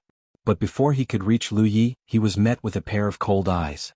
The source of this gaze was not Lu Yi, but Yaya, who he had been holding in his arms all this time. Yaya was very obedient. Lu Yi had told her not to be rash, so she had been quiet until now, until Lu Yi was injured by Yu Yao. Yaya was clearly a little angry. At this moment, there was a strange glow in her eyes. She stared at the furious insectoid Yu Yao as if she was looking at a dead person. Under her gaze, Yu Yao felt her heart beating like a drum. The more she rushed forward, the stronger the sense of danger in her heart, as if there was some inexplicable danger waiting for her. Under Lu Ye's watchful gaze, Yu Yao of the insect race began to slow down. Finally, she came to a stop a few dozen kilometers away. He stared at Yaya, who was in Lu Ye's arms, and his expression changed inexplicably. He hesitated for a while, but in the end he did not dare to take the risk. Without saying a word, he turned around and left. He did not think that Yaya was an ordinary child. How could she be ordinary if she could survive in the starry sky? However, he had not sensed any trace of cultivation from Yaya from beginning to end. This made him somewhat unable to see through her. It was precisely because he could not see through her that he did not dare to take the risk. This time the insect race had kicked an iron plate. He did not know where these humans had come from, but they had killed so many of the insect race's constellations. Even he himself had not been able to regain his dignity. Yu Yao of the insect race left, not forgetting to take her severed arm with her. The insect race constellations watching from afar naturally did not dare to stay any longer and scattered like birds. Lu Yi coughed softly and suppressed the roiling blood in his chest. He realized that there was still a considerable gap between him and Yu Yao. Even though he was now possessed by Li Shang and had the advantage of the new mountain saber, he still found it difficult to deal with Yu Yao of the insect race. The reason for this was the difference in the quality of the power in his body. If both of them had spiritual energy in their bodies, Lu Yi felt that he would be able to kill Yu Yao even if her cultivation was higher. However, before the spiritual energy in his body was converted into transcendence energy, it would be too difficult to kill Yu Yao. Daddy, I scared him away. Yaya suddenly opened her mouth with a proud expression. Yaya, you're awesome. Lu Yi praised as he turned around to look at the place where his star boat had crashed. The star boat was still tied up by the spider web and hovering between a few meteorites. However, the star beast spider that had occupied the largest meteorite was nowhere to be seen. Lu Yi had been busy fighting the insects just now, so he didn't notice when the star beast spider had disappeared. Li Shang dispelled the soul attachment and flew out of Lu Ye's body saying, "Wait here. I'll go get the star boat." Lu Yi nodded and sat down. Then he took out some healing and recovery pills from his storage ring and swallowed them. It consumed a lot of energy. Although the leaping technique was good, it put a huge burden on the body. This burden didn't just come from the consumption of the body's spiritual energy, but also from the pressure on the body. It could be said that if the body wasn't strong enough, it would be impossible to obtain the essence of the leaping technique. The battle just now hadn't lasted too long, but Lu Ye's spirit chi had already been consumed by more than half, and even his flesh was showing signs of being torn apart. However, this kind of damage was nothing to him, and he could easily recover after some rest. Even the punch from Yu Yao from the insect clan that landed on his back was only a light injury. Yu Yao, on the other hand, had lost an arm to him. Normally speaking, it wouldn't be a big deal for Yu Yao to lose an arm. Just like Kang Cheng, who had lost an arm but still managed to regrow it after paying a certain price. However, it was Fang's new mountain blade that had severed his arm. Lu Yi knew about Fang's strange power. If Yu Yao wanted to regrow her severed arm, it might be a little troublesome, unless he had the ability to dispel Fang's power. Overall, although he didn't manage to kill Yu Yao in this battle, he didn't suffer any losses. Li Shang quickly pulled the planetary ship out of the spiderweb and steered it to Lu Yi. He then cleaned up the battlefield and collected the storage rings of the dead insectoid constellations. Only then did the group set off again. Lu Yi originally thought that the insectoids wouldn't give up so easily. If Yu Yao couldn't take them down in the early stages, there would definitely be stronger insectoids waiting for them ahead. However, to his surprise, the rest of the journey was peaceful. No more insectoids came looking for trouble. Even if they occasionally encountered some insectoids, they would avoid them and pretend they didn't see them. After thinking about it carefully, Lu Yi more or less understood.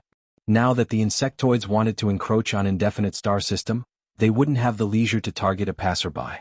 Moreover, the further he went, the further away he would be from indefinite. The insectoids wouldn't chase after him all the way. This was something Lu Yi was happy to see. Although he hated the insectoids, he didn't want to get entangled with them at a time like this. Without being disturbed, his injuries healed very quickly. Almost immediately after his injuries were healed, he immersed himself in his thoughts and entered the green palace inside the puppet. A short while later, two figures flashed back and forth in the hall. Both of them were as fast as lightning. Lu Yi and Yan Shi had been searching for an opportunity to attack. Unfortunately, neither of them could find it and they could only continue to flick about like this. This stalemate didn't make Lu Yi feel bored. Instead, he was rather excited. In the past, when he fought against Yan Shi, he basically couldn't last for long before he found an opportunity to kill him. Now that he was able to maintain a stalemate with Yan Shi, it undoubtedly meant that his technique had improved significantly. This was all thanks to his previous bloody battle with the insectoids. However, while he was excited, Lu Yi was also somewhat troubled. If this stalemate continued, neither of them would be able to do anything to the other. In that case, how could he pass Yan Shi's test? They couldn't compete to see who could last longer, could they? Just as he was thinking about this, Yan Shi's figure suddenly froze. Lu Yi also hurriedly stopped and looked over. He saw Yan Shi nodding slightly at him, then his figure suddenly dissipated. Lu Yi was stunned for a moment, then immediately realized what was going on.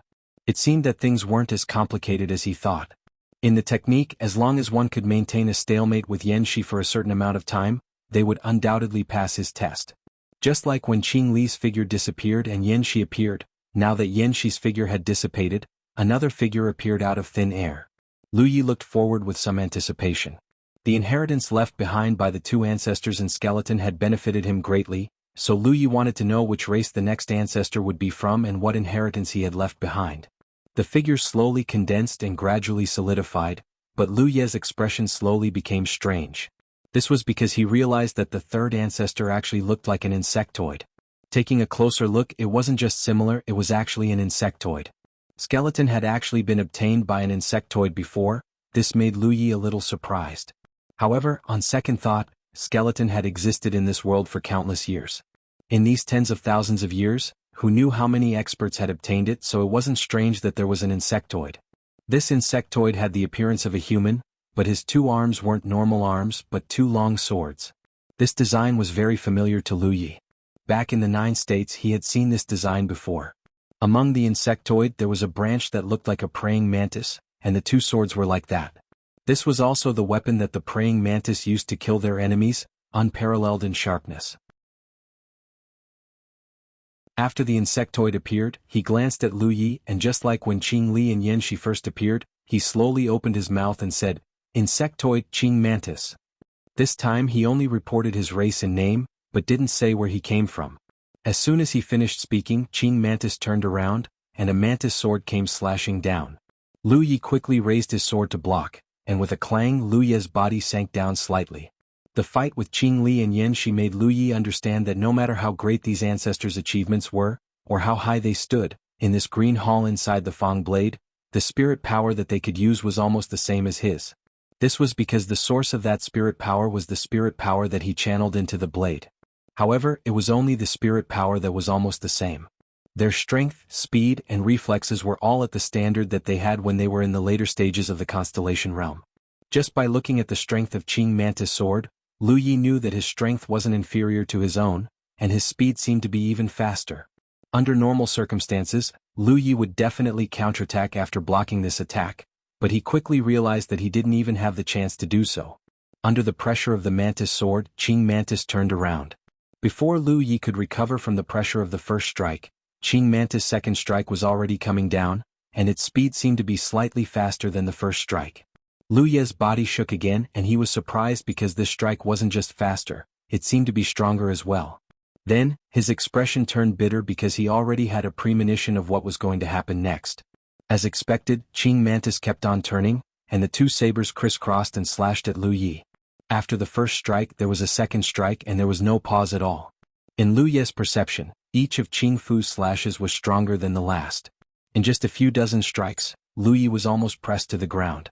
He didn't use Yanxi's leaping technique because this wasn't a life and death battle with the enemy. He wanted to comprehend the inheritance that Qing Mantis had left behind. So, while he was under great pressure, he observed Qing Mantis's movements closely. The swift strikes left Lu Yi with no chance of counterattacking, and the increasing weight of the saber slowly pushed Lu Yi to his limits. Until Qing Mantis slashed down again, Lu Yi couldn't resist anymore and was sent flying out of the green hall. End of chapter. You're tuning in to the Han Li's Wuxia Adventures YouTube channel. We're so grateful for your support, and don't forget to subscribe to join us on this incredible journey through captivating stories.